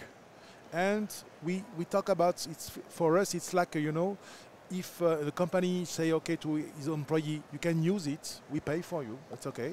And it's like a dissuasive tools. I mean, it's like the radar, when you have a radar, you have 55, the police, nobody wants to go over 55. Right. So it's the same in the company. And it provides a ability to have documentation. Exactly. Improve, because we said Nancy, and the baseline it's we believe you, right? Because the bad things for women and for harassment. So could it be anything from a screenshot on a phone, the call records, all that stuff? Exactly, everything. And also we have a little application inside. It's at the beginning we ask you if you want to promote 3 relatives or friends, okay, and they accept or not the mission. And in case you are in danger, you have a bell. You just click on the bell. Click it, it notifies them. And at this second, you receive as an angel, we call them angel. You can receive an SMS, WhatsApp, and an email. And you can click on it, and you geolocalize the person for 30 minutes. So you have time to call the police or call anybody, or you go yourself to help. So it's very useful, and also you don't have. And also we connect to all the police about the world, so all the 911. And because they cannot receive any SMS or email, we just transfer in a vocal mode. Got you. So hello, my name is Eric. I'm in danger. My location is. And it will be in all the translation of all the country. Even if you are a US citizen and you are going to France, police French, I don't know anything about English. So, but it will be in French. Be in French. Exactly. So tell us again the name of the app. Nanshi. Spell that for us. Okay. Okay, so it's Nanshe. Yeah, and it's a Nanshi.app. Nanshi.app. And this is available online now? It's available only the website. Okay. We just make because it is the first time we show at CES. Sure. It's like a it's like a first time, but we launch the 8th of March. Why? Because it's a Women International Days. Okay. Nanshe, Nanshe, everyone. Definitely going to want to check this out when it launches. Fantastic. Okay, but they can check the website now because we give information to them, everything what they do, and it's completely free. What was your motivation in doing this? Why were you motivated to do this app? It's quite a change from going from construction to... Okay, let me explain. I was a lawyer. Belief in France, and I was very involved in for helping women against domestic abuse cases. And I was very specialized in new technology. So I was very involved for receive SMS, and after you know when the smartphone was spread everywhere. You know, after you have WhatsApp, you have all social media. So I was coming there and make a report. And most of time, when the guy is aggressive, he will break the phone or remove the SMS he sent to his girl the day, or maybe he was shot after her and she have no proof, or maybe sometimes she had document for example document statements. But this allows this to be in the cloud, on the blockchain. Yes, on the blockchain, nobody can access. It's encrypted, and only the user, and maybe you can be connected also. If you have a lawyer, you can connect your lawyer also. Awesome. Yeah. Very, very cool. Send me is this on the other product as well? Yes, exactly. Yeah, let me keep that as well. So the second app we talked about at the beginning was Certif, CEERIRTIFs. Exactly, like certification. Yeah, certifications with 2 E's. Thank you so much for coming. Thank you very much for your welcome. Yeah, appreciate it. Thank you very much. Very, very cool. And this is where blockchain utilization makes an incredible amount of sense, because we think about blockchain and you think, okay, we're tracking goods, we're tracking the shipping of products, and then we make a change, and you're tracking potentially domestic abuse issues and the history. Very, very cool. Nanshe, I think that's one we'll keep an eye on for sure.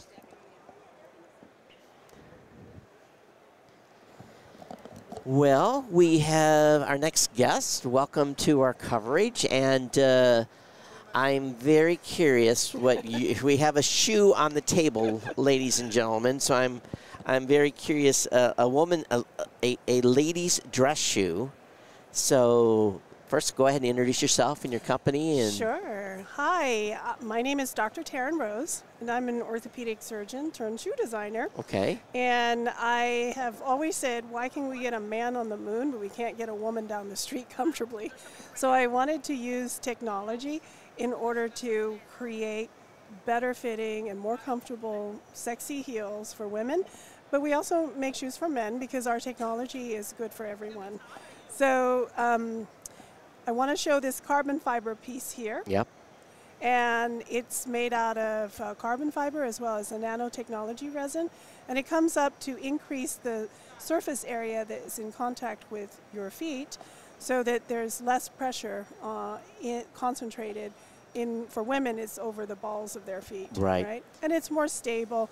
So that's the first thing we do to make shoes more comfortable. The second is we have an app that does the measuring of your feet.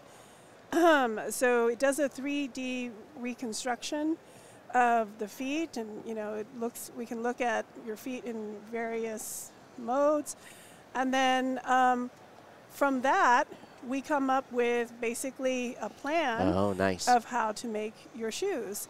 So our algorithm that we created says, okay, out of the library of last, which is the form around which the shoe is made, this one is the closest.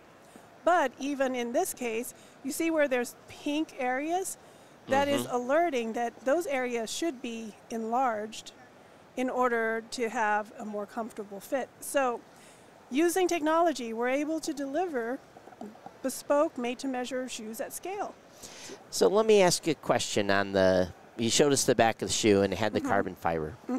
I've seen plenty of high heels in my life, sometimes closets full of them.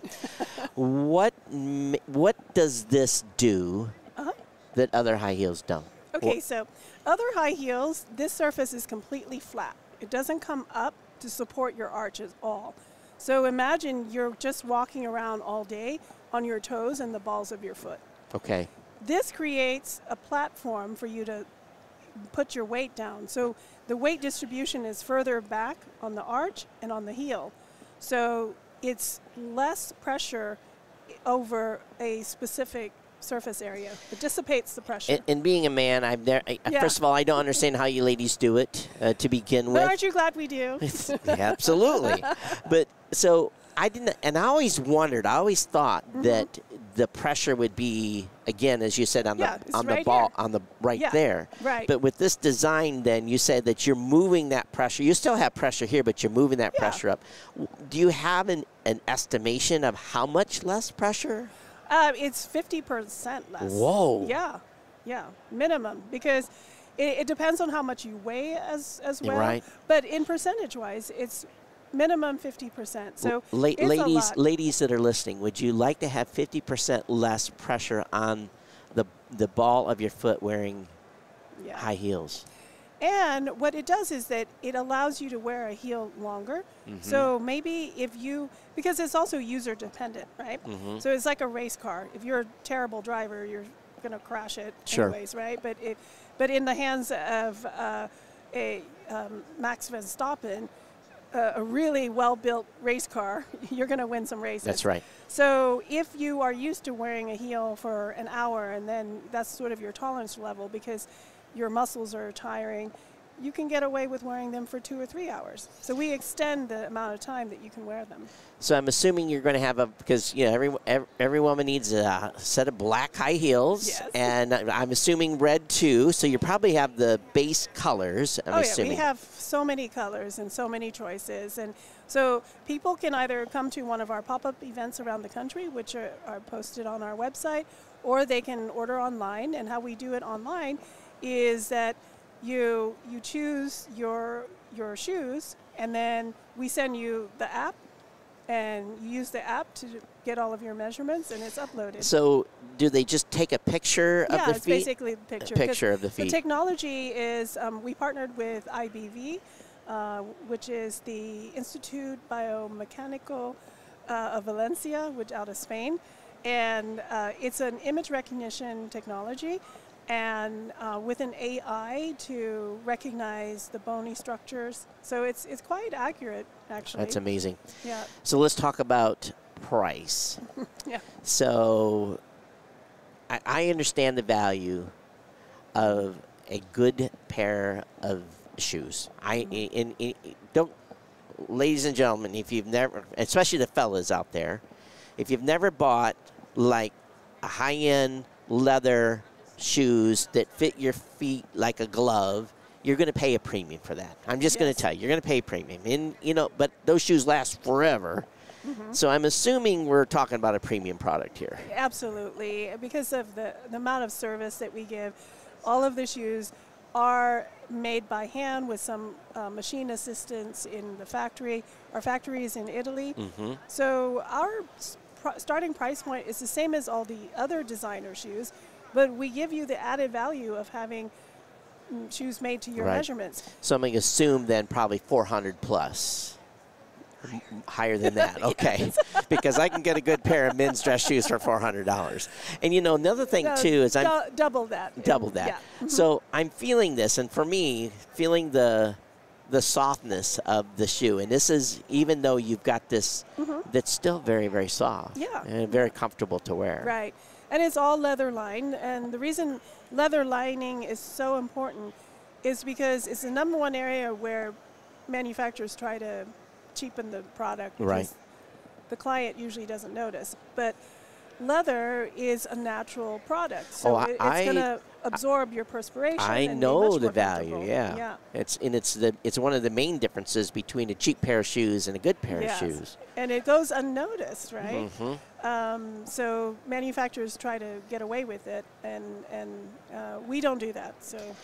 Is this on the market now? Oh, yeah. We've been selling for the last 4 years. Okay. We're launching here at CES because we just finished developing the app and also the in-store platform where you can get your feet measured. We don't have any retail partners yet, but hopefully after the show, we'll develop more retail partners. Where do you do your pop events? Is it available, the schedule on your website? Yeah, the schedule is usually about 2 months prior to the actual events. We do it all over the country. This month in January, we're in Florida. Okay. That makes sense, right? Do you have them in a boutique, or where do you normally have them at? Typically, we have a big hotel suite. Okay. So that people get a feel like it's a nice loungy area. Mm-hmm. You know, women come and have champagne and they shop for shoes. Be a little spoiled. And be pampered. Well, that's good.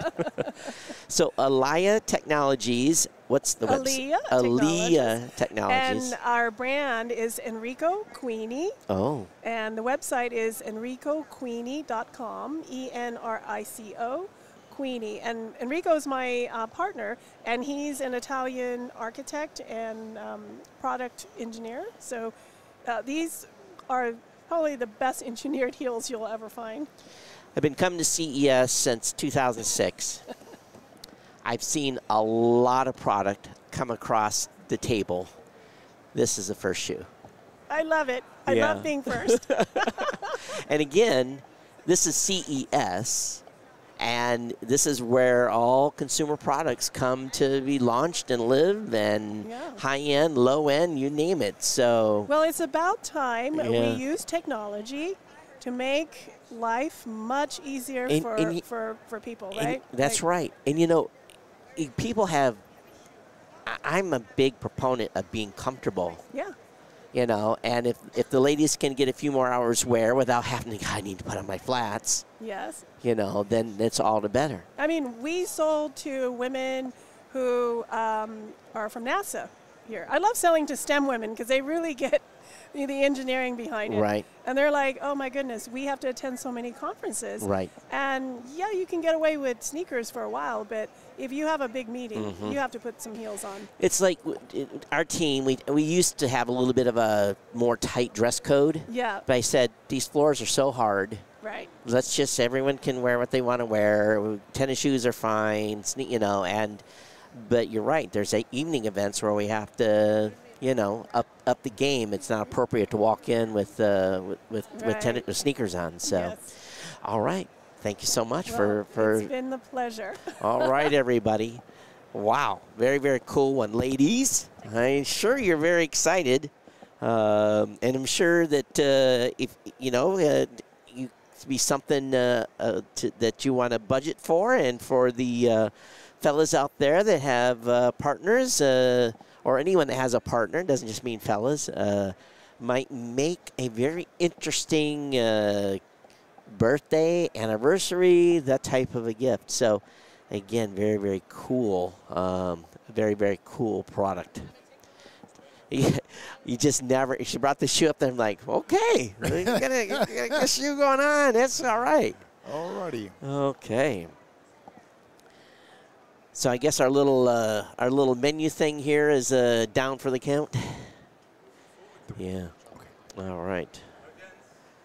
Okay. Hi, how are you? Go ahead and grab a chair.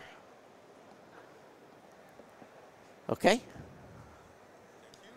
Shall we shake hands, or you? Oh, no, yeah, we can shake hands. Nice meeting you, too. It's an honor. Yeah, thank you for coming. All right, our next guest is here, and go ahead and introduce yourself. Tell us about your product, what you're doing here at CES this year. Thank you for the time. My name is Joris Kastemans. I'm a Dutch founder and CEO of my startup WISP. And the idea for WISP started because of the fact that I'm stuttering myself. I'm a mild stutterer, but when I'm tired and stressed out, I will start whispering more. Right. And the core idea of WISP, we develop speech technology that converts whispered speech into a natural voice. So we convert whispered speech and vocal cord impaired speech into the person's natural voice. And it's meant for people with voice disorder, like people with throat cancer, vocal cord paralysis. And it's a real-time audio-to-audio based AI. You know, this is very interesting to me. I have a niece who was in a very severe automobile accident many years ago, and she was incubated for a very long time. Yeah. And she had vocal cord damage, and her voice is very quiet. She can vocalize very loud, but sometimes I have to lean in. Yeah. So this sounds to me like this might be a product that she might get some value out of as well. Sure, yeah. So tell me how it works. The core technology is AI. So it's a proprietary AI technology. So we are not using big tech APIs or something. It's built from the bottom up. Like I said, it's an audio to audio based AI model. So it's language independent. It's noise robust.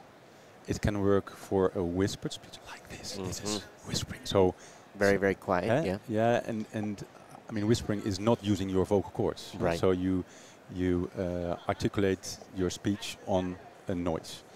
But people, for example, with a full laryngectomy, they sometimes sound more raspy. Yeah, that very raspy. They have to. It goes down here. Yeah. So our speech technology is really robust for those broad variety of voices to convert it to a natural sounding voice. So are you using an app or with a microphone? Exactly, yeah.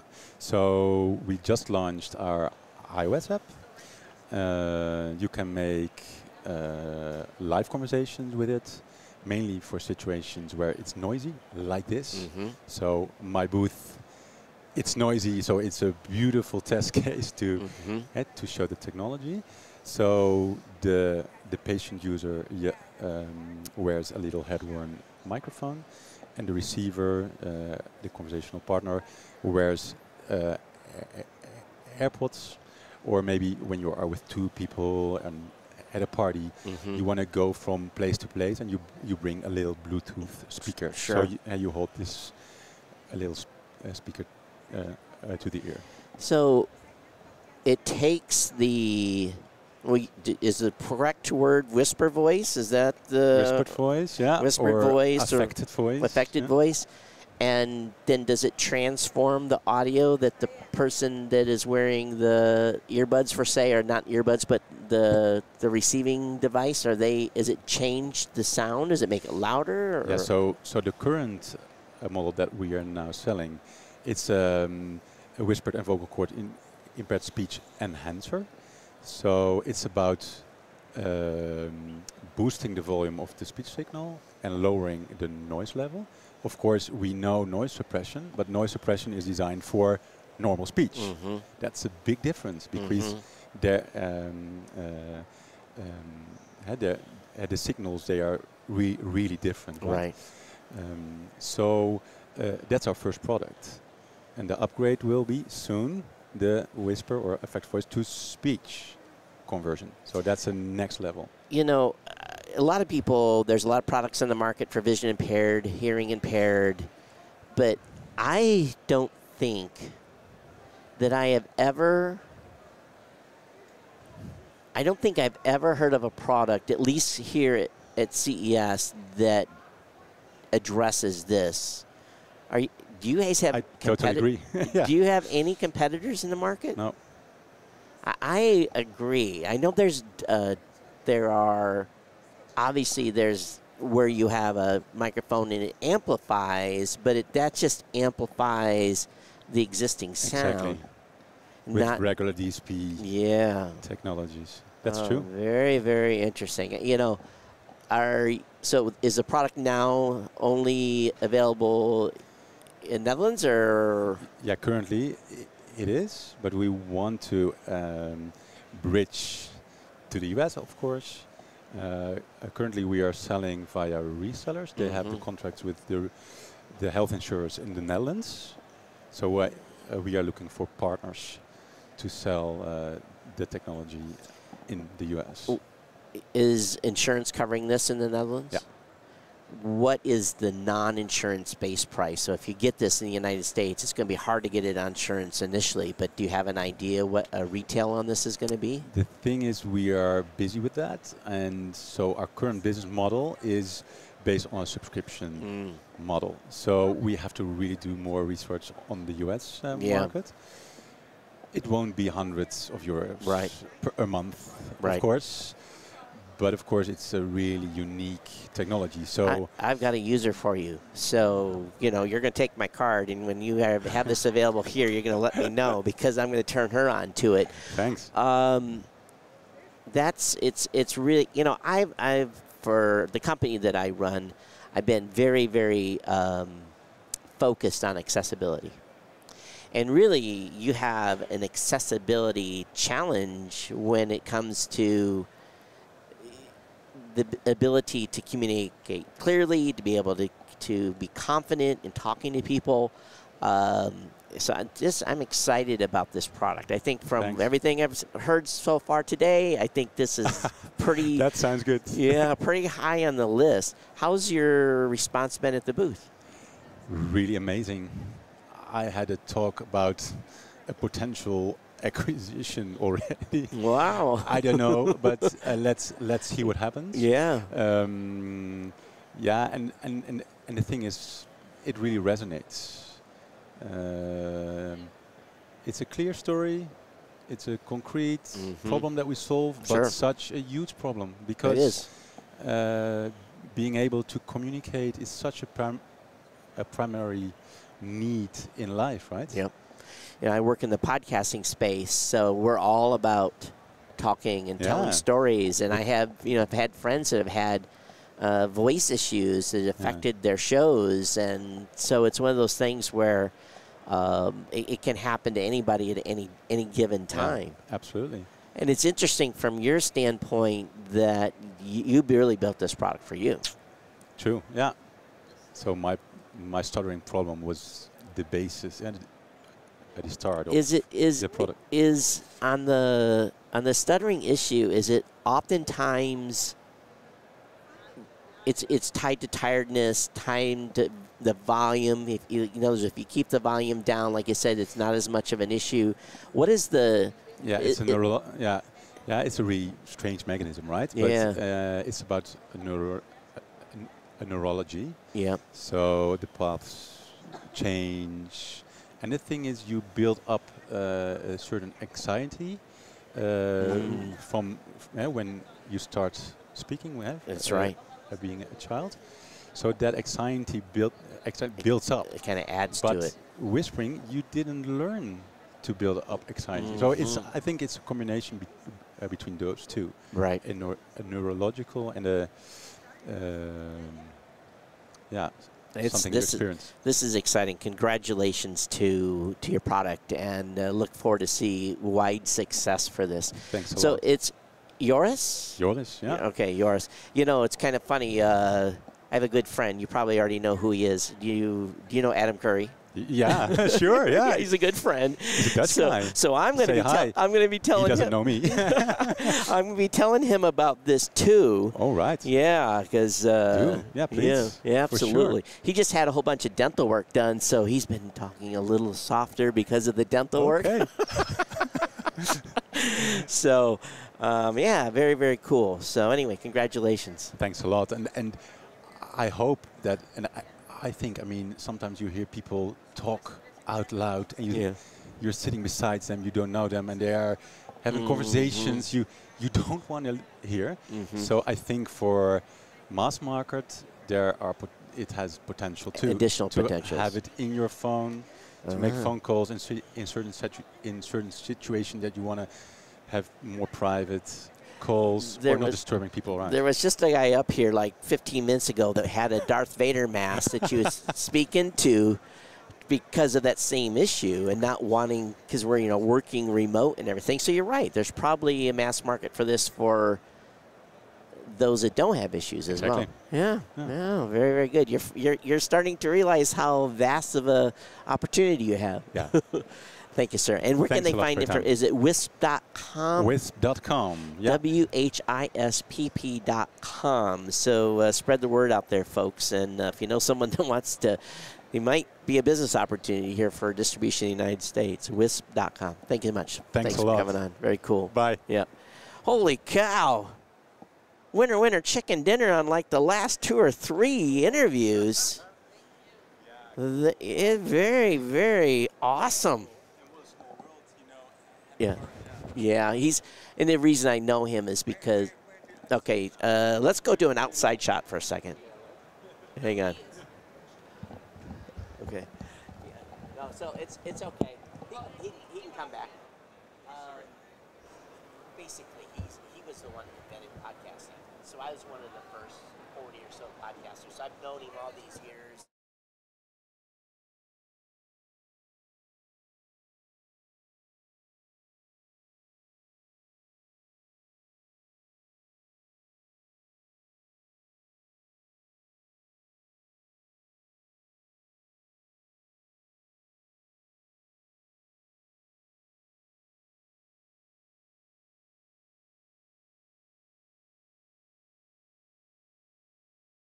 All right, I'm back.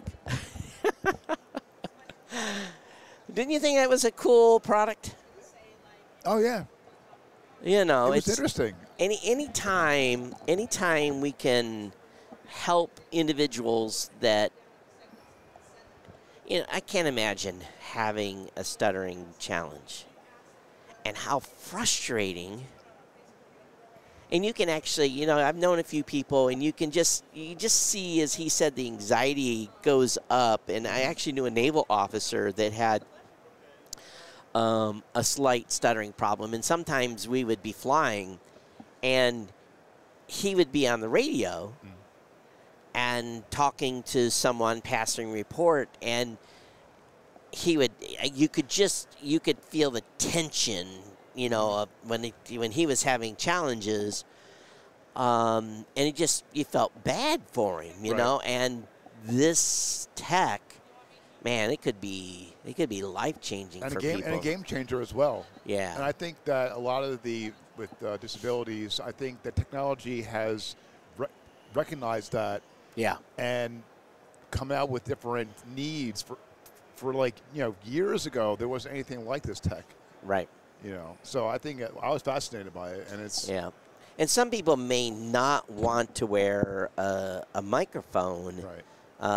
But I think that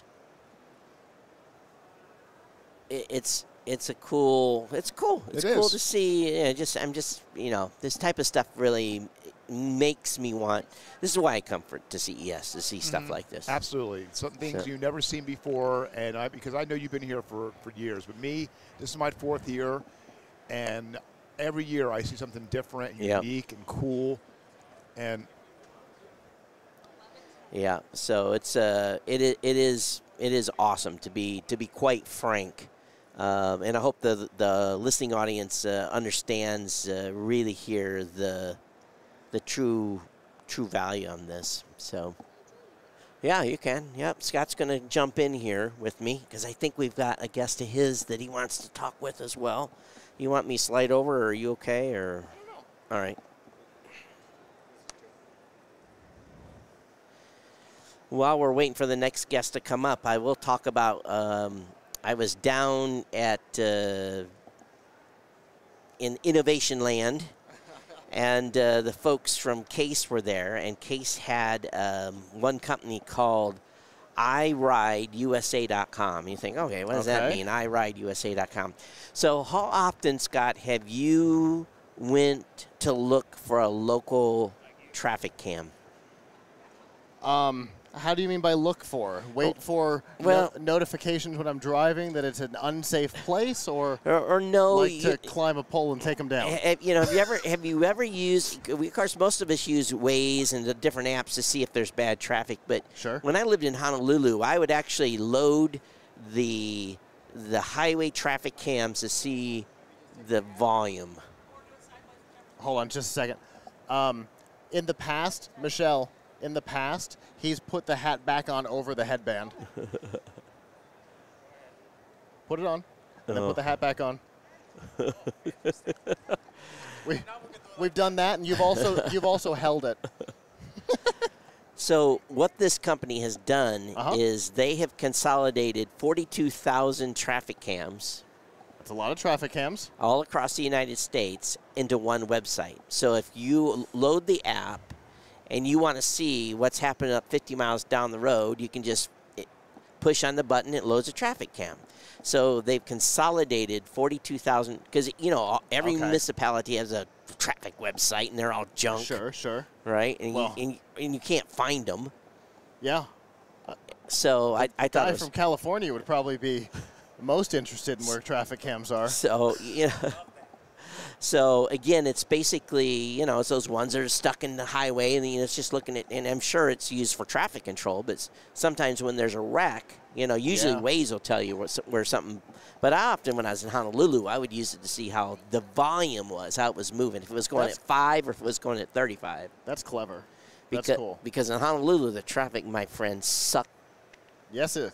And I will leave it at that. You complained about it often. Don't have to worry about that no more. But anyway, let's go ahead and move to our next guest. And it's Benji Locke. Is that the right way to pronounce it? That's the right way. Yep. All right. You got it right. All right. Give us Scott wanted to jump in here, so go ahead. Long-time friend, but for those who don't know, go ahead and introduce yourself. Yeah, no, but I mean, first of all, it's great to be back. I mean, it's been a couple years of struggles with COVID and all that, and finally you can see that the energy at CES is finally getting a little bit back. It's correct. It feels like CES. It feels like CES, so I'm excited again to be part of you guys' journey here too. We know each other from the days that I started at Eureka Park. So basically, Benji Lock is the world's first traditional lock with fingerprint technology, which means that you can open it with the ease of your fingerprint, but also with a traditional key. Awesome. And that same technology of this padlock, we've brought it into a travel lock, regular lock, sport lock, bike lock, door lock. So it's been great, And the beauty of CES is it's all about innovation, but it's also about giving. And this year, Benji Lock, we partner with Canon, and we're sponsoring tomorrow a big CTA Foundation stage with a lot of up-and-coming startups. So we will have a big presence there tomorrow afternoon. Giving back to where you started. Yep. Yeah. Yep. And when you first came to CES, how big was your booth? Was it 10 by 10? Not 10 by 10, the smallest at Eureka Park. Yeah. And did you put it on a credit card? It was probably, that's a really good question. It was a mix of credit card and loans from friends. And believe it or not, now you're bringing me back to those days that, holy smokes. I remember we took a enterprise van and we packed it out with friends, family. And that's how they actually helped me out, set up the booth. We all stay in one room, 5 of us. Crunched up because money was tight, but the opportunity is there, and I'm a believer that you have to take a risk. So, the story I like to tell, and it's really kind of on a whole different scale, is in the early years, I walked into this booth of this little brand new company called GoPro. Yep.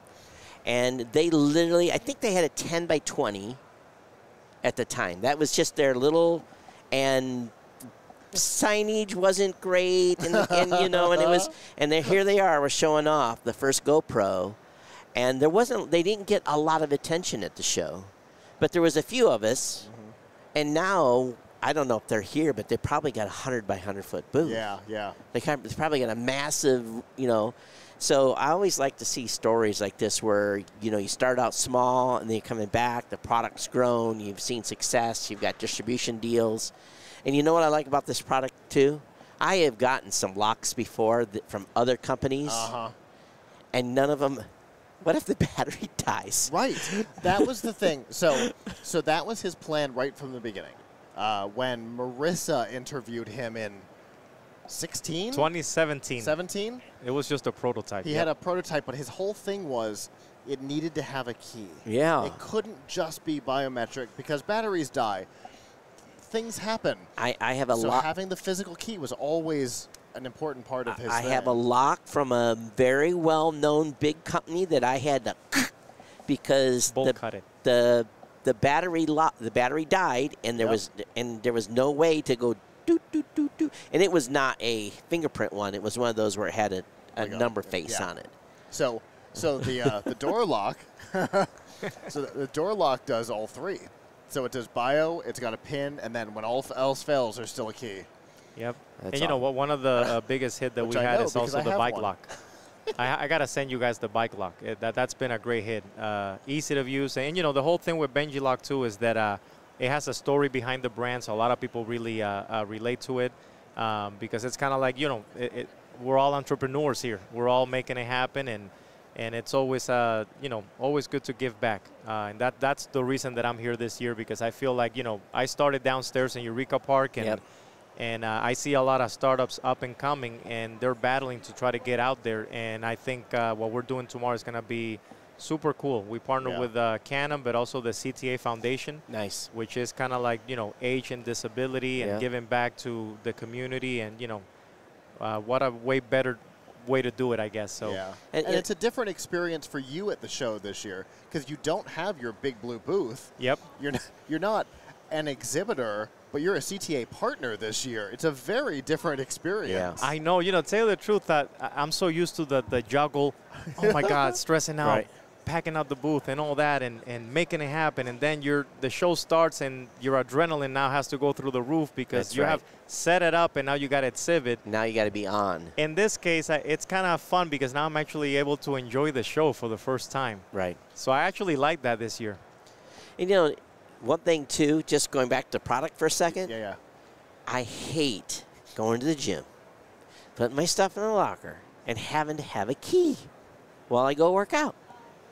I want my keys to stay in the locker. I want to come back to the locker and unlock it. 100%. So you know what happened, Todd? This is interesting. So the idea, back in 2014, I started going to the gym at night, and a gentleman left the key inside the locker, and he locked himself up.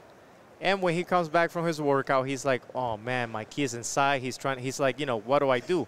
So he calls the manager. The manager comes in, and he's trying to use like a bolt cutter, a drill, a hammer. Finally, they ended up opening it up, and there's the key.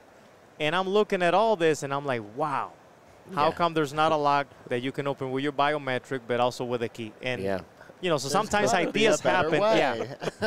And, you know, now you're at the whole thing of forgetting combinations and leaving the keys inside and you know, so it all works out. I think there's always a different use case depending on the person and all that. So it's exciting. Yep. I've used it on lockers in and out of gyms. It's perfect for and a even locker. just shed locks. Yeah.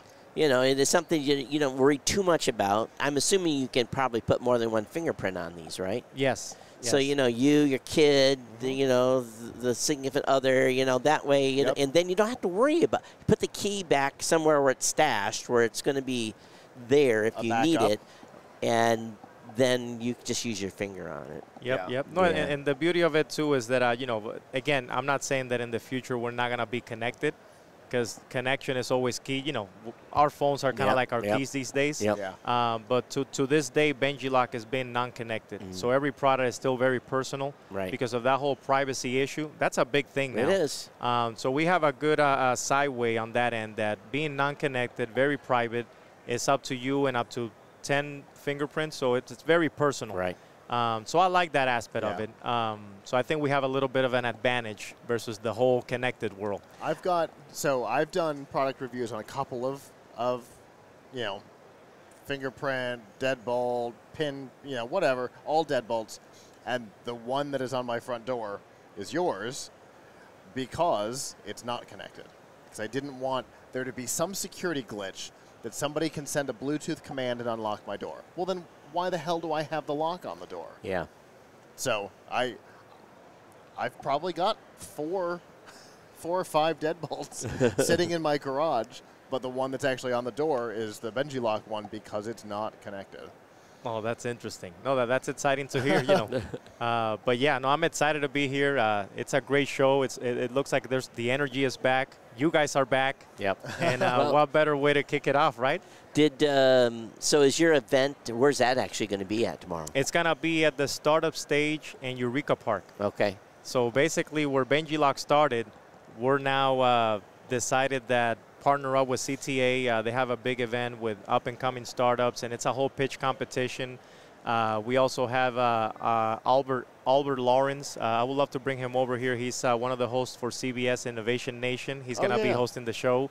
So I think it's going to be jam-packed up, energetic, and, you know, people that see me every year at CES, they'll probably going to see the version of myself very upbeat up there, because I really want to feel like I want to give back to where it all started. So I'm excited about it. I was talking just before you guys came on about a couple of products that had left here, and you can always look at a product and you think, are they going to be here next year? Especially if it's a prototype. Yeah. And you hope they will, but you know that they've got a big road decline. 82%, I think, was the stat we were talking about earlier. Yeah. That don't make it. And it's one thing, and you know, when you dump a bunch of cash, and it's usually family, friends, and then you're like, oh man, let's hope the right person walks by. Please. So that's why we like to talk to people that are bringing stuff to market too. Sometimes we kind of roll our eyeballs a little bit, but you know, sometimes they make it, sometimes they don't. And sometimes we get truly excited about something. Yeah. I've been so happy to be part of Robbie's journey, from non-working prototype in the I know to Shark Tank to. You know, it's true, like what you were saying, Todd, that downstairs in Eureka Park especially, there's so many companies every year. And like that's a good stat, 82%, huh? That's a number that I've heard a couple of times around CES on startups that don't make it out from year to year. And you know, and part of it, we could go into a whole hour of conversation. When I'm walking by booths, if I can't tell what you're doing within 3 seconds, and I say, they need, we should hold a vendor 101. A whole session about it, right? Just to what you need to do to get my attention, what you need to get, because if Jamie was just downstairs, I should have pitched it to her. I didn't even think about it. If I can't see what you're in, I actually do this with my own company. We do, like, we're getting ready to do some new trade show designs. I'll run that through a focus panel. I'll say, here's the booth design. What do you see in 3 seconds? I like that approach. And what are you going to stutter, step, or stop? Or are you just going to keep on trucking? Right. Because when we, especially in Eureka Park, right, the booths are all the same. There's a little sign. Yep. And you walk down. There's got to be something to catch your attention. Either you have to be actively, look at me, coming over the table, or there's got to be something in the booth that says, this is the one. That's right. And if I stutter, if I do a short stutter walk, that's your sign to grab me, you know, because you've got me almost, and I'm almost ready to turn my head. So yeah, there's a whole art to it. Yeah. There's a whole 101, you know, to close it out on that, because when you're sitting downstairs, and I keep telling that, and I'll give that reminder tomorrow to a lot of these companies that, hey guys, like you were saying, there's time, effort, money that goes into this, and if you actually believe in what you're doing, you should just not be just in your booth sitting down and that's it. A lot of companies do that. They don't. And signage is cheap. You can do a pull-up for $150, a good one. And all I need is 3 bullet points. Boom, boom, boom. This is what I do, and then I'm going to stop. And maybe a picture. Something. Make it colorful. Make it a good color. Certain colors attract. Blue, red. If I have to read, I'm gone. I'm not going to stop. Yeah. If there's more than 20 words, it's too long. We're out. Too long. It's Yeah. way too much. It's true. Well, let's see what happens at Eureka Park. Let's see what's the next big thing. Yeah, for sure. I'll be searching too myself. BenjiLock.com, right? Yep. Yeah. So anyone that is interested in BenjiLock, BenjiLock.com, and we're available at your nearest retailer: Walmart, Best Buy, Home Depot. And to close it out, please come to the startup stage tomorrow. We're gonna be there between 1 p.m. to 4 p.m. It's a CTA Foundation pitch. BenjiLock and Canon are sponsoring, and it's going to be a really cool show. So awesome. Yep. Congratulations on your success. Likewise, Todd. Thank you. Appreciate it. Thank you for having me. Yep. Plug hits rocks. Yeah. Yeah. I am being told that I should stay, so I'm going to stay, and that means I will catch up with Robbie later. So Okay. So for me, truly, I do. I've got boxes of these deadbolts. And I've done several product reviews on them. They keep sending them to me. I've got several of them, but his is the one that I actually use on my house. Right. Because it's not connected. There's no way for there to be a security glitch with Bluetooth or whatever, because there is no Bluetooth. Right. There is no Wi-Fi. I don't have to worry about a hack. Okay, so next up is we have Mike Guerrera? Garina. Think of Marina or Perina. Okay, from TWT Audio. So, Mike, welcome to our CES coverage. Thank you. Thanks for having me on. Yeah, tell us what you got going on here. So we've got we got headphones, headsets we make. We're introducing a consumer brand. We've for a long time we were in the education space. That's where I started out. I was actually a tech director, teacher. Okay. And came up with the concept after we were breaking all our headphones, something that's super durable and something that is more sustainable. So while we were doing that, we learned how to make really good audio for a very low price. Okay. So I work with an engineer named Mark Howlett, and he's worked with Elton John, Jackson Brown. He was the engineer on The Pretender. Also, his company was the company that did all the audio for SpongeBob on Nickelodeon. Built studios for a living. So now we build studios in your head. Okay. Awesome. And we do it in a way like we port the drivers. We find ways to poke holes in them so that we can get the best sound possible without having to have a $10 driver in there. And so one of the things we've done recently is we've introduced this new product. It's a modular headphone. So you can replace the ear pads. So if you wanted to change out to a different style, you could. Or if they start going, like these or whatever, you now have the ability to do that. The other thing you can do, too, is you can swap out the cable. It's a modular cable. Smart. So if you want a USB, you want to plug into your phone, you can swap it out. Or if you're an audiophile, we're coming out with an audiophile headphone, you can put a 1/4 inch into it. Okay. If the headphone ever breaks, you're replacing the cable and not the actual headphone itself. Because they always fray. Yep. Right here and at the end. The strain reliefs are... They keep them longer than they used to, but they're not going to last forever. Yeah. Yeah, so the other thing we're introducing, we have an esports line. And this is a prototype right now, but check it out. You've caught my attention. This actually is, so it looks like you've played the game, or you've actually been in the game, and you've survived the battle. And so we're putting textures on a lot of our consumer line products. So we have a Bluetooth that's going to have like a digital, almost like an audio reading a meter on it. Oh, like a VU? Yeah, yeah. Okay. And so it's going to, and then our our audio file will have like maybe some metal or some some more kind of refined look to it. And we think it's a way to stand out. You know, headphones kind of all look the same, right? Yep, that's true. So we're trying to make it so that when you see it, you're like, wow, that looks cool. Now let me listen to it. And so with the esports, we partnered with a company, with an organization called NASEF.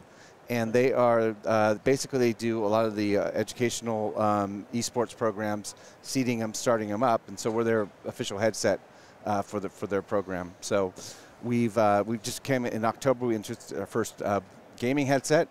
We're really into the sound of the music, but this one we didn't even put music on it. We listened to footsteps. We listened to gun blasts, wind, all the atmospherics, and we built more of a Foley-based headset versus a more one that would be more on audio. So that was a great process. My wife and I were the head testers. We're also the founders of the company. Nice. And so that's been a fun project for us. So you mentioned right up top durability. Yep. So for me in a gaming headset, that's massively important. Absolutely. I have a gaming and esports center that some of us on the tower right now own in Tampa. Yep. And we break headsets.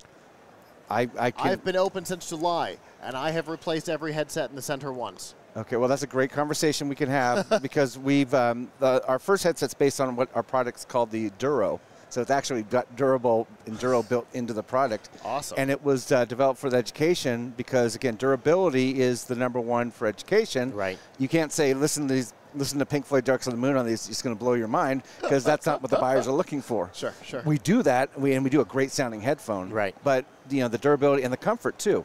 When you're going to have these on for long periods of time, they got to be comfortable. Yeah. And so all of our products are designed from the ground up, looking at those, whether it's over the ear. We have a product called the Ergo that's actually an angled on ear.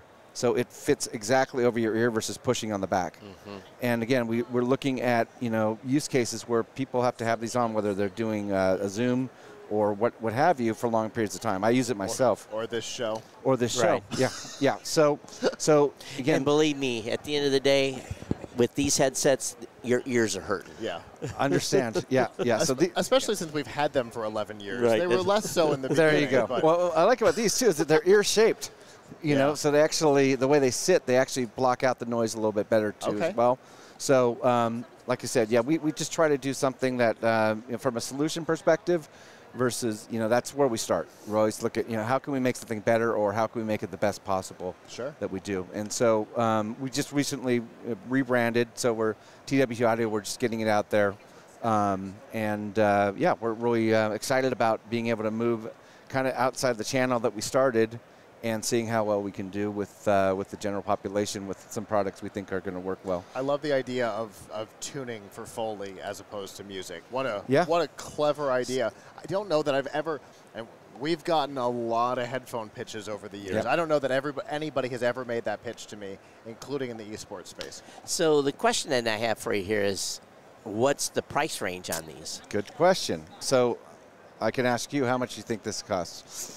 Okay, so if it's, I'm followed everything you've said. You try to keep the driver price down. I'm going to say that's $24.95. $29.99. $29.99. You were very close. Right in that space. All right. And this is all of our other products are lower priced. Yep. With education, at least starting there, they've got a ceiling. Yep. But what we like about this is the sustainability. This could be a 10-year headphone for you. Okay. Right. So, we have a headset version coming out in February of this as well. So that will be available in actually whatever cable you want, because you can swap them out, right? So you can kind of put whatever you want How on about it. your eSport line? So our eSport line it's called the Victory Series. Good name. And so the what's called the 250XG, which is which can be the base model, that's $39.99. This one we're looking at probably about $79.99. Okay. Yeah. That's right in where I would expect esports headphones to be. Absolutely. And you have planned for durability. So 100%. That well, we know who uses them. Yeah. So does this one have the same situation where the jack comes out? Absolutely. So what happens is you have a screw in there. So we found that we want them to stay on and not disappear. So you don't have to worry about So just a little screwdriver, boom, and it's out. Swap it back in. For our consumer, more responsible users, they could probably even keep the screw out. Sure. Because it stays in there fine. But for us, yes, we don't have to worry about somebody pulling it and running. Exactly. Or you upsell and say you can have your own cuffs and sell the cuffs. Yeah. Yeah, because we actually do sell headphones. And when they walk in, then you just use their cuffs. Yeah. And again, move. I think it's for obviously being sanitary and being clean has been something that's more important. Yeah. And so for us, even if people swap these out, they're sharing them. You can again have your own cups, bring them in, and you don't have to worry about that as much. That's a great idea. Yeah. Okay. Very well, cool. thank you. I'm going to give you a cut. All right. Awesome. So TWTaudio.com. Yep. Okay. Yep. And we're actually Think Right Tech on social media. Okay. So our company name is Think Right Technologies, coming from the education space. So obviously on the market. This one's coming. This one will be probably Q2. Okay. This is available on Amazon right now. Okay. Yep. So we appreciate the time. Very cool. Outstanding. Thank you so much, All right, thanks, Mike. guys. Congratulations. All right. Appreciate it. Have a good show. Okay. Very, very cool. So here we go. We go from shoes to locks to headphones to audio impairment products. It's been you never know. The whole scheme here. Well, I'm going to follow him. Okay, if you don't mind. That's fine. Yeah, absolutely. And I will see you later. All right. So I was talking with a company downstairs. Again, it was part of I think Cincinnati. Yeah, it was one of the universities, and it was called Sweat ID. At yoursweatid.com. And you're thinking, yoursweatid.com, what is this? And, we all sweat. Some sweat more than others. But sometimes during sports, people sweat at different rates, and there's a whole host of things that happen for athletes. These folks have built a sensor that allows you to build a personal profile for running, tennis, you name it, any other physical activity, and it shows shows what basically is coming out of your sweat and how you're losing different electrolytes and so forth. So they can build a profile that tells you on an individual basis, based upon your activity and temperature of the day and a few other things that go into it, of exactly what you should be ingesting. Whether you should have a specific number of milliliters of something added to a sports drink or whatever it may be. So very interesting product being tested with the military, with athletes. Apparently some companies over in the UK he couldn't talk about, which was pretty cool as well. So I think our next guest is just about ready to come up. And so, are you good? Yeah, I think I got all tangled. Okay. No, got untangled. We're good. All right. There we go. Yeah, we got a product we're plugging in here. And looks like it may be booting up. Oh, yeah. Familink is starting, so it's just getting going here. And I'll move my iPad out of the way. So we'll give him a second to get his device ready. But yeah, for those of you who just joined us, I was downstairs in Eureka Park earlier looking at the startup space. I really probably got through 20% of it, and there's a few vendors I want to go back because they were just slammed when they come in. So are you ready? Okay, so let's go ahead and bring our guest on. And I want to welcome Alexis to the show with a company called Familink. All right. So let's talk about your product. Yeah. Welcome to the show. So Familink is a solution to share photos with the older generation. We plan to help people to receive photos from people who are aged 85 years old average. So we wanted to have a product as simple as possible. So that's why we created Familink. Familink is a connected photo frame that is the ultimate in simplicity. It can work without Wi-Fi because there is a integrated 4G SIM card. Awesome. So there is no menu, no settings, nothing to do on the frame side. But for the family, they will be able remotely with the app to send photos directly into the frame. So one thing that you hit on a point here immediately that has been an issue. I bought a frame for an older generation family member a number of years ago, and I had to go into the house, get it connected to their Wi-Fi, you know, get everything set up, and then about 2 weeks later, they're like, it's not updating anymore. Yeah. So this one is really, really plug and play. You just have to plug it on a power outlet, and it will automatically start. And it is already connected because the SIM card that is inside is already installed and it's already activated. So basically, you just plug it in, it will start, and it will be able to receive the photo instantly. It's tied to the account. So then I'm assuming then, I'm just going to make an assumption here, that it basically does some of the same type of activities that happens with other type of photo frames like this. You can set up to have a rotation. Yeah. You can push pictures to it on a regular basis. I think you've hit something here that has been missing.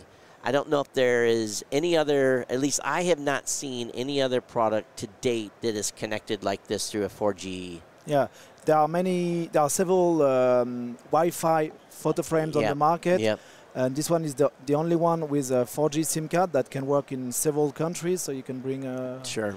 everywhere. And also the other difference is it is designed for the older generation, so really it's easy. We don't provide the weather forecast or news or this kind of features. It's just pictures. It just display pictures, and that's it. On the device endpoint, there is nothing to do. You can just send a like. There is a heart button, so you can push this button to send a like, but that's it.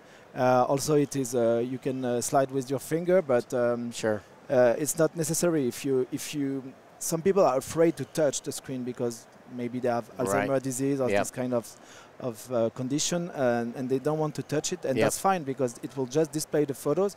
It will turn off at night. It will turn back on in the morning. So yeah, you have nothing to do on the device side.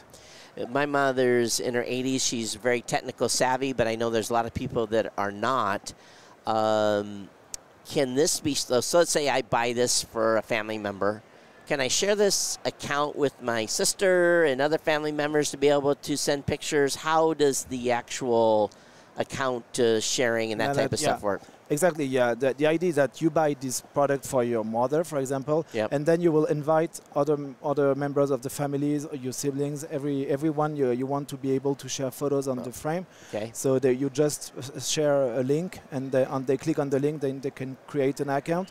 And if they don't want to create an account, they can just send the photos by email, because there is every frame has a unique email address. So if you don't want to download any app or don't want to create any account, you can just send your photos by email, and they will be directly sent to the frame. So you just have to remember the email address of the frame, but that's it.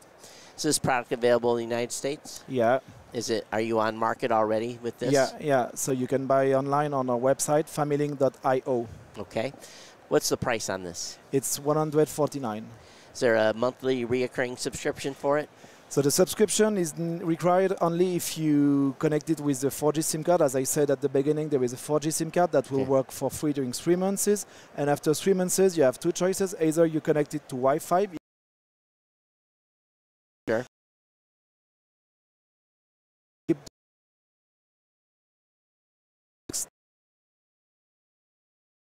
Okay, that ain't bad.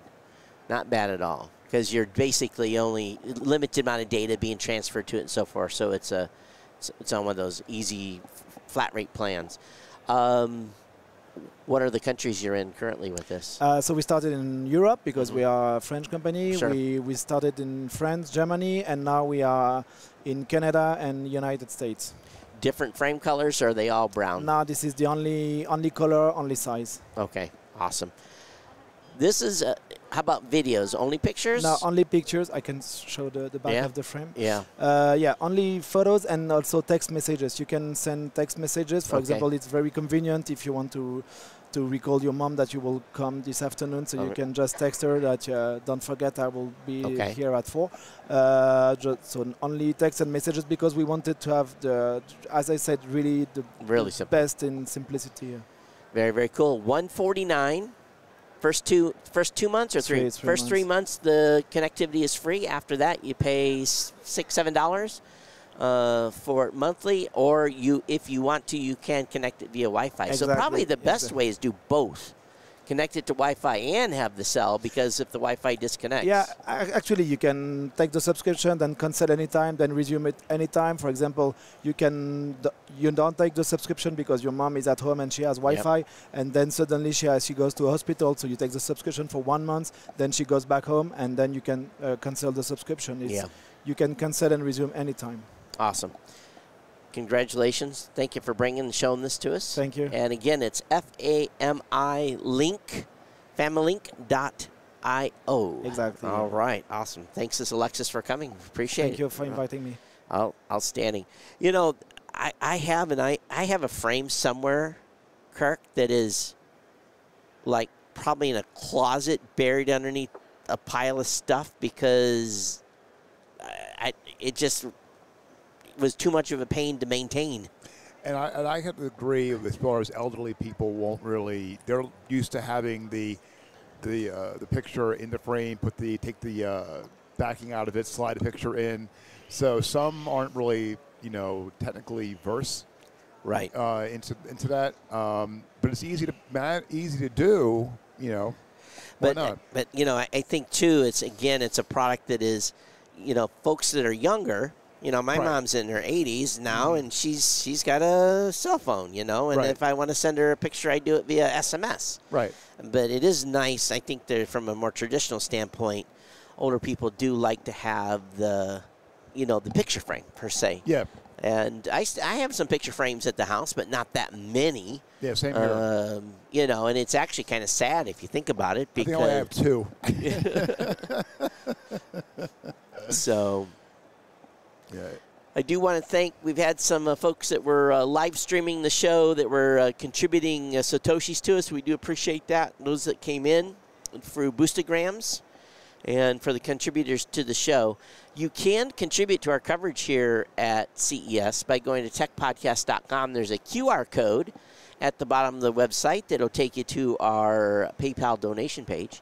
So you can help us support the event. This event is being covered largely out of the pockets of the content creators that are here, and your contributions go a long ways in helping out the team, at least buy a sandwich or something to that effect. So we do appreciate when you guys do contribute to the ongoing coverage.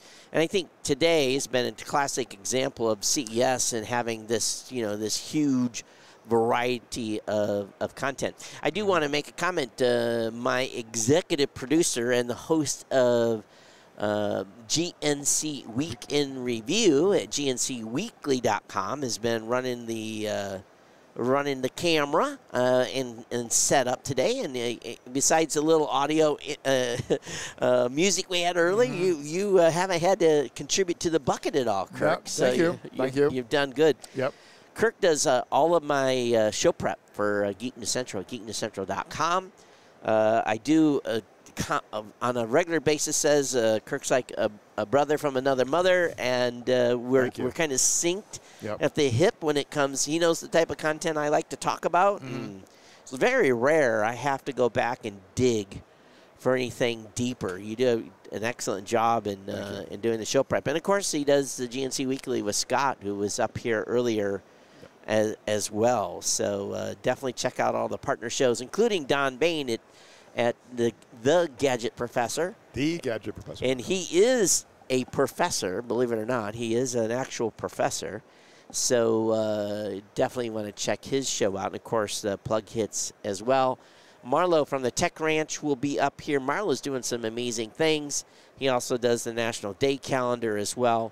So we have some of that coverage intermixed with our content this week as well. So definitely we got a lot of great stuff coming to you, coming for the show over the next additional 3+ days, because we've still got a little over 2 hours of content. Many of you are off work on the East Coast, and we hope that you've had the ability to join us for a little bit, or maybe have grabbed some food and we'll kick back and watch. But we've got 2 more hours of coverage today.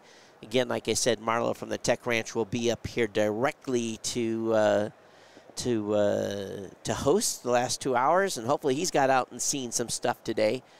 Kirk, why don't you show the floor a little bit? You know, if we look out on the floor, let's see which camera he's showing. This is directly behind. I would say that the traffic that we're seeing on this floor today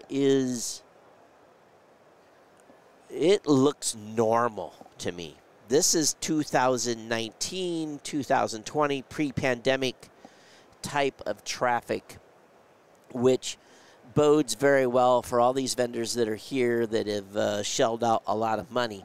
If you think about it from a cost perspective, for those of you that don't know how much it costs to attend a trade show, typically a 10 by 10 booth on average is about $5,500 just for the floor space, not including carpet, electricity, if you want internet, and of course your display. And you know, if you look at the company that's directly behind us here, they've got, let's see if I can see the one that I'm referring to, the one that's called Blume, B-L-U-M-E. They have a 20 by 20, so they've got at least 23,000 just to exhibit, plus I think they've got 5 staff members. So, you know, they're probably looking at a $40,000 to $50,000 bill for just their attendance at this show. So these 4 days that they're at this event, they really have to turn and burn, and they have to get people to stop at their booth, say hello, what's your product? They're looking for distribution deals. They're looking sometimes to get investors. It really runs the gambit. And like I said earlier, oftentimes I've been excited when I've walked this show from end to end, all 40 football fields worth of vendors.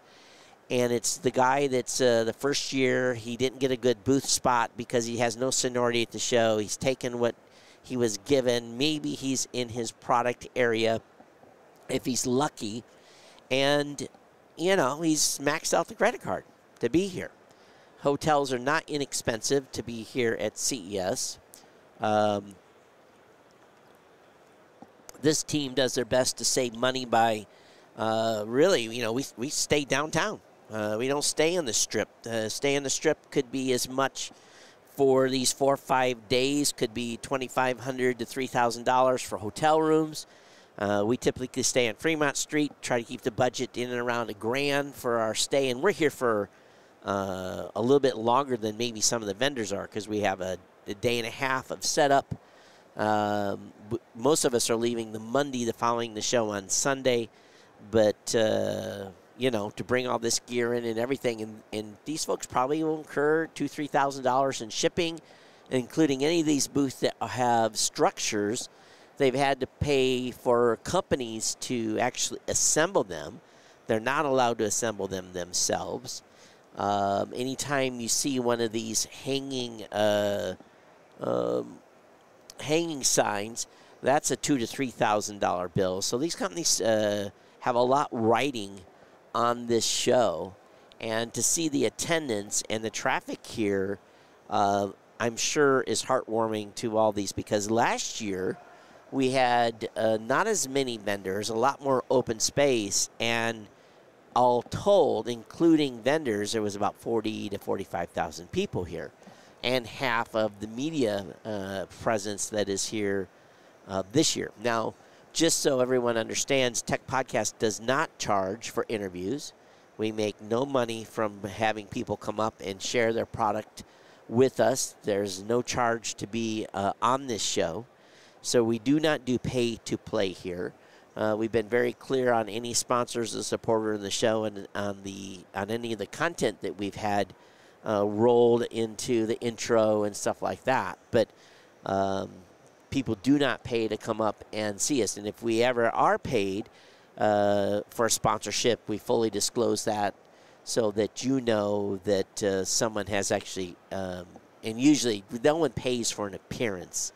That's the main thing. But if someone actually comes in and sponsors, and that's a whole different a ball of wax. But it was fun over the past day and a half watching these booths come together. And if you sit here and watch what happens over the assembly, you often wonder whether or not an actual show is going to happen, because things literally come together in the last minute, and the Freeman crew and all the exhibitor or all the employees, the last thing that goes down is the carpet.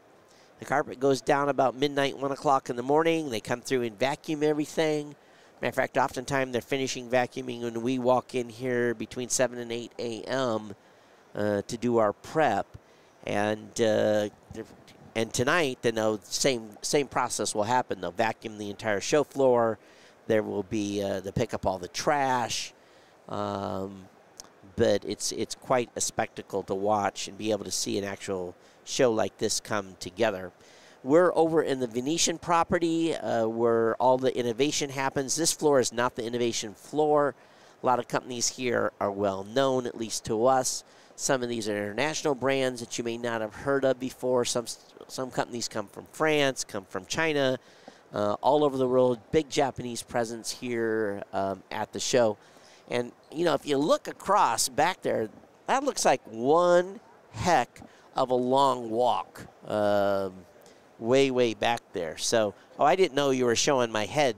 I had it turned around. I thought you were still showing the show floor back there. Sorry. So, any moment now, Marlo Anderson is going to be, I'm ready for him when he's ready. Yeah. So, we're going to do the swap out. But again, my name is Todd Cochran. It's been my pleasure to bring you the last 2 hours of content. I hope you've had a good time with me. It's been fun. I will be back tomorrow. I think I have the 11 a.m. to 1 p.m. time spot tomorrow. We will be lit again with new podcast apps. Get yourself a modern podcasting app at newpodcastapps.com. That's the best way to consume podcasts today, with all the brand new features we're bringing to the podcasting space and the Podcasting 2.0 initiative.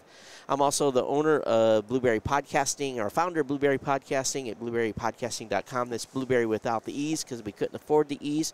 We're a full-service podcast hosting provider where you can start your podcast today with best-in-class services, including we give you a free WordPress website, let you map a domain to that. Of course, we give you the ability to create a media kit. We give you world-class statistics, give you all the tools you need to publish your show and distribution and promote and market your podcast.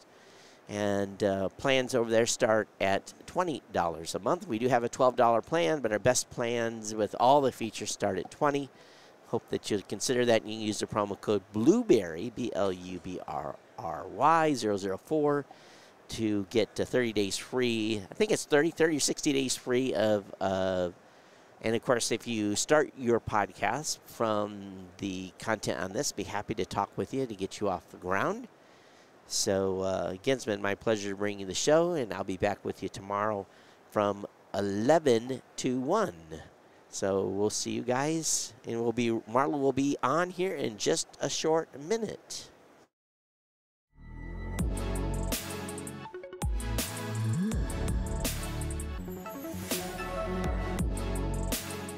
Help support our coverage with a free account on Privacy, the service that keeps you protected when shopping online.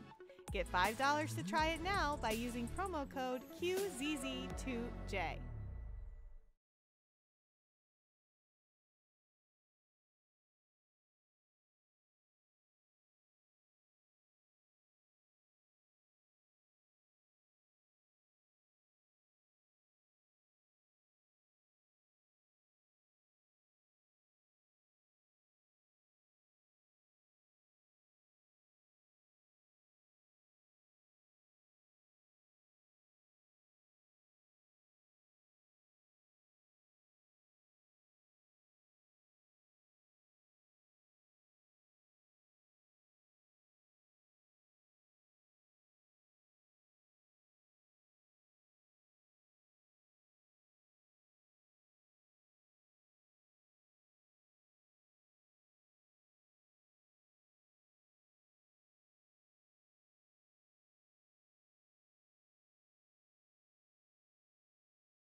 And welcome back, everybody. This is your guru of geek, Marlo Anderson, coming to you from CES 2023.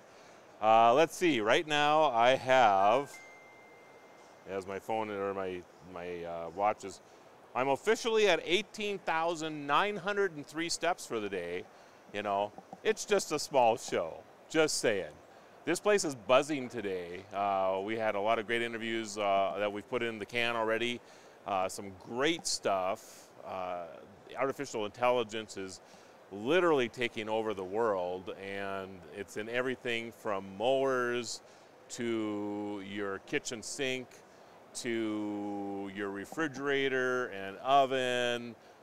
We just did an interview with a company who has an induction plate that has artificial intelligence built into it. It's unbelievable. It's literally everywhere. So I found that pretty fascinating today.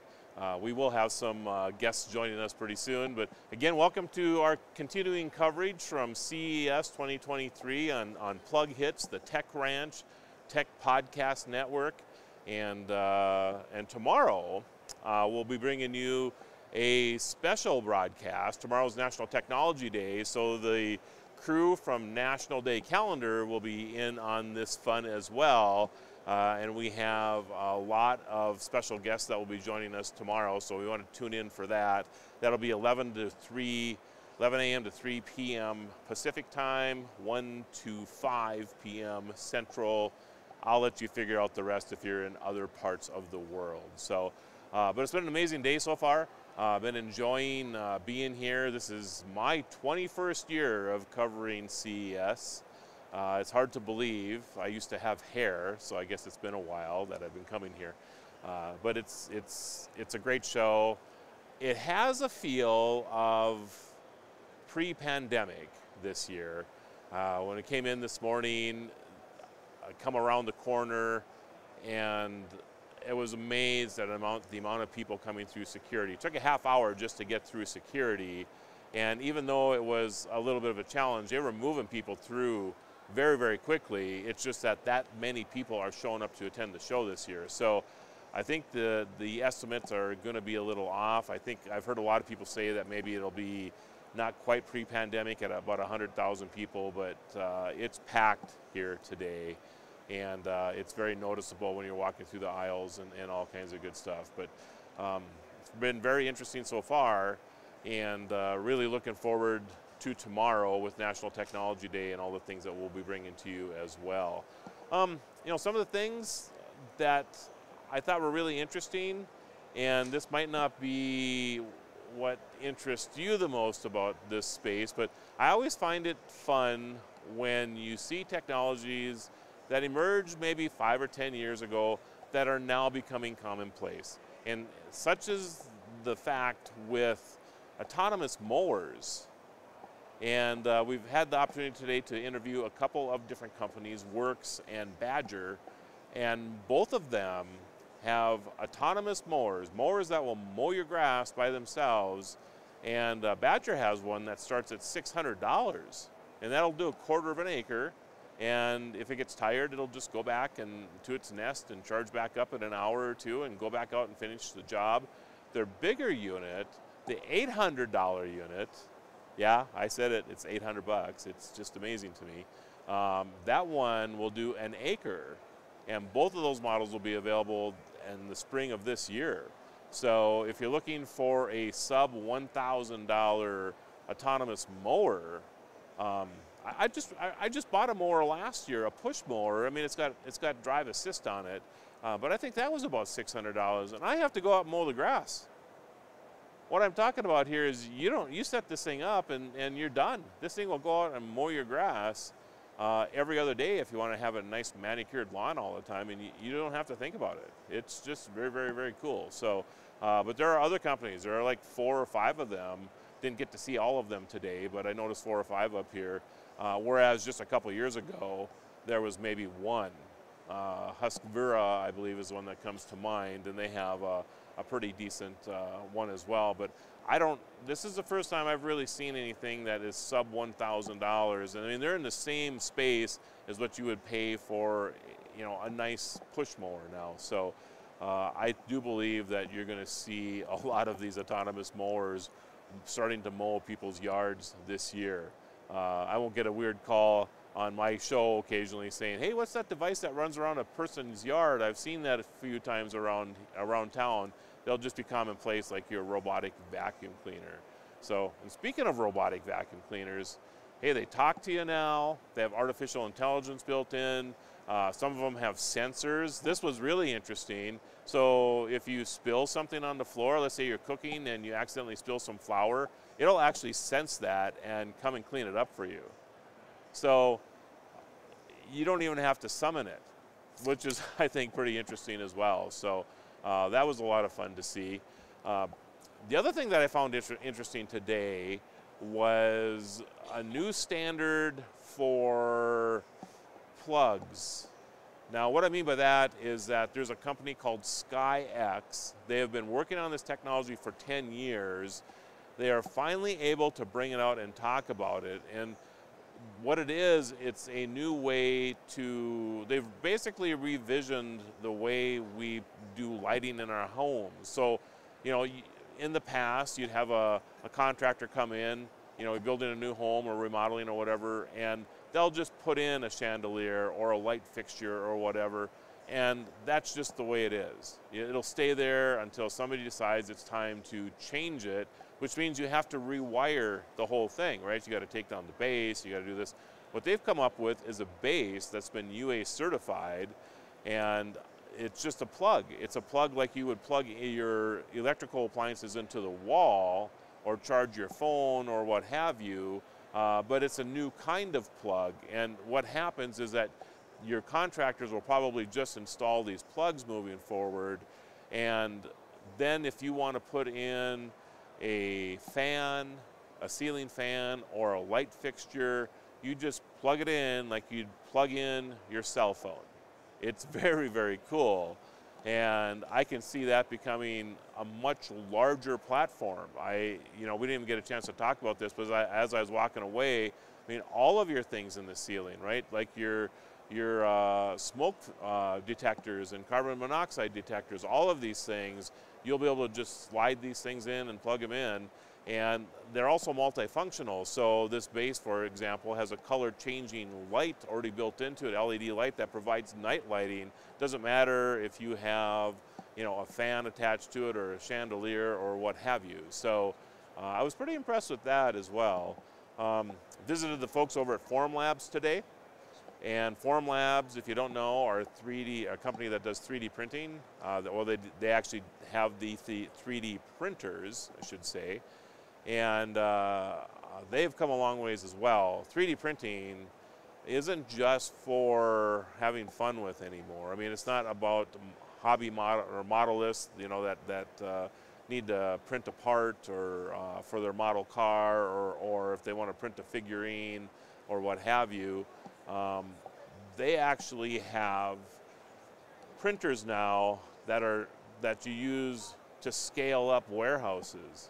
So you can order parts on demand. You can have production where if you're printing or selling 100 items a day, that they actually have these printers that you just set to go, and they will just continue to print and print and print that particular part or multiple parts, whatever you're sending to the print job. They have a collection bin that sits underneath them. This is a resin printer, an SLA printer, and they have a collection bin that's underneath there, and it'll just continue to produce these parts. When it's done, it opens it up, it pops it off, and then it starts printing all over again.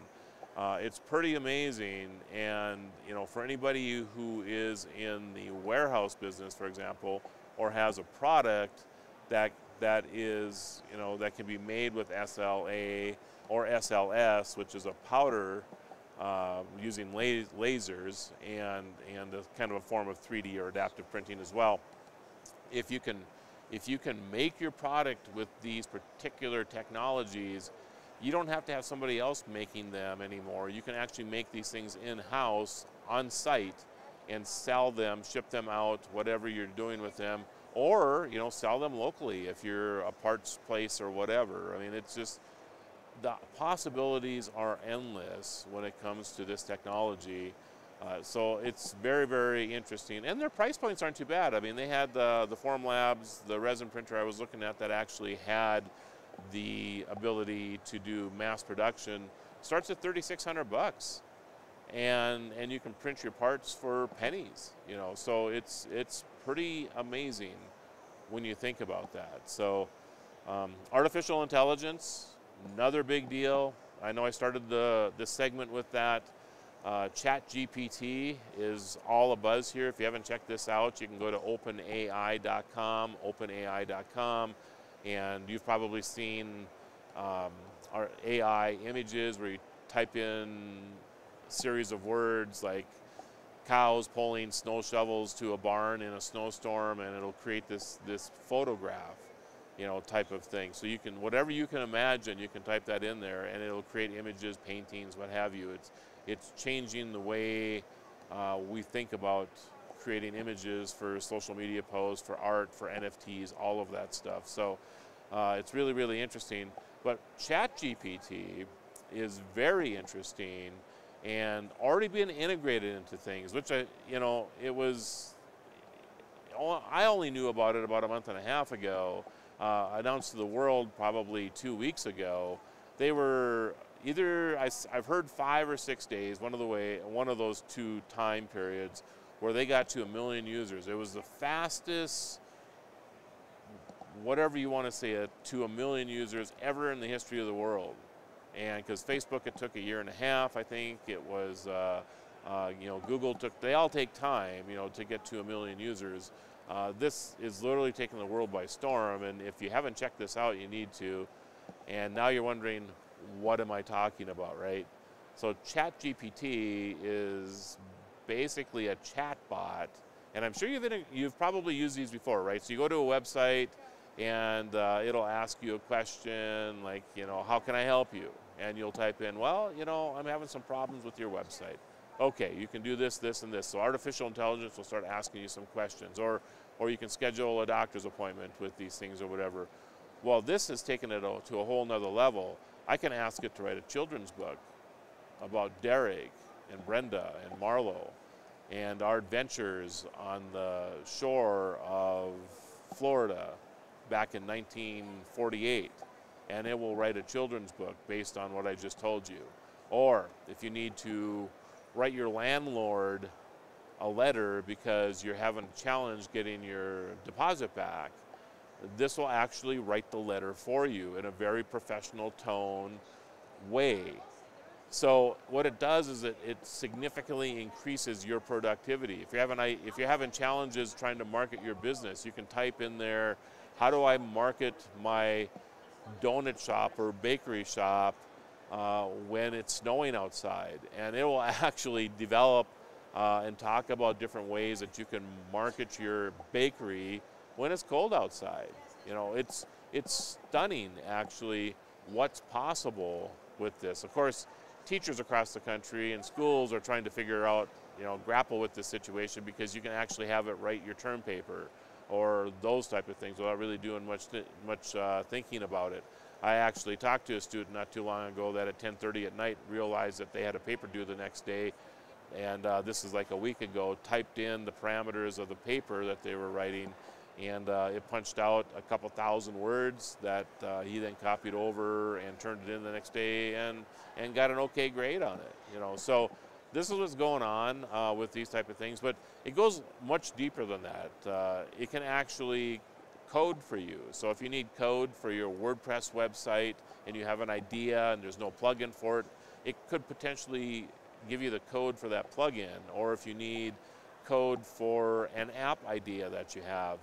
And I actually experimented with this just a week ago myself, and I'm unable to give you all the parameters of what I'm working on, but I asked it to write code for a particular app I was working on, and then I sent it to my app developers, and they're like, you wrote this code? And I'm like, well, I helped with it. And they're like, you wrote this over the weekend? And I'm like, yeah. I sat down on Saturday and I typed in the parameters to what I wanted, and I got this code. And about a half hour later, they were still like, you did this over the weekend. And I said, yeah, did it over the weekend. And in fact, I was being very vague, of course, like I am with you right now. And finally just admitted that this is an artificial intelligence that wrote this code. And they basically figured that this saved us $100,000 for programmers. And I did it for free in 5 minutes. So the barrier to taking ideas and making something from them has been greatly reduced with this technology. So people who have ideas on bar napkins or whatever, if they have an idea for a website or for a app or what have you, and they can't afford what it would normally take to make those things happen, are now going to be able to create these things. So I couldn't be more excited right now about what's about ready to come at us, because the acceleration curve is going to go through the roof because of artificial intelligence. So I think you better strap in, everybody, because the next couple of years is going to be very, very exciting for the human race. And I have no idea where this ends, but I can tell you right now that as of this moment, your life has changed, mostly for the better. There are people out there that are fearful of the Terminator type of scenario where artificial intelligence and robotics will merge, which we're seeing at this show this year to a greater extent than we've ever seen before. And you might have the emergence of another sentient being here sometime in the next few years, and that might be artificial intelligence of some kind. So it's really interesting what's going on, and but like I said, for the most part, it's going to make our lives easier. I guess that's really what it boils down to. When you can go up to your refrigerator and it will tell you, it's dinner time, and you're really not sure what to make for dinner, and your refrigerator will say, well, you have this ingredient, this ingredient, this ingredient. You could make a souffle, or you could make this or whatever with the ingredients you have in your refrigerator. These are just things that have been unheard of before, that are actually available to you right now. It's absolutely stunning what's going on. I just did a cooking demonstration with a company that has an inductive plate, I guess you could say. Obviously, I'm not a cook, but I enjoy it. I got the one ab here. I've been working on this one ab for a long time. So, but you have the ability to, between that device, it actually hooks up to your phone, and it'll tell you. I made a batch of taffy while I was there, and it told me what to do next, and I just followed the instructions, and it was delicious. I'm pretty proud of that. Marlo. Yes. That's absolutely fascinating, but more importantly, did you bring me back any toffee? I did bring you lunch. Oh, you did? Yeah, you get off the hook. You brought me lunch. Thank you for lunch. But you know what? I could go back and get you some if you want. No, we'll go interview them ourselves, maybe. There you go. There you go. Yeah, it's for the life of me, it's called Guru. Oh, that's easy to remember. Yeah. Just remember me, Guru of Geek, right? Guru of Geek. Yeah. So you've been in the booth the whole time, right? I have been I haven't even gone to Nano Leaf right there, or I'm going to Govee at some point. So that Govee booth, it looks incredible. I'm going to show it while we're talking. You know what? I really want to go there, by the way, but I don't, because I'm going to be a lot lighter, meaning that the cash I have in my pocket is going to be gone. See that chandelier? I oh want my that goodness. Chandelier. It's just stunning. That whole booth is stunning, and yeah. I have this thing for lighting. My whole office knows this, because when I get packages that come in, there's always light bulbs in them. They're like, how can you have more light bulbs coming in? And I just think it's cool, the things that you can do with light bulbs nowadays. But yeah, I have to go check out that booth. There's no doubt about it. Yeah. So what have you seen today so far here that was really interesting to you? There was some pretty cool stuff. There was a doctor who developed where they custom make you, like, not you, but like a high heel shoe. Yeah, I might wear high heel shoes. You might, and no shade. They had a beautiful red one here. You probably would have liked it. Don't judge me, I mean, it was high. but they custom make them. They take the parameters of your feet and custom make it with all your pressure points and this and that. So supposedly, I could go to a wedding and dance in a high heel. And wow, basically, be okay. It hurts me to think of it. Yes. But yeah, I'd like to see a little bit more about that. Okay. Okay. What else did we see? There was a little box that you put little figurines on. Okay. And the figurine goes to a storybook. And so it'll read a story to your kids. Oh. Yeah. And you actually watched this work today? Yeah, we had to put on one because they're licensed with a few different things. So luckily they had one that they created their own content for. Okay. And they popped that on and we could hear it. I bet they use artificial intelligence for that. I'm sure they use. I don't know. I just, I just shake my head. Have you played with this ChatGPT? No, but it's all over TikTok. It's all over everywhere. It's all over the show. I mean, when you walk down the aisles, just when you get a chance to do this, just listen to the conversation. Okay. And I did this for a little bit today, and I bet you I heard ChatGPT a dozen times in 5 minutes. People are buzzing about this because it literally is changing the world as we speak right now. It's unbelievable. It's unbelievable. I need to learn more about it. I heard you just talking about it a little bit, but I'm on that side of TikTok where they say, oh, do this side hustle, and not that I've ever tried any of it, but boy, I tag them, and I'm going to do that. And in the last week, every one of them is about that. Yeah. ChatGPT. And I'm like, what is that? Yeah. Yeah. It's an amazing tool. And people always ask me, or they make the comment that, oh, this is just going to eliminate a lot of jobs. So not necessarily. I don't think so. I always talk about how we go through evolution, when it comes to technology, right. And we always emerge on the other side with more jobs than we have before. What I think is going to happen is those who adapt to using artificial intelligence, those are the ones that are going to keep their jobs because they're going to be much more efficient. That's my point too. I get a little upset with people that really complain about the self-checkout in the stores. Right, right. Because if you adapt and you go, there's a lot more jobs there than just the three. Yeah, you're right. They only look at the 3 people who are actually checking things out. But I guarantee you that the superstores aren't laying anybody off. They're just repositioning those people because right now you can't get enough people to work anyway. So it just it makes those places much more efficient too. Absolutely. And that keeps your costs down as best they can as well. Right. So, and it's like when it first started, there weren't any people in the checkout line checking you out anyway. Right. Like there'd be 20 aisles and 3 of them would be open. Right. I like having the option of being able to go and do it myself. Yes, Now I've noticed in the last couple months when I go in there, that's where the line is at, is in the self-checkout area. Nobody's in the line with people anymore, and I find that funny because you can just walk over there and have somebody check you out, but everybody's standing in line to just check out themselves. I've heard that. That is just weird to me. I'm standing there and I'm like, oh, I think that line is open. I'm the one that goes over to that line now because I just don't want to wait anymore. Yeah, but me too. Yeah, and I wonder how many of those people are like Instacart and because I think they self-check out themselves. They do. Yeah, yeah. And I think the other thing with standing in line, because we carry these everywhere with us now, right? I think we've evolved a little bit when it comes to being in line.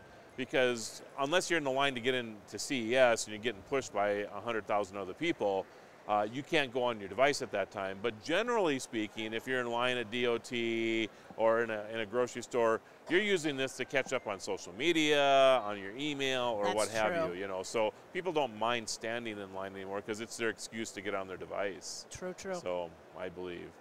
So yeah. True. Oh, we got conversations going on around me here now.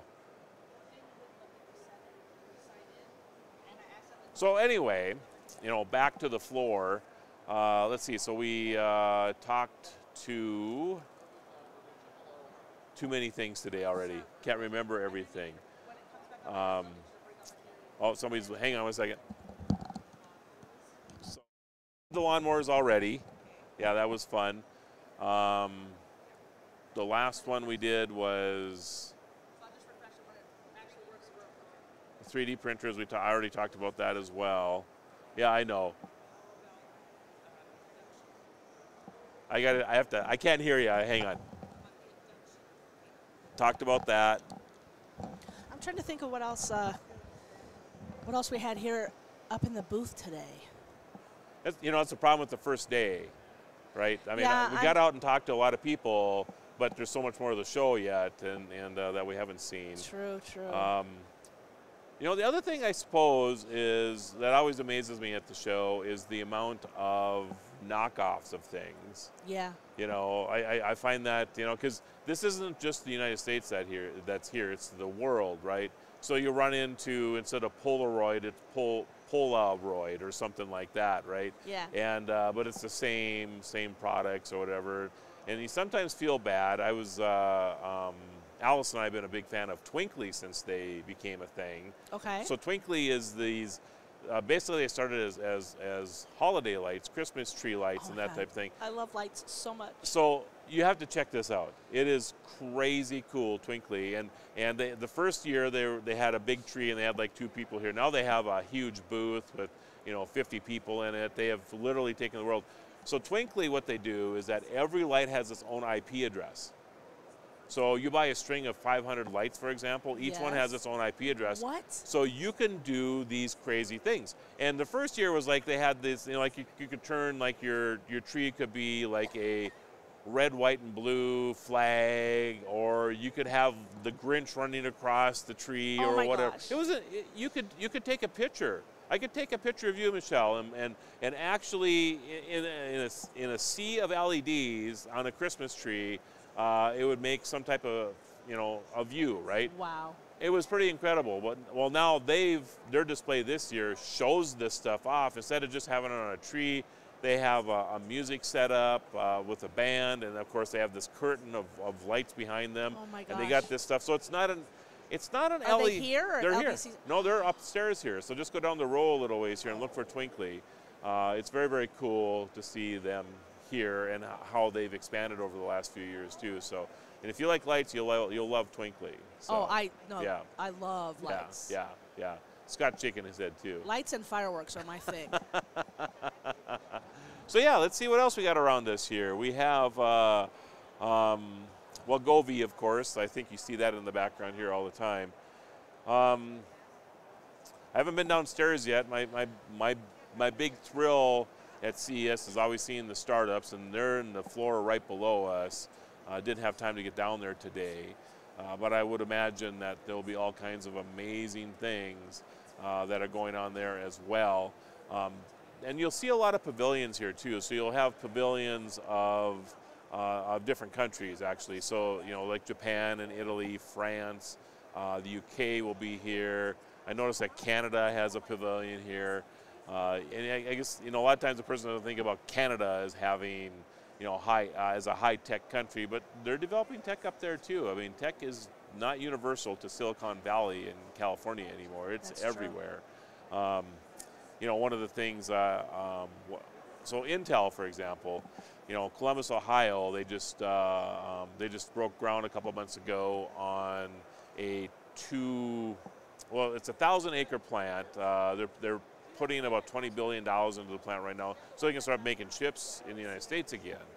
They found or realized that during the pandemic that it's actually a security issue for the United States. If we're unable to create products, there's not enough chips for cars, for example. We ran into that issue. Now there's not enough chips for something else.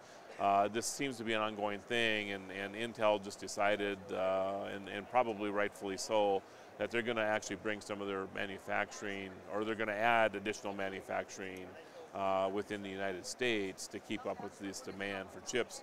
So Columbus, Ohio is where they picked, and they are building 2 plants right now, and chips will be coming out there in 2025. And obviously, chips aren't going away. You need to have these little computer brains that are going to run all these different gadgets and things that we have around here. So, yeah. So, Michelle, do you use do you have Alexa or Google Home appliances around? Do you use any of these things? I had one of the Fire Sticks that was a box, and it was Alexa for the TV. Yeah. What was that called? I had a couple of those too. I don't know what the name of the Amazon Fire. It was like a brick though. Brick, yeah, it was, And it did Alexa, and I never really used it for that other than I didn't really change the channel that much. I use my Siri quite a bit, and I want to start getting the stuff that's compatible with that to do around the house. Okay. But I haven't done much yet. Interesting. So I have a story to share with you. Okay. By the way, and this involves my mother. So a couple years ago, my mom never wanted to have the internet. Sure. Okay. So out there a couple years ago, and she's complaining about the cost of cable, like a lot of people do. And she's like, and I'm like, what do you mean the cost of cable? And she's like, well, you know, the cost of cable so you can watch television. Well, I was like, you know, I pay for cable because I get my internet through cable, right? Which I think a lot of people are like that nowadays. And so we started talking about this, and the next thing you know, she wants the internet. She's never been on a computer. She's 75 years old. My stepdad is in there too, and they just like, you know, we're too old to learn all this stuff. We enjoy our lives the way they are, and I get that, and I understand that. I'm that way myself with a few about things. certain things. Yeah. You know, you get to a point in your life you just don't want to learn all this new stuff. Right. Let's just enjoy what I do know, right?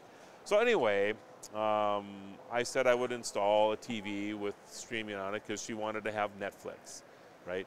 So at the same time, I thought, you know, they might be interested in having like a couple of Alexas around because I know how much they both like music, especially the oldies. You know, my stepdad at the time, he was very ill at that time. And I thought, you know, it'd be great. He was a big Gene Autry fan and all this stuff, right? Things you just can't really get anymore, right? So I put this in, and then I put Alexa in, and I showed them real quick, you know, all you have to do is just ask Alexa to play country music from the 1950s, right? Or music from Gene Autry or whatever. Right. And they would, this would actually queue up. Right. And anyway, so my stepdad passed away, and my mom continues to use these devices. Well, the day before Thanksgiving, she actually had a fall, and oh no! Yes, so unable to get to a phone, so she used Alexa to call me. Nice. Isn't that something? Yes. Yeah. So and through that process, I was able to get 911 and get ambulance on the way. She lives in a rural part of North Dakota, so none of these services are readily available. You know, I called a friend. And then I was able to go and drop in on her after this because you can use the drop-in feature if they're within your circle. So just like I'm talking to you now, I'm 140 miles away from my mom, and I dropped in and I was able to talk to her while she's laying Make sure there. Everything was okay and like waiting. Keep her. Yeah. It just added another dimension of what I thought was possible with this technology, you know. And that's so cool. It's really cool. Even cool. people think they don't need it. That's might right. have a need for it. Yeah. I mean, I think they're so easy to use, right? Right. So anyway. I think we're going to adjust the set slightly. I think we're going to have two people, two guests. That's great. So Scott's going to come over and maybe move chairs around and scoot you one way or the other. Well, then I guess are we going to some type of break in the meantime here, or are we just going to? Let me ask him. Okay. Scott, you want me to break? Or are you just going to? He's good to just move stuff around. Okay. Well, then where do you want me to move, Scott? I don't have to move? Well, you know, I am the eye candy of the operation, so. You are. So anything that I don't have to do, you know, that's all good. That's my new thing, though, Scott, you know. Watch your head, I would suggest. There you go. So what happens if I get injured on set? What happens if I get injured on set? Absolutely nothing? We give you a cookie. I get a cookie? Yeah. Please hit my head. Eating the cookie is express consent that, like, you're not going to turn this in. And yeah, eat this wonderful chocolate chip cookie, and yes. So, well, we have a couple people joining us.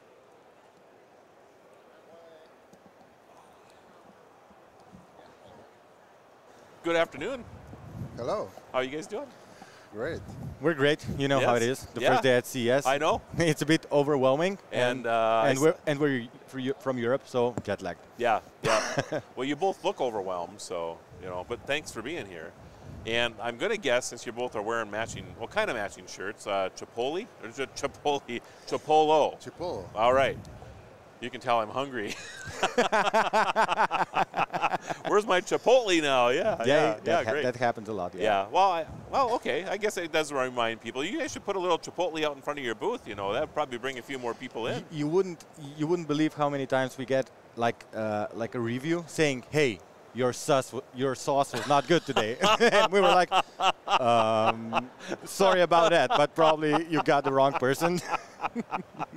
So I have a feeling that you have nothing to do with food, right? Absolutely nothing. All right. Well, tell me about Chipolo. Well, Chipolo is a company that was started 10 years ago. So this year we're celebrating our 10th anniversary. Our vision is that we believe that every item should be found. So we are in the finding let's say category. Space. Yeah, and we really believe that people should take more time to enjoy life rather than searching for the items that you kind of misplace or lose every day. Okay. So give me a case study. You know, how would I use your product? Yeah, very simple. So you attach Chipolo to your keys. Or in the wallet. Or you put it in the wallet. And then you can just download the app. Yes. And, of course, add Chipolo inside. And press the button and the keys are started ringing. So this is the way how you can find them. So you have two sizes. I'll put the other one over right next to the other one here. So why do you have a smaller circular and then like you said, the wallet size? What's the difference between the two? Yeah, well, the first, just one more, yes, just one more thing. We kind of have three form factors. So we have a regular line, which works with iOS and Android. Okay. And we have, let's say, we call it the Spot line. So that line works with Apple Find My. Okay. And these two products here are actually from the Apple Find My range of products. And we do have the regular line products, which work similar, but in kind of a different way. Okay. So case study, you know, you find your keys or what have you, which by the way I lose all the time. So this is something I That's why we started. Yeah, I know. That's why you're here, right? Let's go talk to that Chipotle guy. So the larger one, I mean, so you said you put it in your wallet. Yeah, it's you know, you can see that because it's thinner. Yeah, I see where you're going here. So you need to have, you know, probably as far as like space goes, they take about the same because you have circuitry or whatever in here that you need. So, okay, I got it. So give me something, a story that you've had, you know, or maybe even a couple of stories that you've had about, you know, have you had the opportunity to, you know, save somebody's life yet, or, you know, did you help somebody get through the line a little quicker at Chipotle, or how this is? Yeah. Well, there are numerous stories, of course, like with every company. We probably didn't save lives, but we get comments that this is a lifesaver. Okay. So probably we did save something. You just don't know that yet. Yeah. And so of course there are regular stories like, you know, I lost this, you helped me find it. So okay, oh great, that's why we were funded. Right. That's why we started the company, because we want to help people. But there are of course numerous funny stories, like we have a user that uses our products to track his turtle in his backyard. That's one of the funniest we have. Yeah. That's fantastic. Yes. So how about an unusual product that somebody has lost that they recovered because of it? Anything along those lines that you can think of? Oh, numerous. Drones. Okay. Drones are something that usually other products. Drone is actually the only thing that pops into my mind. Drones I could see this being a big deal on, you know, especially if you have an older drone that you're using because they didn't have the return back home feature or anything like that. I don't know why I would know that, but it happened. I just remember this $3,000 drone that didn't come back one time, you know. So oh yeah, we still don't know where it went to. Oh, thank goodness it wasn't my drone. even that. Oh shit. Yeah. Sorry, I should say that. Anyway, so very interesting. So these are available now, right? Yeah. Okay. And how do we find it? The easiest way to find it is just our website. Okay. So www.chipolo.net. Other than that, we retail in. Of course, you can find it on Amazon or bigger retail chains like Best Buy. So when you sell these, is it like a pack of 3, or how do you do that?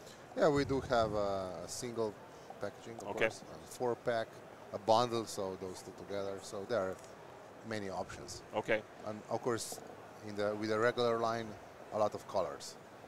Do you have like corporate situations too, where a company is trying to keep track of a bunch of different things or whatever? No, for the companies we do printings, so their logo that they can give away. Okay. So yeah, it's a promotional. Yeah, gift. that's a good idea actually. Yeah, and retail on these.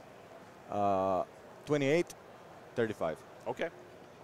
Pretty reasonable to keep track of your turtle. Of course, turtles are quite expensive. Yeah. I mean, especially to yourself. Yeah. And of course, bundled up, they're discounted. Okay. So. Okay. Yeah. Very good. Very good. Anything I'm missing, gentlemen, that you guys would like to talk about?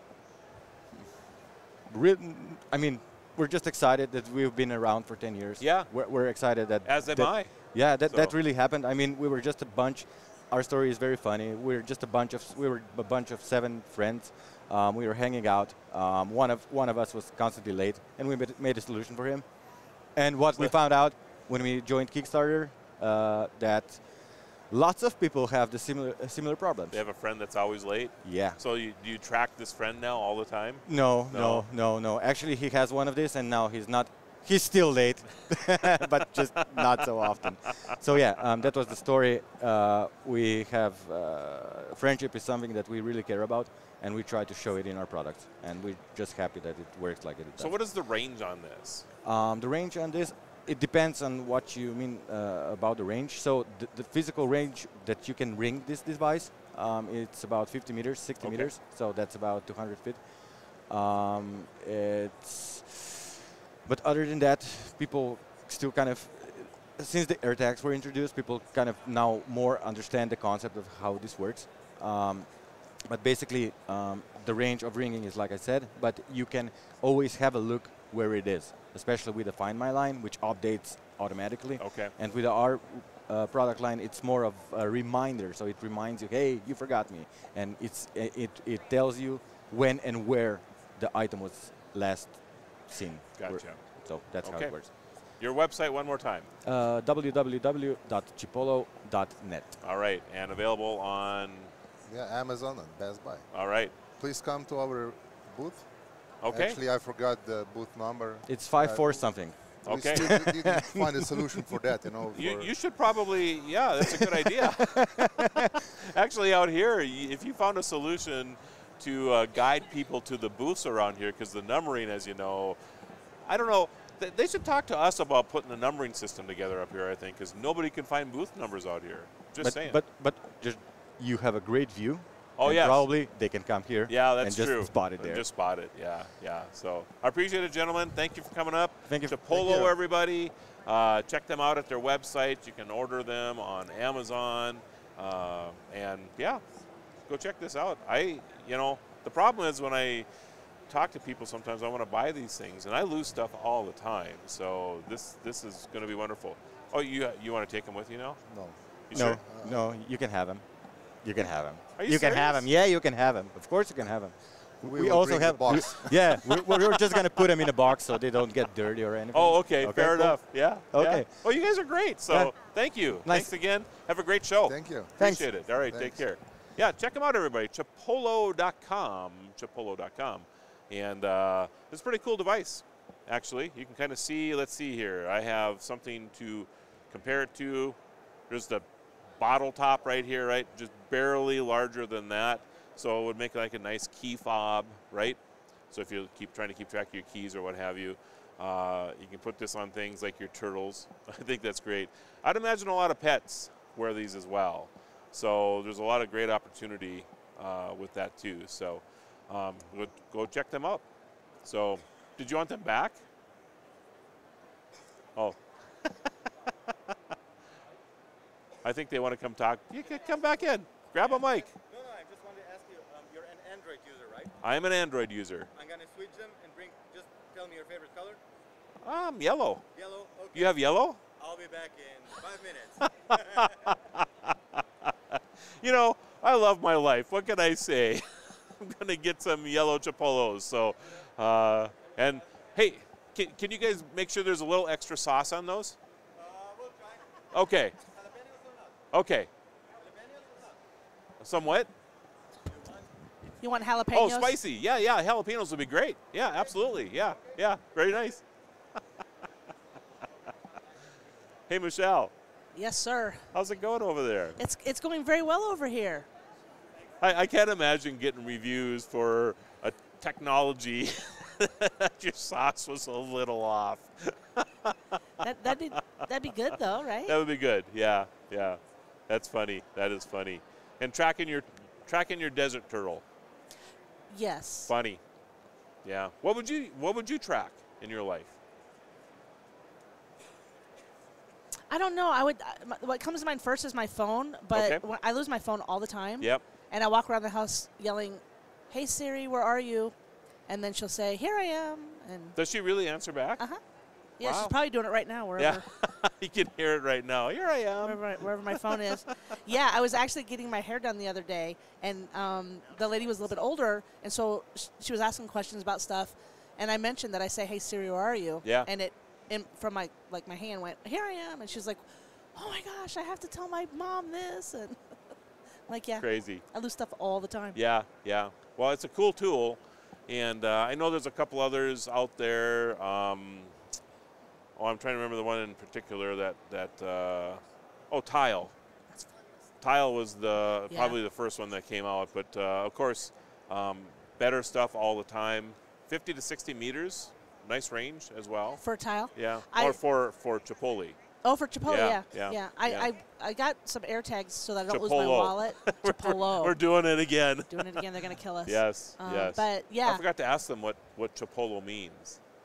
I bet it probably has something to do with location finding. I bet it does. Or maybe it's just a hot sauce. I don't know. Or it might be there. He said there was 7 friends. It might be there. Yeah, maybe it's type of means acronym 7 or and something. Yeah. All right, cool. Why don't you check that out for me while I'm going to look that up for you. I'm visiting with this young lady next to me here. So how are you doing? Not so young. And you are? I am Morgan from Weddings. Hello, Morgan. How are you today? I'm really fine and really excited to talk about the new product that we are launching today. I'm excited to hear about it as well. How is the show going so far? It's tremendous, actually. Yeah. Everyone is talking about us, and for a good reason. Okay. And I've been pitching this product like thousands times this morning. Well, so that's fantastic. That's fantastic. Well, let's get into it then. So what do you got? So here I have a UScan, actually. Okay. Let's put it right there. Right here. And they'll be able to take a picture of that. So it's a 90mm pebble shape. Okay. And actually, this is the world's first at-home hands-free urine lab. You just have to place it into your toilet bowl, and all you have to do is just be normally as usually doing it. Okay. Okay. And then yes, it's surprising. Yes, totally. Yeah, yeah. So give me some case studies here. What have you seen so far?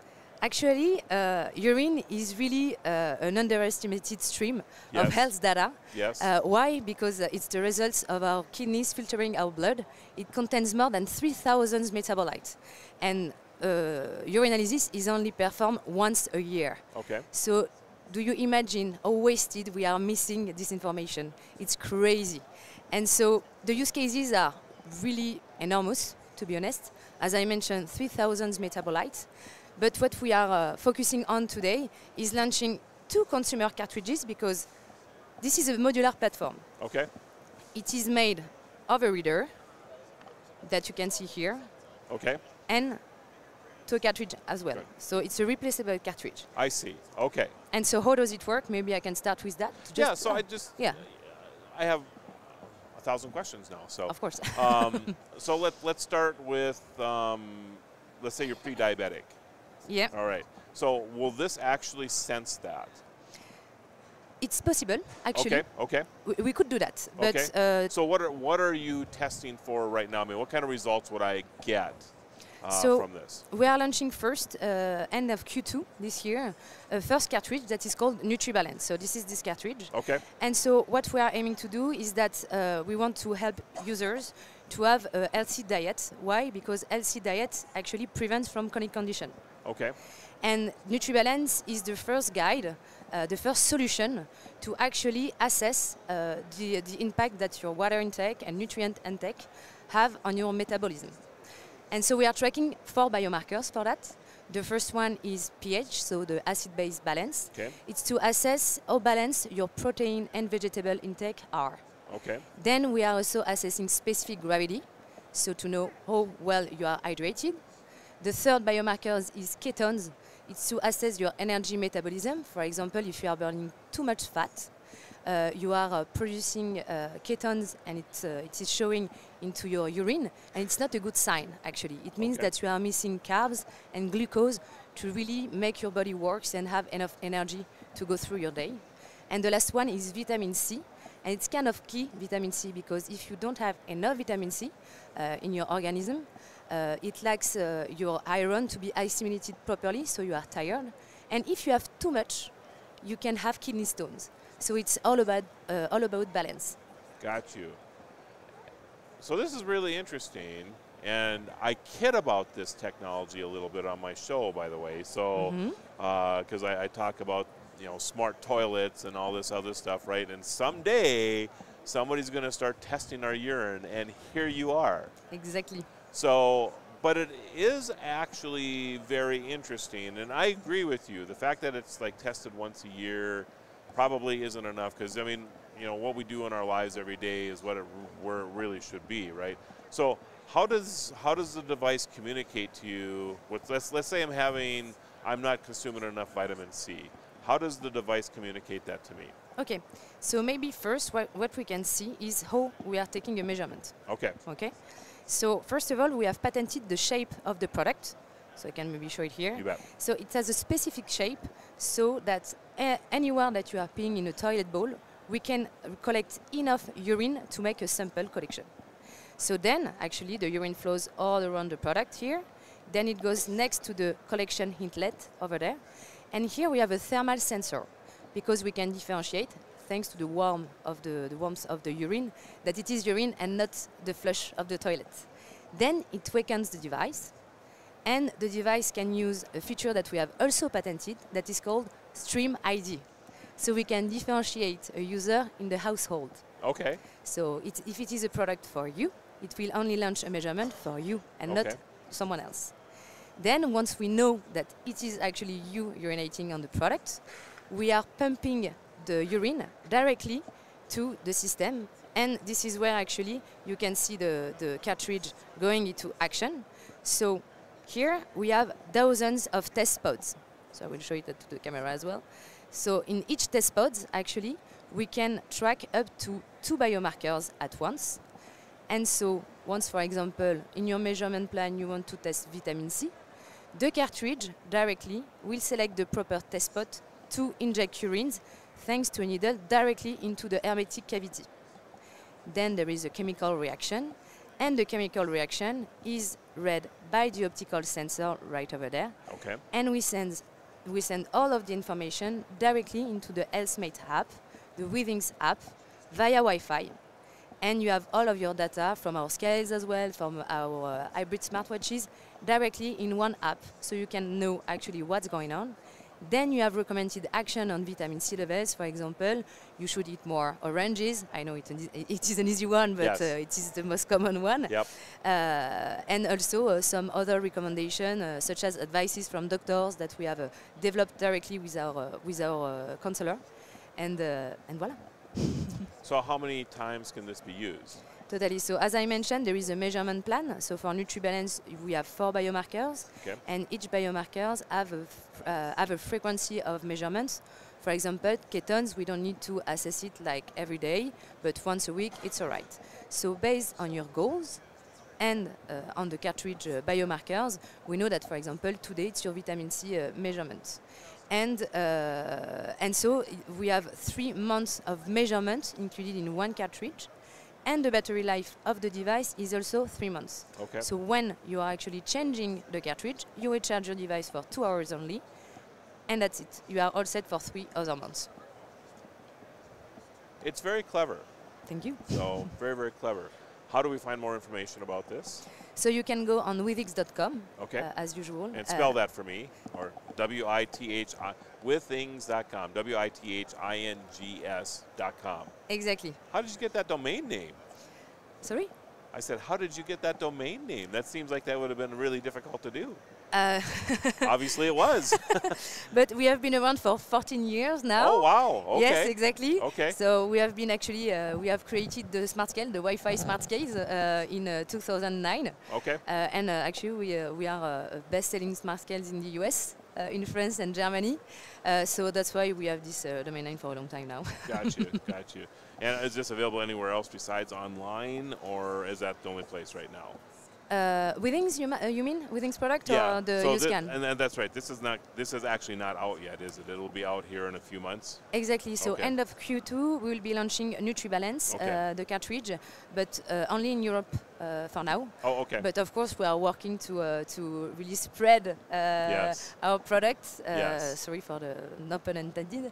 About the product like everywhere else, of course, okay. and specifically in the US as well. Okay. Very good. Very good. Am I missing anything at all? Is there anything else that you'd like to say about Withings? Actually, right now this product is already used as well in medical research. Okay. We are working with several doctors, so working in 2 specific hospitals in Paris. The first medical research is for kidney stones. So what we are trying to do is prevent the relapse of kidney stones. As you might know, is one of the painful yes. elements that you can have in your body. It's yes. really awful, and like everyone is kind of excited about this product. And so right now we are working with the hospital with 2 specific biomarkers, so specific gravity and pH that we also have in this cartridge. And we have 2 other medical research as well with Institut Curie, so a well-known institution in France and worldwide, working on cancer. So the first one is the relapse of bladder cancer, okay. and the second one is the relapse of ovarian cancer. Wow. So kind of promising both for consumer and prevention care, preventative care, and the other one for medical professional, because it allows like real-time monitoring data based on urine analysis and avoid the painstaking way to do it today by going into a lab specifically. You know, I know a couple of people who are would-be astronauts that were unable to actually fly because of kidney stones. They would give given anything for this, so to know and prevent. So very, very interesting. I really appreciate your time today. Thank you very much. Thanks for coming on to the show, and wish you all the best at CES 2023. Thank you very much. All right. Same for you. Thank you. Thank you. So go check this out, everybody. Withings.com, WITHINGS.com. Urine analysis. You know I kid about this a lot on my show about smart toilets coming at us, but this isn't quite that. It's probably a little more in-depth analysis of your urine. But they obviously have a lot of things going on, and this is another one of those type of home care type of possibilities that you're going to see a lot more coming in the near future.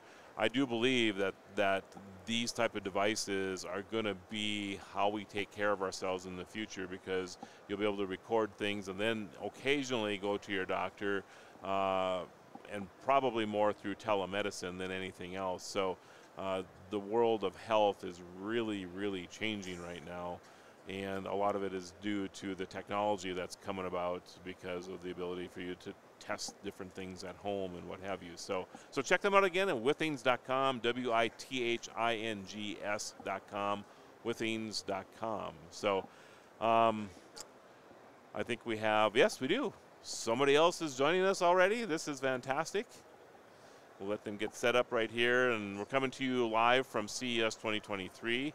My name is Marlo Anderson, the Guru of Geek. I host the Tech Ranch. A lot of people know me as the founder of National Day Calendar as well. So if you're familiar with National Pizza Day, National Coffee Day, tomorrow's National Technology Day, we'll be having a special broadcast from CES 2023 tomorrow from 11 a.m. to 3 p.m. Pacific time.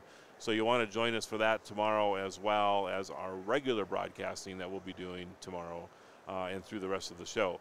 So, all right, Nathan. Hi. How you doing? I'm doing great. How are you? I'm doing well. Doing well. Good, good. I'm wore out already, and it's only day one of this show. I'm about 9 hours off my time zone. Oh, are you? Where are you from? I'm based out of Switzerland. Okay. Yeah. Okay. Yeah, I would imagine that I'm hoping you didn't just fly in yesterday. No, I had a day just to recover. That's but they say probably the a second good day thing. is the worst. Cause you know, for jet lag it is. Yeah. And I'm sure you're feeling it today. It's a crazy beast. Yeah, yeah. And, of course, then it's Vegas on top of it where there's no time at all, right? Yeah. You never know what's going on. But Wow, all right, right. so Nathan, what do you have for us today? So I brought these. This is a prototype of an eyewear device that's been designed for blind people. Okay.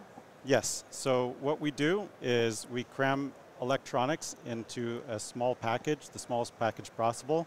Right now we're looking at this, but our end goal is to have a fashion eyewear frame. And right now the behavior of this device, we've designed it in order to help people avoid obstacles. A big pain point for blind people and people who are suffering from severe vision impairment is that the white cane works very nicely. It's a tactile device. It gives lots of information, but it doesn't do anything above the waist. So we're trying to resolve that problem. It's a fairly big problem if you think about the amount of effort it takes to leave the house with a disability, navigate in the world, understand your environment. Well, we've put sensors on this. So if I open this up, it has sensors on the left and the right, and it's designed for very intuitive use. So we try to give signals on the left and the right-hand side. The user doesn't have to scan the environment. They can feel what's in front of them using haptic vibrations. So we make the device vibrate when there's an obstacle that's threatening them in the way, in their pathway. And by moving slightly from the left to the right, they can find the path that's safe to get out of the situation. That's amazing. Thank you. Wow. So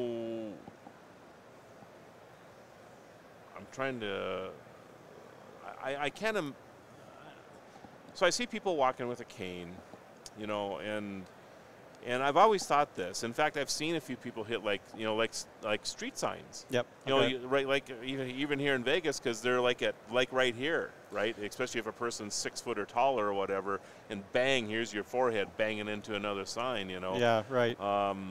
You know, I think the cane, and I wonder if this is. I have a few other questions too, but sure. But the cane notifies everybody else around them that that they have an impairment, right? So how do you encourage people to continue to use the cane in with this, or how do you plan to? I mean, is that part of the education process? Absolutely. So the cane is an essential item, and we try to complement the cane. So the cane, as you stated before, it's people carry the cane often in order to identify themselves as having a vision impairment. What we do is we try to protect the full body. So, in fact, you can't use this right now in its state, the current state of development, and likely for in the future, you won't be able to use this without the cane, because it's designed to detect obstacles in front of the user.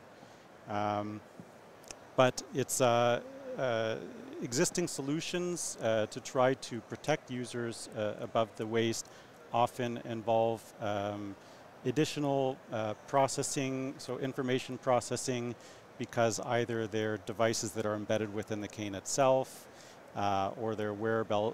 There are other types of wearables, but they don't necessarily, not all of them at least, give directional information. I see. What we've tried to really do is, this comes out of, so I'm based in Switzerland, and you wouldn't believe how many objects, even in Switzerland, you might hit your head on walking down the street. It always surprises me. But this comes out of the eyewear fashion industry. So we're in the Italian part of Switzerland near Milan. We're very well connected into sort of that scene, right? So we've got designers on the team. And the designers, so we're not coming at this just throwing a whole bunch of engineering at the problem. The designers said, well, look,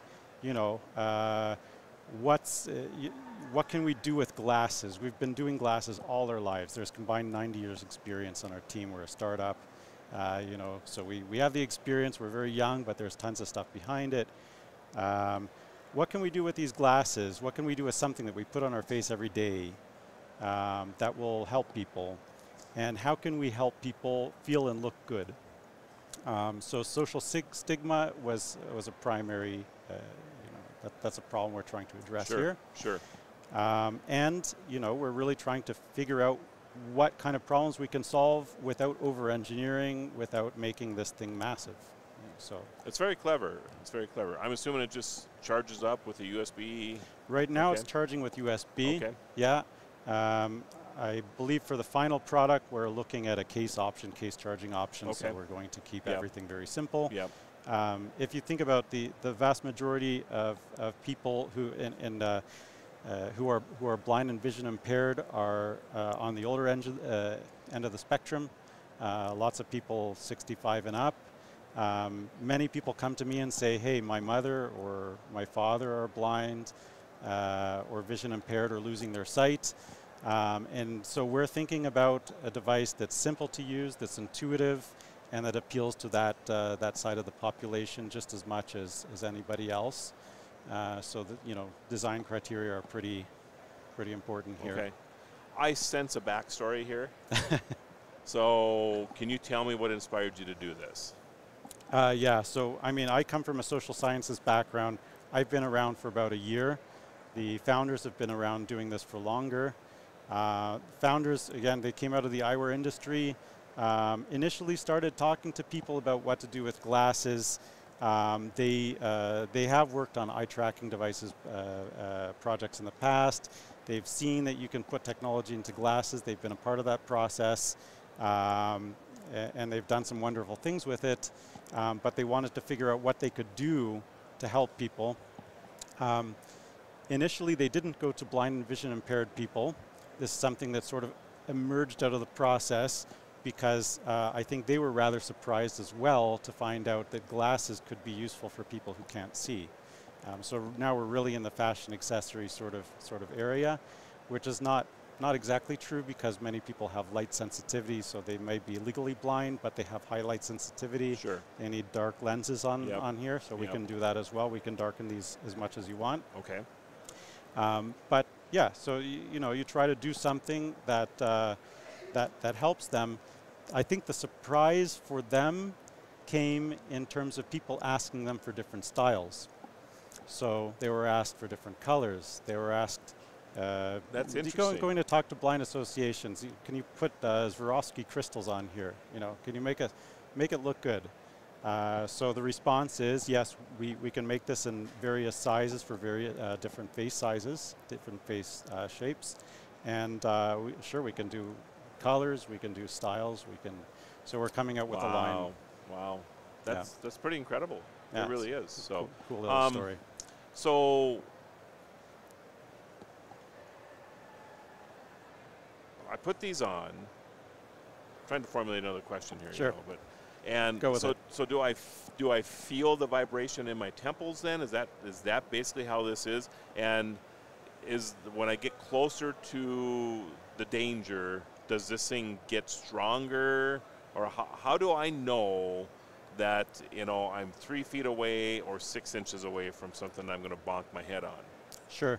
So the amount of information that you need and can process actually is in the experience in our early testing is surprisingly little in terms of making this something that's intuitive. Right now, yes, we do have the vibration in the temples, but these are also Bluetooth connected. We're developing an accessory that vibrates So something that you could wear around your waist, abdomen, where you have vibration points down here. Okay. We've been asked to have that as an option. We will probably still keep the vibration as an option in the temples as well. We're looking at ways to do it better, so it's a little bit more clear what's happening. Haptics have come a long way, so there's lots you can do. These right now are meant to start vibrating at a certain predefined threshold, but machine learning can give us more information about movement and context. We can also create different modes, so we will have a connected app with this where you can switch through different modes, and if you prefer to get that information with different vibration patterns depending or intensities depending on the distance to the obstacle, you should be able to set that yourself. But we still need to test all this. So where do you see this going? I mean, are there other sensors?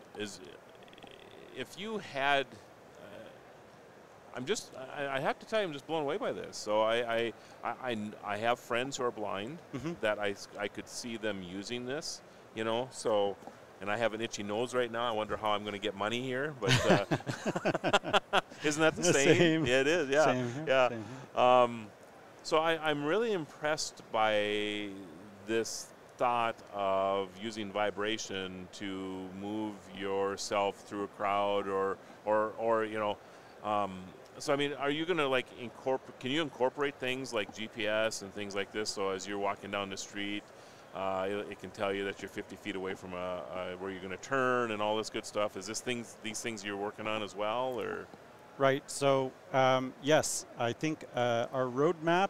In our roadmap, we have a future version that's coming out. The feature set on that future version is not defined yet, but we've had different requests from different people, and I think we're trying to filter it down and see what's doable in terms of the package that we have. I mean, I just look at like last night when I was going to a meeting, and I wasn't really sure where I was going, and I went from driving mode to walking mode on my Android, you know, yeah. and it basically said, you know, in 30 feet, you know, turn this way, and I was actually wondering if I could drill it down to even steps after a while. I mean, it's really pretty impressive. You can get pretty fine-grained. Yeah, yeah. In navigation, I mean, we've sort of started with navigation environmental awareness in mind, and I think we'll have to see where that takes us. Okay. The first priority people told us is they wanted to feel safe in terms of obstacle avoidance. Sure. Safety and security, comfort outside, and indoor. So indoor navigation is a whole kettle of fish. There's some really cool solutions out there that are looking at that as well. Yeah. We see this sort of as a standalone device, in the sense that it should be able to operate. You put it on and you go out. But we want to have connected options as well. So we're evaluating either doing some of that groundwork ourselves or partnering. Okay. There's some really great initiatives out there. Yeah. Some interesting companies that are certainly pushing the boundaries in this space, sort of navigational and environmental awareness space for people with vision impairments. And we're excited to see where that's gonna take us. Where do we find more information? So you can find us at lighthousetech.ch, CH for Switzerland. You can also look us up easily by typing in LTH01, which is the ugly code name that we've given to this prototype. Okay. I believe we're one of the few LTH01s out there in the world, so it's easy to find us that way as well. So .ch is Switzerland. .ch is Switzerland. I did not know that. I just assumed it was China all these years. I bet you get that a lot. Yeah. Interesting. Cool. So go check this out, everybody, at Lighthouse. Say your website again. Lighthousetech.ch. Lighthousetech.ch. Nathan, it's been a pleasure. I really appreciate it. Thanks so much. And a lot of fun, and me. I wish you all the best with this.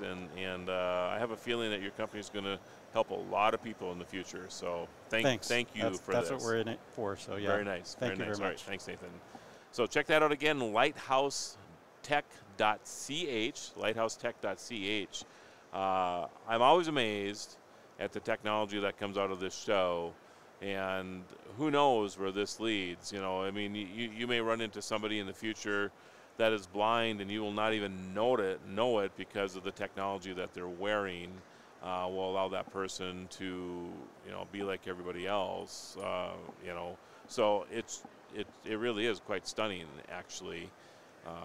So I don't know. I don't mean to be blown away by that, but I always am impressed with how technology can help people, and this is certainly one of those situations. So back to the show, Michelle.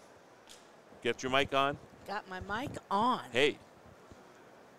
Are we getting close to the end of the day already? I got to look here. It is 4:17. Oh, well, okay. We're in the last hour of the show today already. Yeah. That's crazy. And my understanding is we're going to add one more guest to the end. Okay. And it's great, like, the timing that you're here for it, because it apparently is a declaration of a Las Vegas, today is the day of something. I am not aware of this. I was just told a few moments ago that the mayor is making a declaration for tomorrow. Oh. So that's pretty amazing. It's amazing and ironic that you're going to be the one to get the info, and they are in good hands. And Michelle's saying that in case you don't know, I am the founder of National Day Calendar as well. And a lot of these national days come about because of, I guess, what we do. But so that's pretty cool. So is the mayor coming up to see us, or? I don't know if it's the mayor or a representative. Oh, okay, okay. So, but the mayor's office is making some type of declaration for tomorrow. For tomorrow. Is it based around National Technology Day? No, it didn't sound like it was. Okay. I don't know if I'm like, obviously don't quote me on this, but it's something maybe with air quality or something. Okay. Yeah. Interesting. So yeah, he ran up and told me in passing, "Do you guys mind if we put one more on?" I'm like, no. Yeah. Especially that. Yeah, of course. Yeah. Of course. Yeah. So that's that'll be cool. fun. That's cool. So, but yeah, I tell everybody I know that I know the guys. I know the guy who does the calendar. And then when I had one, y'all gave me one in 2020. Yeah, yeah. It's so funny. I don't know if Danielle's told you already, but like we were so happy and proud to get those calendars. Like, really? We were thrilled. Well, I guess and we took them to our offices and stuff, right? Okay. And then COVID hit. Yeah. So hers was in her office. And nobody knew. And yeah, she couldn't use it. Yeah, yeah. So I've heard that numerous times over the last 2 years. Yeah. I didn't get to use my calendar. Yeah.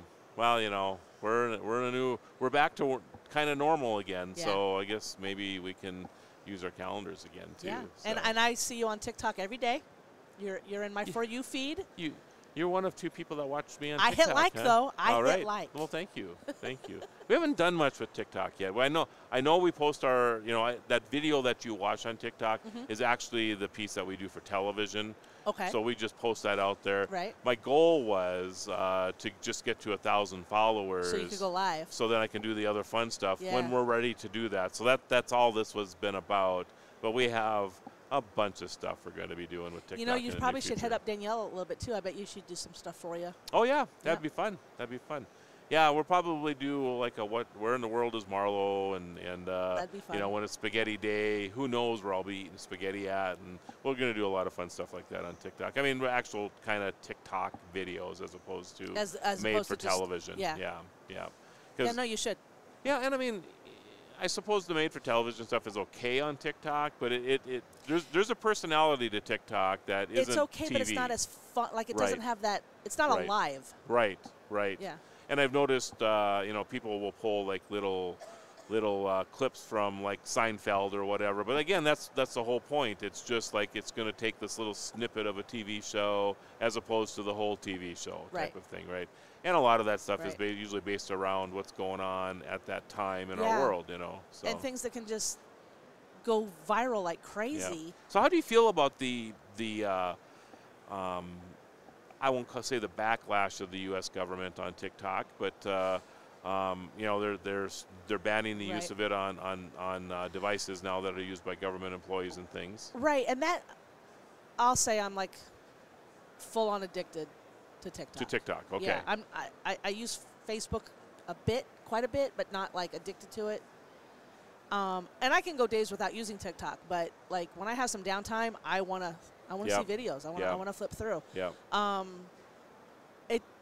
I don't think it should be on government phones anyway. Like, do they have Facebook on their government phones? You know, that's a Like, valid question. Why is that a thing? And I think it's trying to make the masses go, oh my God, it's from China and we shouldn't have them and the government's outlawing it. Well, they're just saying don't put it on a government phone.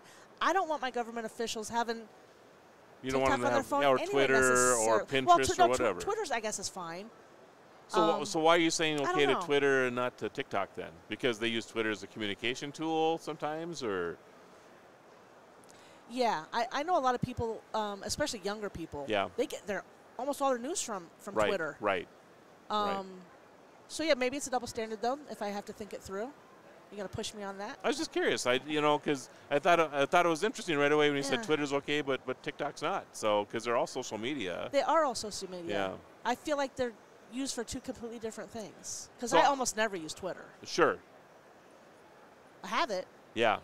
Yeah. I kind of fall into the same space. I got out of the habit of using it actually. Never even understood what the 140 character thing was in the beginning. Like how can I say something in 140 I can't characters? Get it out. Yeah. And I think they've raised it now. They have, of course, and But- there's a lot of people that do, and I have a little bit of a following on Twitter. I need to pay more attention to that, I guess. But yeah. But yeah. Well, I want to see more stuff of yours on TikTok too. So. All right. Well, I'm excited to put I'll new start videos tagging out you or there. something. I'll eat spaghetti and tag So you. do you put some stuff on TikTok yourself, or are you I just, haven't are you put much yet. Okay. I'm thinking I might do some stuff from here though. Okay. That's a good idea. Yeah. Actually. So all right. That'd be fun. I guess I need to talk to somebody else now. I think there's So- someone here to talk to you. Hi. Hi. How are you? I'm great. Great. So Marlo. Hi, nice to meet you. And you Marlo. are? I'm Julie. Hello, Julie. Nice to meet you. So yeah. what are we talking about today? Well, first of all, thank you for having me. We're super excited to be here at CES. Yes. I work for New Cosmos USA. Okay. And we're a natural gas alarm manufacturer. Okay. We originally are headquartered in 1960 back in Osaka, Japan. We built the first ever natural gas alarm in the world in 1964. And Okay. we're here really excited to showcase a lot of new things. In fact, we have 2 product lines of natural gas alarms to showcase and bring to the U.S. Okay. And wow. we also have an especially exciting, timely announcement.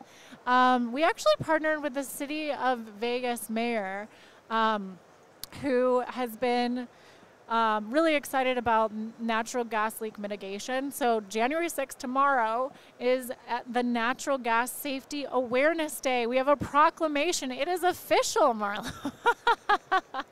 We made it official. So did they tell you who I am? You're Marlo. Well, right.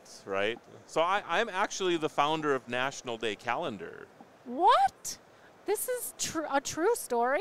Yeah, it is. You know, like National Pizza Day, National Coffee Day, National Technology Day tomorrow. No Yeah. I just have a love of technology, and I've been covering the show for so many years, I just continue to do it. Are you kidding me? So when they were telling me that you were coming up here with this proclamation, of course, Michelle over here is like, this is crazy timing that you're coming up here with this. So, so I love that cities get involved and do these type of things. So are you guys getting this? Okay. So the fact that you got the mayor involved to do this and everything is fantastic. So there we go. Hey, in fact, let's just do this. Yeah, absolutely. We'll get a few Carolyn, people to get a few pictures of us here.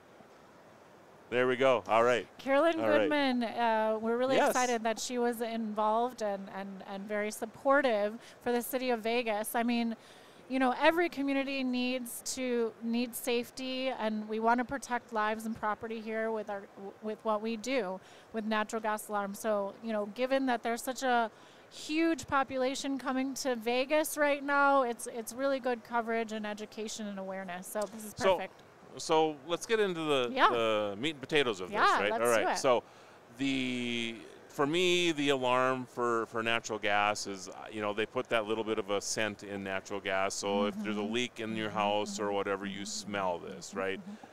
I didn't even know that there was more to it than this. So this is very interesting to me. So what does your product do that is, you know, if that makes sense? Yeah, So, absolutely. okay. Well, one of the things that COVID has done, unfortunately, is taken a lot of senses away. My sense of smell is now no longer something to rely on for a gas leak. And that is why it's so important that you have that natural gas safety I guess I never alarm. thought about that because I have the same issue since having COVID. That Exactly. my it seems to be coming back a little bit, but it's taken a long time. So months and months, if not more. I used to have a love of popcorn, and to me, the love of popcorn was the smell of Exactly. popcorn. I feel like I'm chewing styrofoam yet. I try so hard, and it's just like, come on, I know it's there somewhere. Exactly. But, yeah.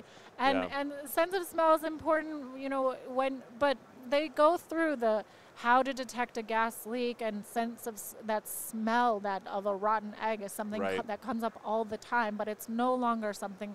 We really have to make sure that the right technology is in place. So is this something similar to like a carbon monoxide type of sensor in a house or a business? You're exactly right. Okay. So we have a commercial. So go ahead and put it right there, and we can get a good shot of it. Yeah, just lay it down just like that. Okay, perfect. Yep. Okay. So we have 2 new product lines we're super excited about to showcase. Okay. I'll talk you through the first one here.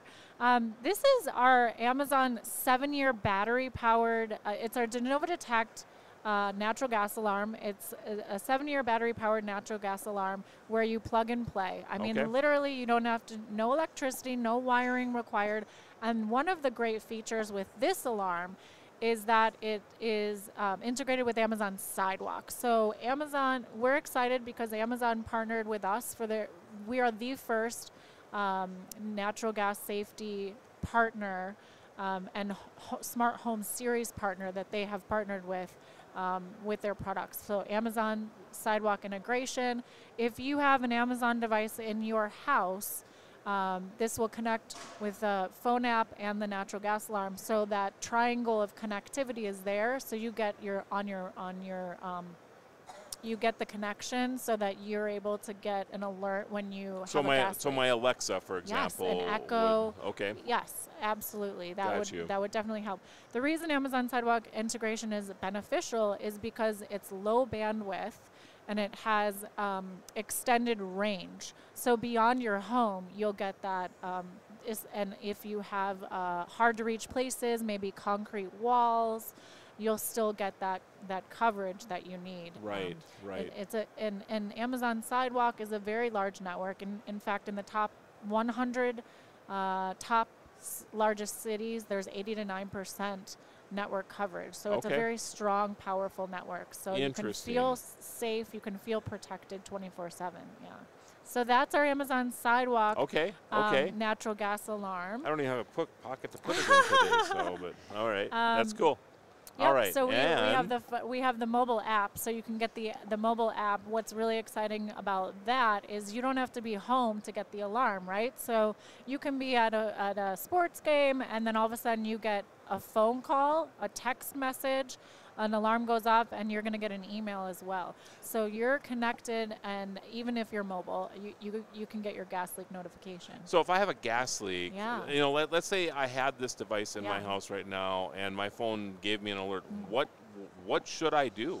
Great question. So first of all, the reason that that's helpful is because you can't be there 24/7 every day. It's not realistic for the general consumer. They're going to be out and about. So you want to know when that's happening, whether they're there or not. Plus, if you have a dog at home, that's a safety, concern. You got to get there fast. So what you want to do is, if there is nothing there like a life, then you just want to stay as far away as possible. If there is something like a life, a pet you want to protect, you want to try and get them out. But with natural gas, our alerts tell you what room the gas leak is in, very specific details about the gas level concentrations. So if it's safe enough, you're able to grab your pet and go.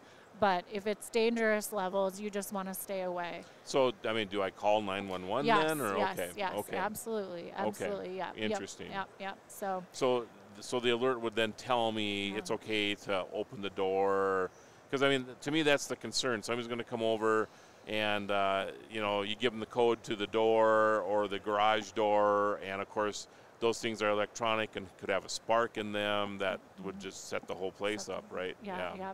So interesting. With the gas leak concentrations, you don't want to go and enter the space if there's above 6%, 7% level concentration, 10% level. We're now getting into more dangerous level concentrations. Other companies, they operate and measure at a 20 to 25% LEL, which means you have to have even more high gas concentration. Our alarm, it offers 10% detection of concentration. So you're getting it alert sooner than others on the market. So at 10%, yeah. I mean, and let's say there's somebody sleeping in the house or whatever, and they don't realize this is going on. Is that dangerous to a person as well, Yes. just by inhaling this? Absolutely. Yeah. Okay. Absolutely. It is. We hear stories all the time. It's a sad but true statistic in the U.S. There's a gas explosion that happens less than every 2 days. And it's sort of under the radar. Unfortunately, a lot of people don't realize it because it's with CO and fire, it's a requirement. Everyone has it. I'm sure you have it in your home. Of course. Yeah, many of them, yeah. It's not a requirement yet, but it should be nationwide for natural gas alarms in places where natural gas appliances exist. So what we actually recommend is if you have a natural gas stove, natural gas kitchen room, natural gas laundry, washer and dryer, water heater, fireplace, any of those natural gas appliances, each of those rooms needs that natural gas alarm. And generally, when there is an explosion with natural gas, it's not just this minor thing. I mean, the ones that I remember not even that long ago in our neck of the woods, I mean, it knocked the houses off their foundations for a block around it. I mean, it was just insane. So we've had some pretty substantial explosions in the past couple of years. We actually follow explosions nationally and internationally, and unfortunately, it's just continues to grow. We have had news coverage, people who have reported that the gas explosion was felt and heard 11 miles away. Oh my goodness. Wow. I mean, really, it can become like so epic. The natural gas explosion, the whole house is gone. In New York, in 2014, there was a huge explosion of 5-row homes, and that was a devastating gas explosion. There's tons, Allentown, Pennsylvania. Yeah. I mean, we are in a time, I love this analogy, where we are driving without seatbelts in the car. We know that technology is there, we're just not using it. And with regard to, the reason we wear seatbelts. We wear seatbelts not because there's going to be an accident every day, but the one time there is. Sure, right? sure. Yeah. So do you think that, and we'll get to your other one here Yeah, in a little bit. yeah, I just yeah. have all these questions for you. Of course. Do you think that the reason that gas explosions are on the rise is because we seal our houses better now, so there's less air leaks and that type of thing, so that it can accumulate quicker? That's a really good question, and that could be, there's all different reasons, but one of the biggest reasons I would say is that it's a scary but real statistic that our natural gas pipeline, the infrastructure of the U.S., we are still using, the majority of the pipelines are not being replaced, less than 1%, give or take. So we are still using the natural gas pipelines that our grandparents and great-grandparents used, the original settlers. Yep. So a lot of issues in the Northeast where the 13 colonies were established particularly, but we see it across the board in the U.S. Aging infrastructure, Yep. and that's a big issue. Yep. Yeah, Interesting. yeah. All right, let's get to your next one now. Okay, So great. Yeah. So we have, in addition, we have a second product line that is a good, better, best model, and a combo, which is our natural gas and carbon monoxide alarm. Okay. So that's a big one. I was wondering if you had something like this. Yes. So yeah, that's cool. Yes, yes. So I think it's really important for consumers to know this particular line is the 10-year battery-powered alarm.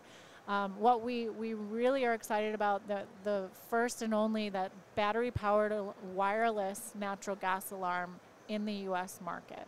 So we're really coming into a unique situation here where we're trying to save lives, And the education piece is so important to risk mitigation and safety here in the U.S.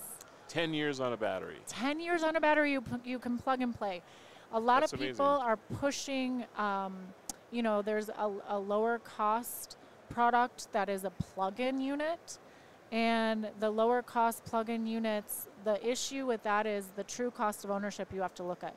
Because the plug-in unit, you have replacement batteries, you have electricity cost, and we did the calculations, and over time, it actually costs more with the plug-in unit with all of those costs over that same 10 years. With this, you plug and play, it's a one-time cost, and you're safe, you're set, you're protected.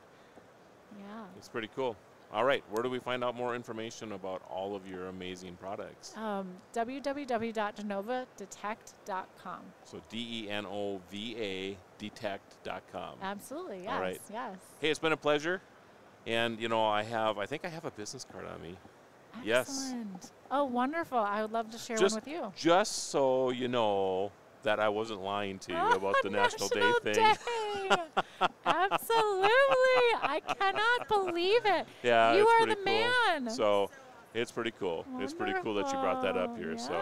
I wish you all the best at the show, and you have wonderful products. Thank you so much. I appreciate the time, and good luck with the rest of the show. Thank you. Thank you. All right. Check it out again, everybody. DenovaDetect.com. DenovaDetect.com.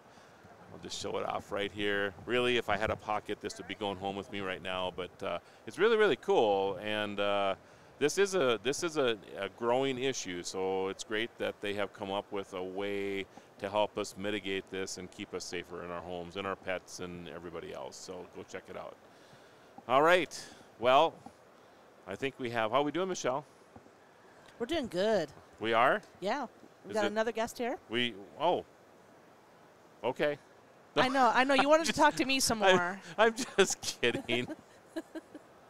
I'm excited to interview people. You know I am. I know you are. I'll do this all but day even long. more excited to talk to me well, for of a course, little while. Of course. It's been a long time. So. Oh, come over here for a second. Oh, come on, Anna. Get over here just for a second. Anna, come on. Come on.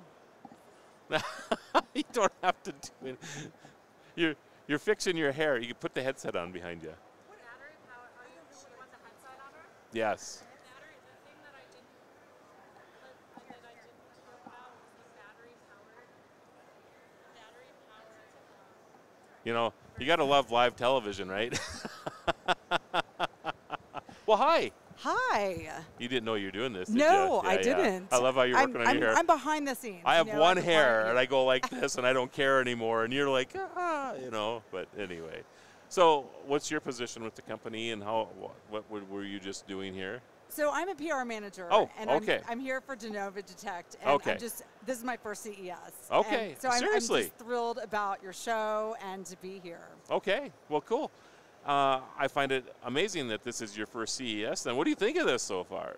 Oh, it's amazing. I mean, I heard that you've bounced back almost to the original attendance of, 175,000 people, potentially? I don't know that for a fact, but if you went through security this morning, you would believe every number because that was insane trying to get in here this morning. Well, so. there's nothing like the connections that, yes. To see everyone make, and especially with my client, being connected with Amazon Sidewalk. Yeah. I think the smart communities angle is so powerful when you can actually talk to all the different players in the value chain. Absolutely. And I know there's a few people I've heard that are concerned about the privacy challenges with Amazon Sidewalk, but again, I mean, the good way outweighs the potential over on this side, and this is a great example of that. So absolutely, yeah. I mean the safety aspect. The benefits of connected communities are often ignored, and we live in such a connected world anyway. I think people sometimes forget. We're already connected. Yeah, I was gonna say if you think you have privacy, exactly. you don't.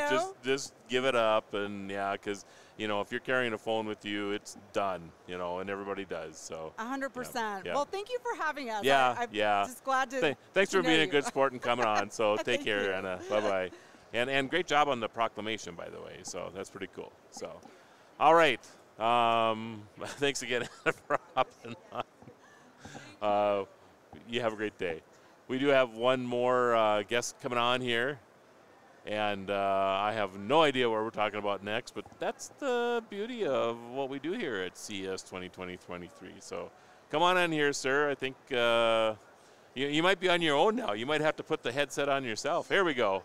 Nancy's back. Just lots of activity around us right now. Yeah, that's right. Squeeze in a little bit. There we go. And there you go. We'll get that mic put up there a little bit more. There we go. Sounds good now? Oh, yes. There we go. Yeah. Look at that. Yeah. Look at that. We're good. How you doing? I'm doing great. Yeah, doing great. and you are? I'm Nicholas. Nicholas? Yes. Nice to meet you, Nicholas. Marlo Anderson. So good to meet you. So, Nice.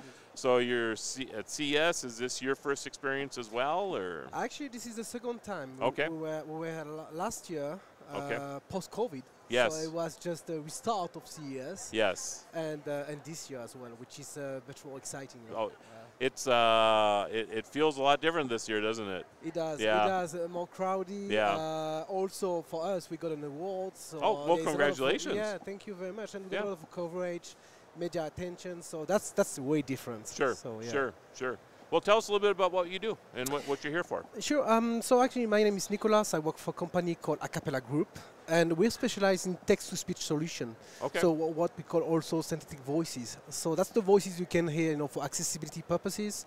When you have someone blind using some computer, so that's all these kind of digital voices. But also you can hear on the airport, for public announcements, in telecom system. So that's what we do for like 30 years. Okay. And here at CES, we are introducing services called My Own Voice. And My Own Voice is something we call voice banking, which is still about text-to-speech solution. But the idea is to create your own text-to-speech voice. So let's say someone having ALS, for instance, and someone about to lose his voice, it will use the services to create a copy of this voice, a digital one. So that's the concept of My Own Voice. So the intention and the concept is really easy. You just request an account online, you record for 10 minutes, so it's 50 phrases, and next day you have your voice online as a digital voice. So that's the concept of My Own Voice in 20 languages, mainly for medical purposes. So we have different partners in US.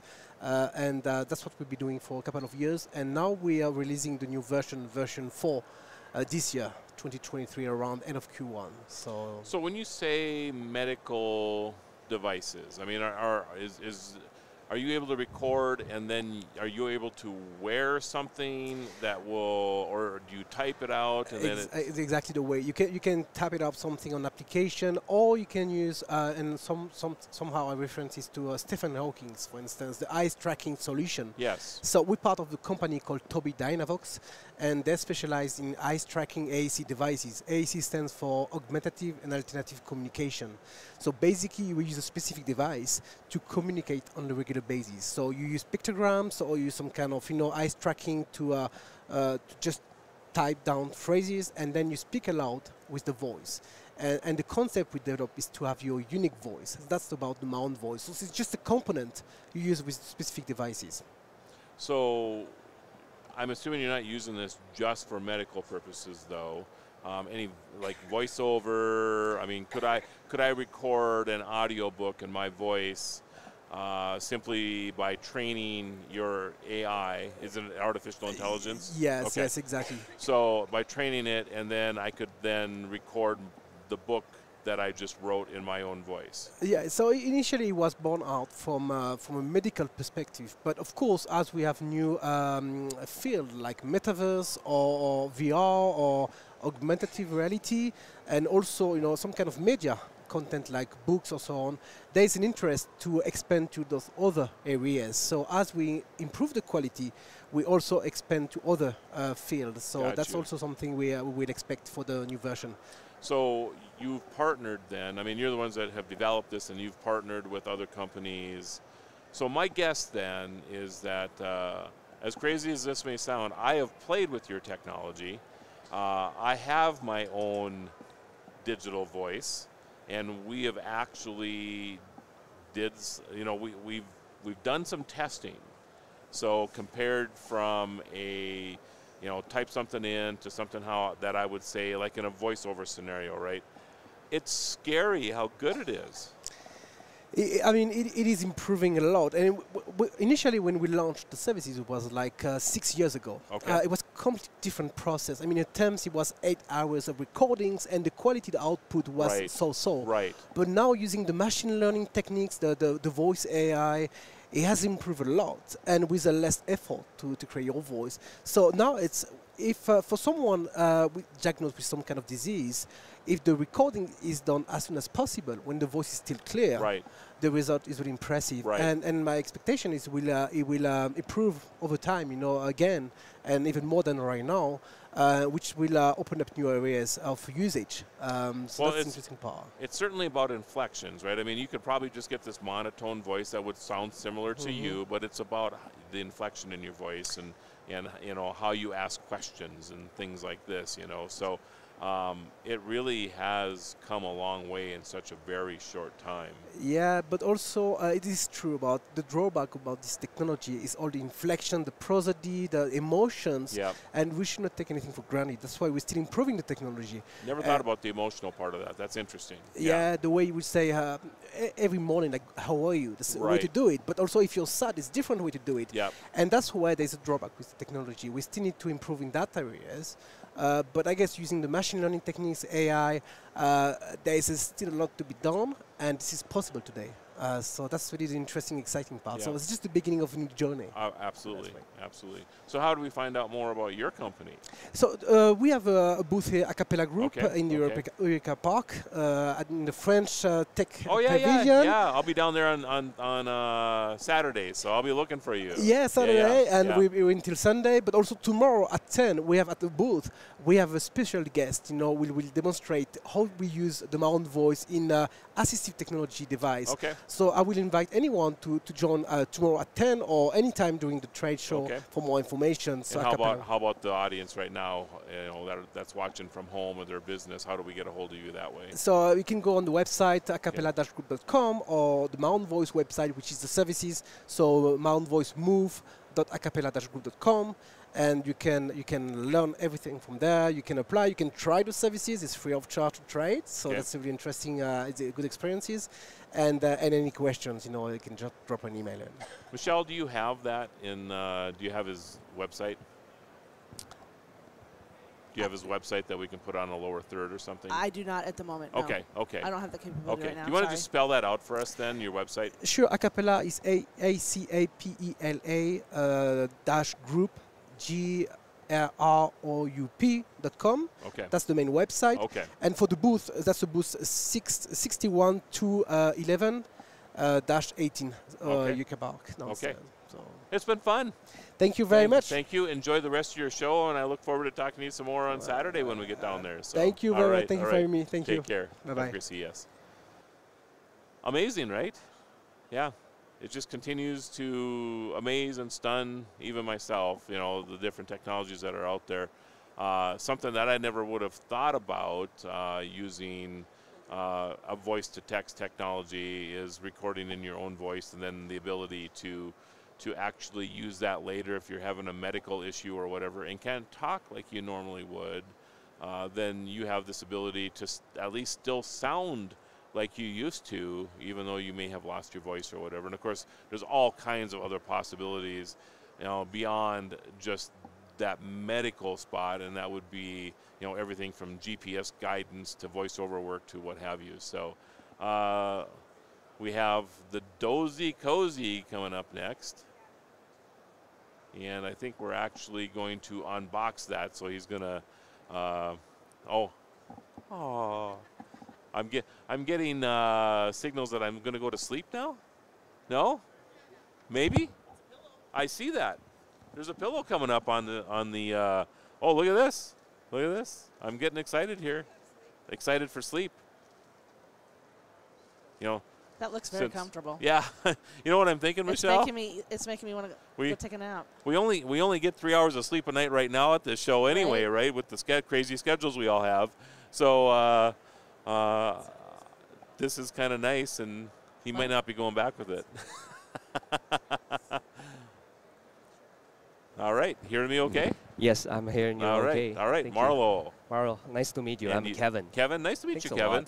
So, Michelle and I were just discussing the fact that we get no sleep at CES, you know, because we run all day long at this, and then we have events at night that we're attending as media and press and all this good stuff. So I appreciate you giving me an opportunity to take a nap right now, because this is great. Yeah. So, this looks like a lot of fun. What do we got going on here? This is a smart pillow. Okay. And that actually, this is one of the best pillows in the world.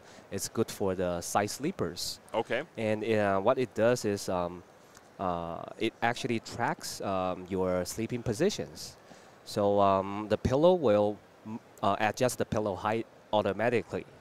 Once you are asleep, you are not conscious, you put yourself on the side sleep or back sleep, it automatically adjusts to the perfect height. So for example, if you're sleeping on your back and you're turning left on your side, and the pillow will know, and once the pillow knows that, the pillow will adjust, we have air pump, air chambers, and airway, and all the silencers inside. So the pillow will start pumping the air, and the pillow height will lift your head up. So you don't sleep on your side with your head falling. And then once the head got pushed up, your airway is open, and then your head, your neck, and your spine is going to become a horizontal line. So you will breathe very well. And so I would imagine people have, who have issues with snoring or whatever, because you're congesting the airway. Correct. Very interesting. Go ahead. I'm sorry. I just wanted to get that confirmed there. Yeah. Okay. Not a problem.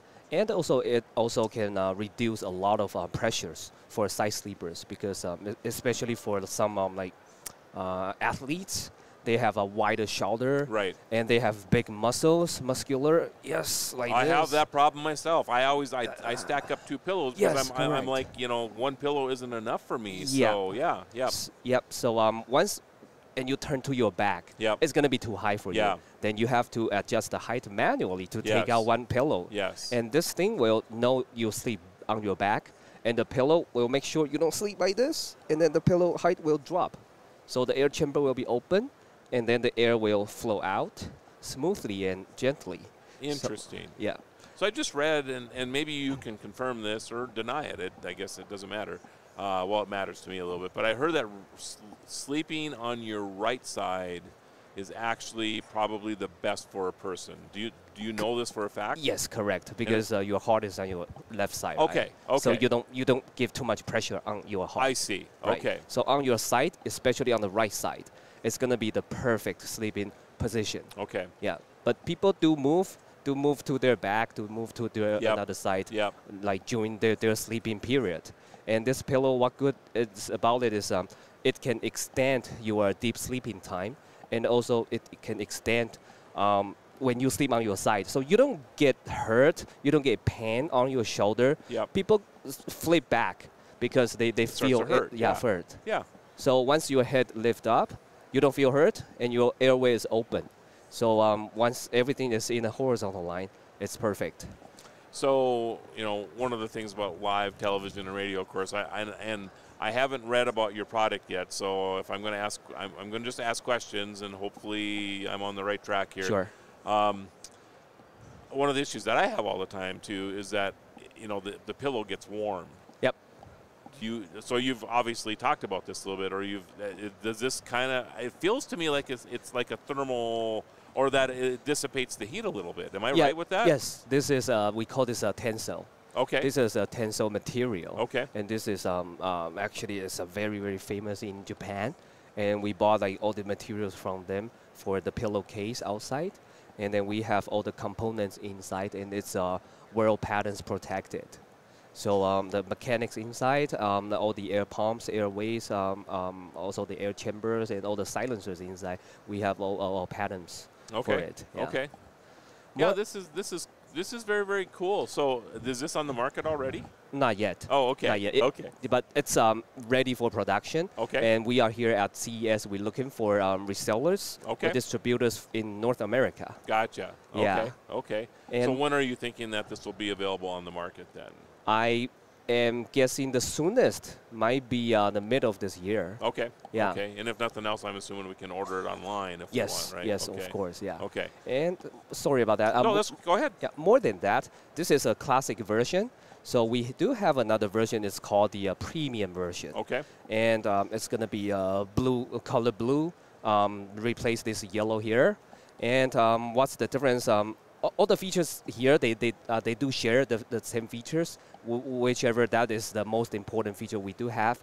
And for the premium, we do input some of the more the entertainment stuff, like we have built-in speakers with Bluetooth connectivity. That was going to be my first question to you. So are you serious? Yes, I'm serious. So I can listen to Billy Idol as I go to sleep? Yes, correct. You are able to connect to your mobile devices.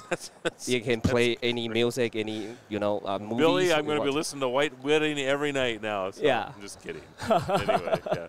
Not a great song to go to sleep to, actually. Yeah. And also we do have 5 built-in white noises to help sleepers to fall asleep easier. Yep. We do have like the water draining sound, raining sound, or just white noise. Right. Yeah. Right.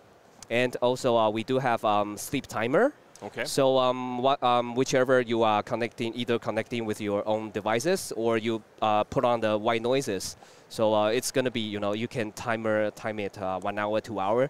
It will just cut off automatically after you fall asleep. Okay. Yeah. At the same time, the detection and the automatically move adjustment, it was still on. It's just be there. Yeah. So when I wake up in the morning, it will throw a glass of water in my face as well, or will or will it, I can set the alarm on my phone and it'll just wake me up that way. Yes. Yeah. Yes. Yeah. Correct. Yeah. I'm just throwing a different idea for you how you can wake people up with it here. Great.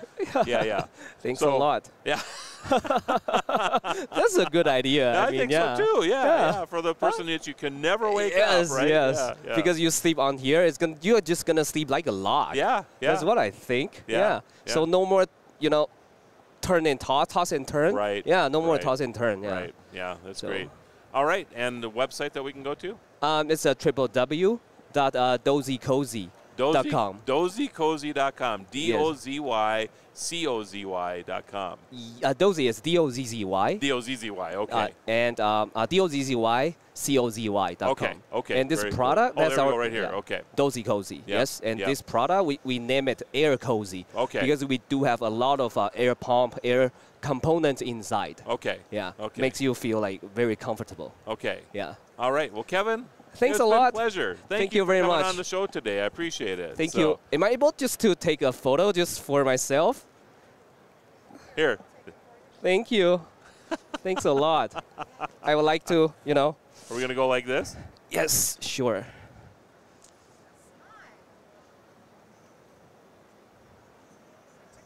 All right. Thank you very much. Thank you. Thanks for your time. Yeah, thanks, Kevin. Thank Appreciate you. it.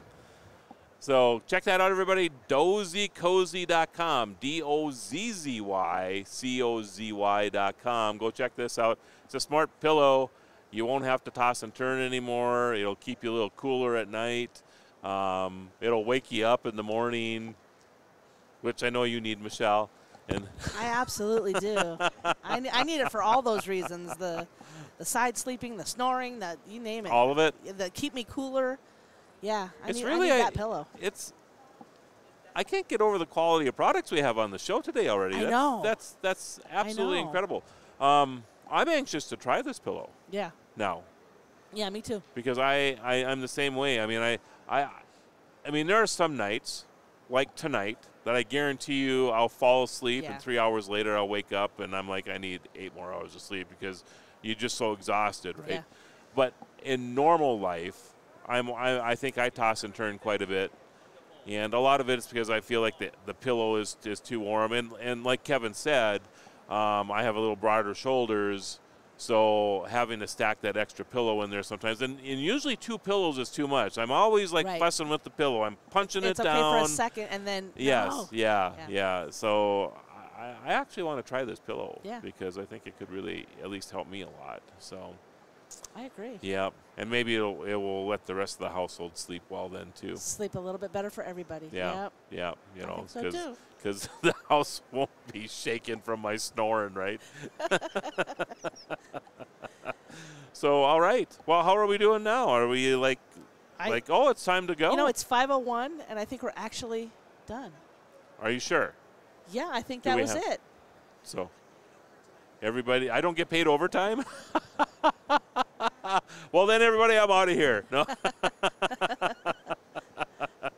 Well, thanks, everybody. It's been a blast to be here today.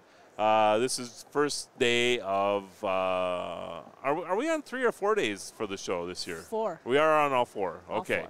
4. And are we doing a wrap-up at the end this year as well? We are. Okay. Awards and. Okay. Yeah. Okay. So this is just day 1 of 4 days of coverage, and the 4th day will be, at the end, we'll be giving out our awards, our picks from all of the correspondents that are here. And let's see. Tomorrow's a special day. Tomorrow's a special day, National Technology Day. I'm looking forward to that. Me too. We will be on the stage below us as well. Okay. Do you have guests coming up here during that period as well? No, we're taking your feed. You're taking our feed. For Okay. that 4 hours. 4 hours. Yep. Yep. So we have 16 guests that will be joining us tomorrow for that. I'm sure we're going to see amazing demonstrations of some great products, and it should be a lot of fun. Yeah. So really looking forward to that tomorrow as well. And you guys can come down and help out too. You know, if you're, or you can just maybe go enjoy the show because maybe you want to do that. I was hoping you grabbed that pillow for me so I could take a nap during that time. Well. Have you noticed that everybody's bringing stuff up here is pretty much taking it off? I think they think that we're going to steal their stuff or something, which is probably why they take it, because they're right. Yeah. But might be dangerous to have that pillow. Yes, yes. Yeah, we could use a few in our prep rooms downstairs or something, right? Yeah. Well, anyway, I really appreciate everybody. It's been a blast to be here, to be your guide today for CES 2020. Yeah, 2020. 2023. And we'll have a lot more coming at you the next couple of days. And with that, Michelle, I think we're just going to be done. Is that okay? We're done. It's all right. Absolutely okay. All right. Yeah, I am Thanks, your everybody. guru of geek, Marlo Anderson, and we'll see you tomorrow.